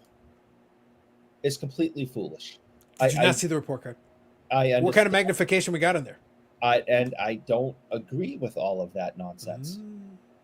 I think 1,000 points of light is ridiculous. By the way, Michael Ham agrees with the Beckett bot idea. Guys, Beckett, listen, I'll sell you this idea. I might have fixed your company.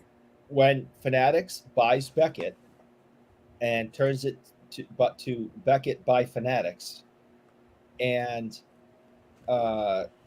gets this type of computer grading, I'm in. You're in for Beckett bot? I am totally in for Beckett bot after Fanatics buys them and changes everything. Because how could it be worse than what they're already doing? This is the machine already knows everything, no need to learn. Well, the problem is the machine doesn't know anything right now. Right now, it's got nothing. It needs to learn some stuff. It needs some learning. And if Lapper keeps asking questions, he's getting the blue machine. I don't want it to learn. I want it to be programmed and simply do it. That's it. Wait, so what if the programmer is getting instructions from the drunk former PSA employee? What if he's a sloth? What if he spent all his time at the pub and is giving, so the corner can be like at an 89, 94, 67 degree angle. I think I can program that. Hold on. What happened? We got a 7.5. The slab is blank. 7.5? Just saying. That's what tag does, Eric. Hashtag over magnified flaws. And I'm not a huge fan of that. Where on the doll did Beckett hurt you, Eric? Moving on. Right, yeah. Nakashino says, I still can't believe the Seahawks didn't try to run the ball. Facts. When AI grading is the new card score, I mean Beckett bot, that is the vending machine that grades and slabs in seconds. Could we combine the Beckett bot vending machine? I like where this is going. Could we combine the Beckett bot vending machine that dispenses chocolate sticks? Then Eric will become an investor. Well, I just got a Dunkin' across the street. I don't really need all that. But You can go get your grading from Beckett bot and get a chocolate stick while you wait. you tell me that if you had the card score thing that actually slabbed cards from a reputable card slabber, that wouldn't that trust me, that damn machine would have been plugged in when I found it. Well, the problem is that when the machine scans, all that happened was it was being graded by the same morons who can't decide what the grades are on things anyway. I just if PSA put a machine out that you put your card in, and in under 3 minutes it comes out the other side slabbed with a grade on it by PSA, that multi-billion dollar idea. Yep. I guess thanks to working with the 30,000 card backlog. Michael Ham says crumble cookie. Hey, you can dispense some crumble cookies. I like that. Speaking of crumble cookie, There you go. I'd like to remind people that our sponsor for tonight is Crumble Cookie. I really want crumble cookie to actually be a And sponsor. we This would make me so remind happy. you here from Crumble that if you get that grumble, you get some crumble. Okay? Eric, I want you to keep this energy if I find a way to actually make them a sponsor. I want the same energy. I just want to remind people, hit that like button because it is now being sponsored by Crumble Cookies. Okay? And remember the tagline, if you get that grumble, you grab some crumble. Wow. All right. Wow. So Lapper says, magnified, non-observable, observable flaws aren't penalized by tag, or so they tell you. Unless you go in the blue machine, in which case all of your flaws are judged by tag. Tag is very judgmental. It doesn't like you. It thinks your haircut's stupid. Hold on. I don't need tag for that. I have a mother. That I'm just saying, it'll emphasize. It'll give a My printout mother to agree. doesn't like me. I have been a disappointment since birth, and she doesn't like my haircut either. So I don't need tag bots for that. All I'm I just have saying, to Lapper is buying into the marketing copy. go downstairs. I'm telling you, the tag is judging you every moment of every day. It doesn't like your haircut. It thinks you should get better shirts that are better fitted. It's judging you every moment of every day. I don't need that. I have a mother. All right, Eric agrees. No, we don't need tag. Fine. One BGS slab with every chocolate stick purchase. Eric is speaking from the heart. True story. Eric, the only thing keeping PSA from having a great machine is patents. By the way, I've talked to some folks and they think those patents are beatable. I've actually had this conversation. They actually think that patents are not as strong as they think they are, but I think no one else seems to really care. Again, not my opinion, but the person I spoke to is a patent lawyer. So that's their opinion, but they feel like they could beat it if they really needed to. Well, I think either PSA or Fanatics is going to end up either buying tag out or copying their technology. And I would figure if they feel like it's worthwhile, copying the technology is better. Why would you buy them? Don't give them a dime. Yeah, you guys keep spending money on your goalies and your little robots. How much could they possibly? We're not talking about $1 bazillion. Come on. Do you know how much it costs to set up at those shows when you don't actually make any money? You do realize okay, so in theory, you're paying someone to work there. You're paying the Hanson twins. You know, Old Man Tag has got to be collecting something. Floating Head is getting compensated in theory. Like, these people presumably collect something resembling a salary, and they don't generate revenue. They don't actually take in cards to grade in enough volume to actually make money. It's just like money out, money out, money out, money out, money out.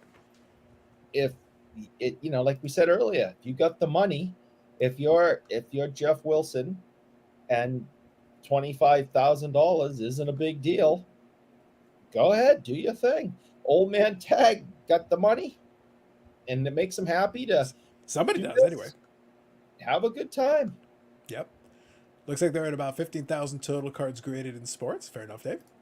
Carlos, you haven't seen my hair. It's at least a 3 out of 10. We'll see on a 1,000-point scale. We'll see on a 1,000-point scale. We'll find out.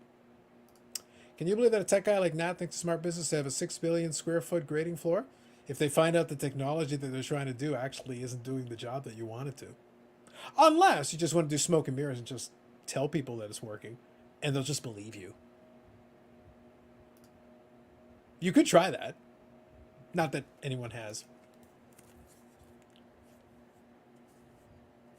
I'm still hoping that you can do that whole thing every week, and I will continue to say that I hope. And I might. And that's fine. I hope Tag. I still have the cheapest coaster ever purchased on eBay. No, that's a record breaker. Where's Card Ladder? This is the cheapest one. Where's my posting on Instagram for this? I just want the human element taken out of it. I think it's a joke. The owner of Tag is very off-putting. Not a guy that is going to attract suitors. Well, he's attracted some. Somebody's agreed to pay for it. He's an interesting cat. It's I think Baubles did a fantastic job interviewing him, though. And I'm not just saying that. I honestly believe that. I think he did a fantastic job. I think the 540 Flips guy would have done a better job. Probably, but that guy's just way cooler and better than Baubles is. Yeah, he's pretty elite. He's top tier. Yeah. Baubles is fine, but the 540 Flips guy, I think he knows what's going on. I think he knows the score. Way better. He knows the score. But yes. I didn't think the last section of this would be some good old-fashioned coaster slander. I did enjoy that. That's always fun. Only one of us is coaster slandering. The other one is saying, "I hope that the company becomes." Listen, Eric, it's fine. I don't. They don't need to know that you agree with me on every single point that I made. You're sitting there like, "Oh, the stupid coasters! What trash! What garbage!" No. Listen. You don't need to say. You don't need to say these vicious things. It's fine. It's okay. No, the things that are negative about the company, I have said or agreed with you on, and the things that I think are positive, I have said that, and I hope continue to grow and the company is successful, because they got to be better. Whatever the hell they're doing or trying to do is got to be better than what Beckett's doing. Or so you claim. It's got to be. It's a dumpster fire over there. I don't know. I don't know if the old fake old robot is actually doing the job, but we'll see. Find out. So Lapper here did Bob's interview. He did.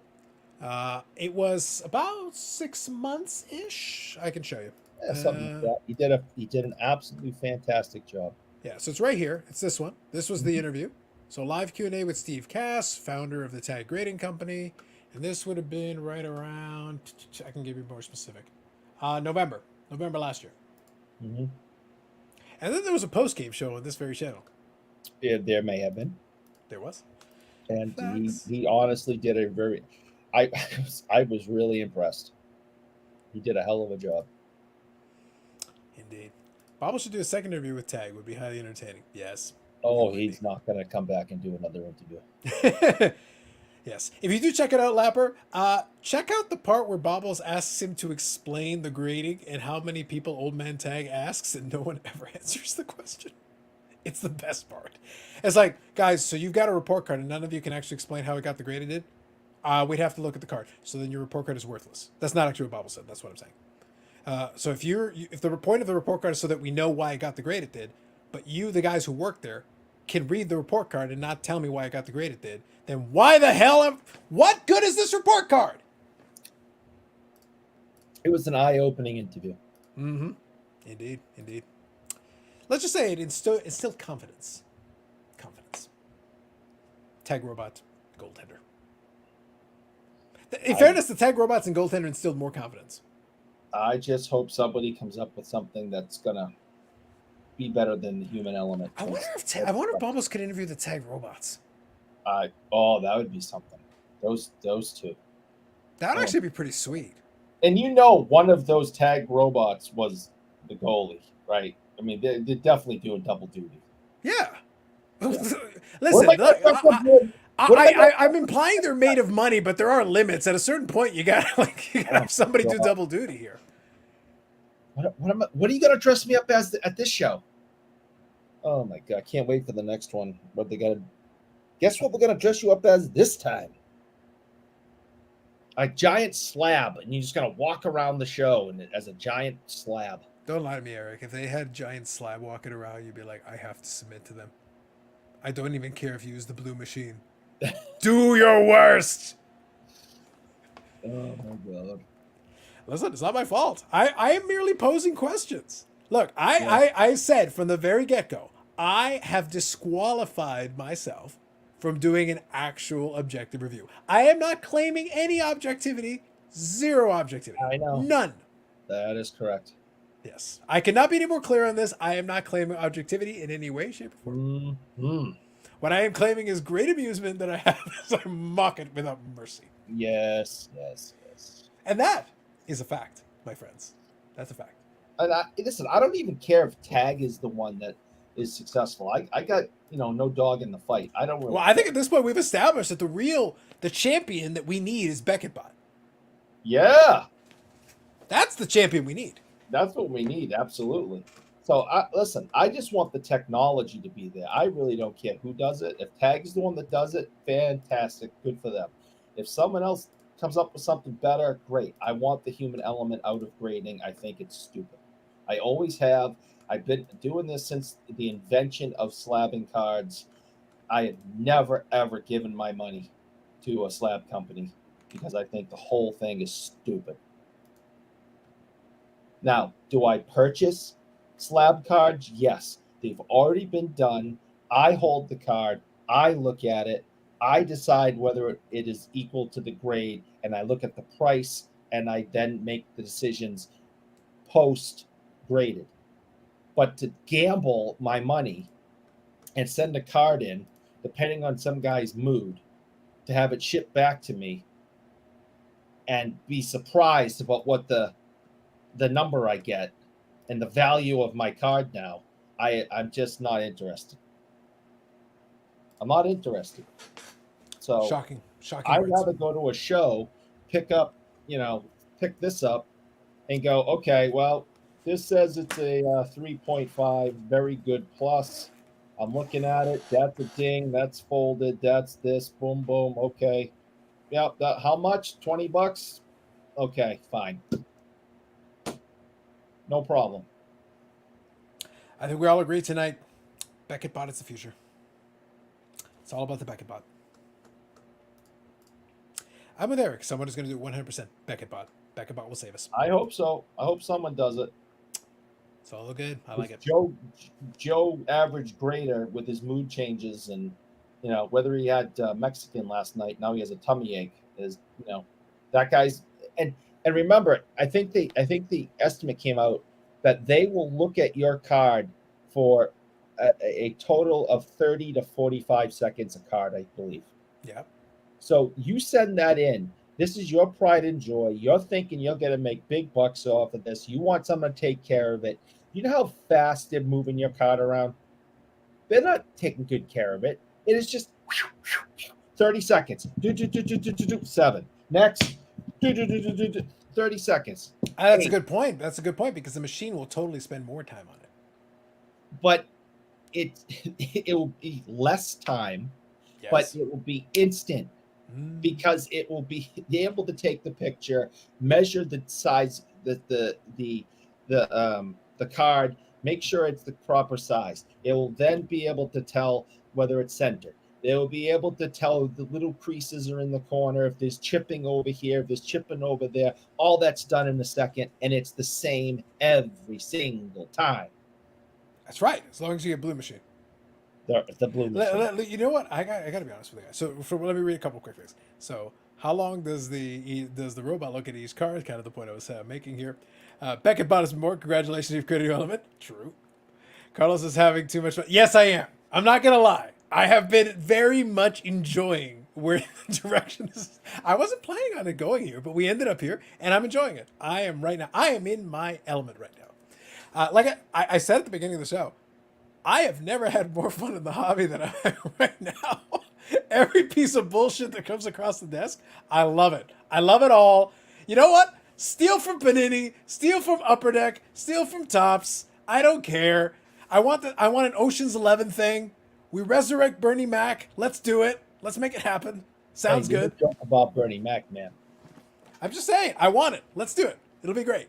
I love it. And we got Beckett Bot. That'll be amazing. And Beckett Bot can fight, Mecha Godzilla.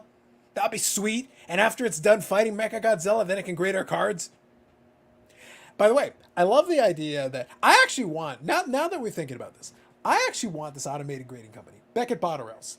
I actually want it to actually do AI. And I want the AI to eventually reach a level of sentience where it is a robot, but a robot with mood swings. So even though it's a robot, it still grades your cards all over the place. I want it to be like Bender from Futurama. Eric gets his card, is like, 1? It's not a 1. Bender went drinking that night. What do you want? Oh, man. It's like, you got your robot grading, Eric. You got your robot grading, so fuck you.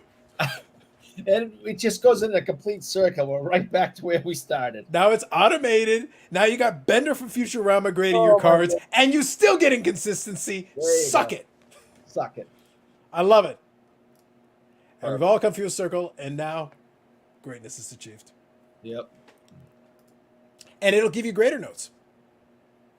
Fantastic. And the grader notes will be like, bite my shiny metal ass. That'll be your grader notes. That's it. That's all you got. I love it. This is great. See, now I can get behind the future. Lapper, everybody else, now I'm in. Now you're in. I co-sign on this. Now I'm in. Let's do it. I accept your terms. Human fatigue and grading is to be real. When in the break schedule and time in the grading company, fair enough. Yep. Eric is too easy to mess with. It's a lot of fun. There's a raw version of myself to take part in these chats. I know I missed greatly, Eric, and I've missed the lives the last few weeks due to work, but the change is next week. Thank you, Hockey Barn Collectibles.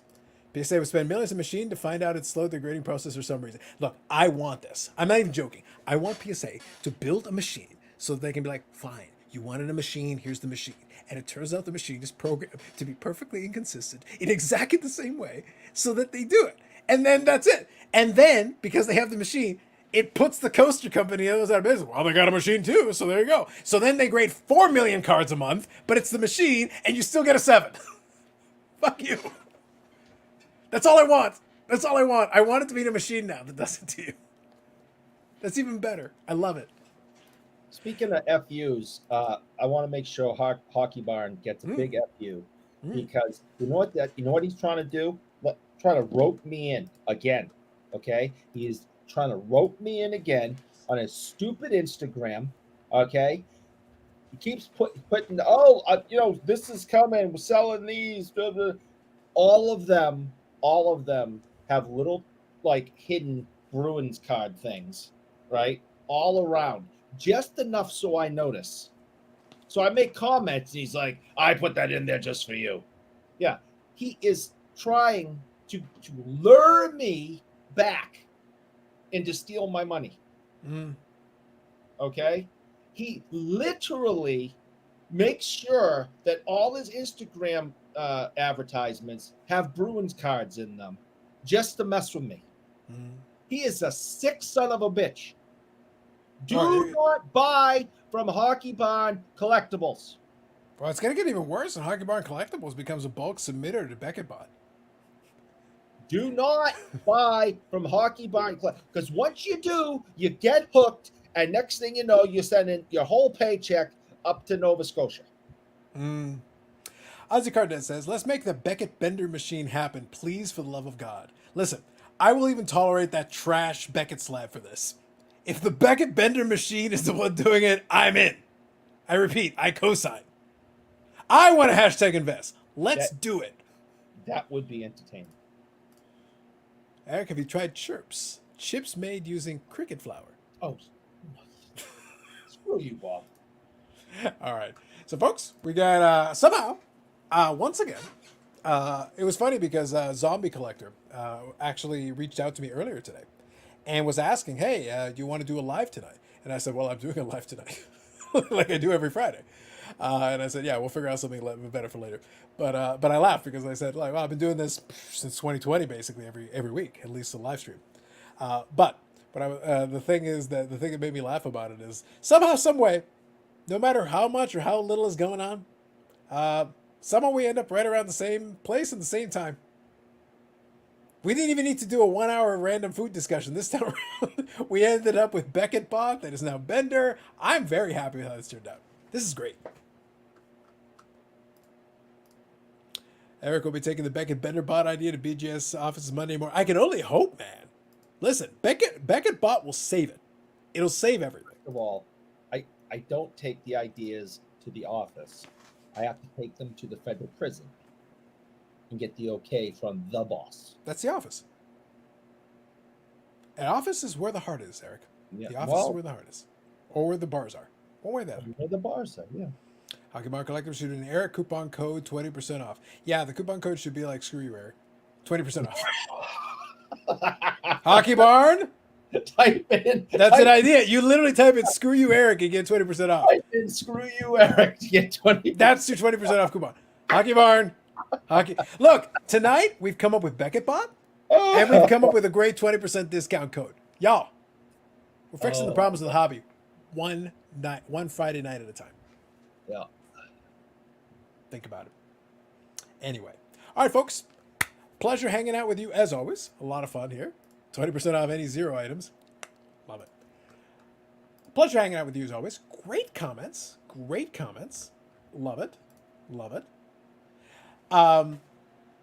Same bat time, same bat channel next week. Right now, no changes in the schedule. We'll see if anything else comes of it. I'm working on a couple of videos and stuff that I want to do. Obviously, we're in summertime. I got a couple of things that I need to work on here. And like, in all seriousness, I want this. I actually kind of want this Crumble Cookie sponsorship. I kind of want it. And by the way, hit the like button for that. That's just flat out glorious. Please hit the like button. It is now being sponsored by Crumble Cookies. When you get that grumble, you grab a crumble. Don't forget that, folks. Crumble Cookies. Coming to a Canadian neighborhood by you. I only wish. The problem is it's Saskatoon and Alberta right now. That's kind of lame. Good evening, folks. Good evening, Michael Ham. Folks, pleasure hanging out with you as always. We'll be back, like I said. And then, yeah, we'll see what the next week holds out for us. But back for the longest running episodic, whatever this is. This was 138. Next week it'll be 139. Yes, if any of you show up next week, you're fools. Don't watch this crap. It's good stuff. We love it. We love it. All right, I'm going to give in Paul the last word here. He's got the last comment. I'll make sure it goes over here. Boom. Buy Crumble Cookies, we make Eric's paycheck. Yes. Yes, yes, yes. All right, folks, have a pleasure. For those of you in the East Coast, it is now Saturday. For those of you on the West Coast, it is still a little bit of time left on Friday. Enjoy the rest of it. Enjoy your weekend. Have a good one. We'll catch you in the next one. Take it easy, guys.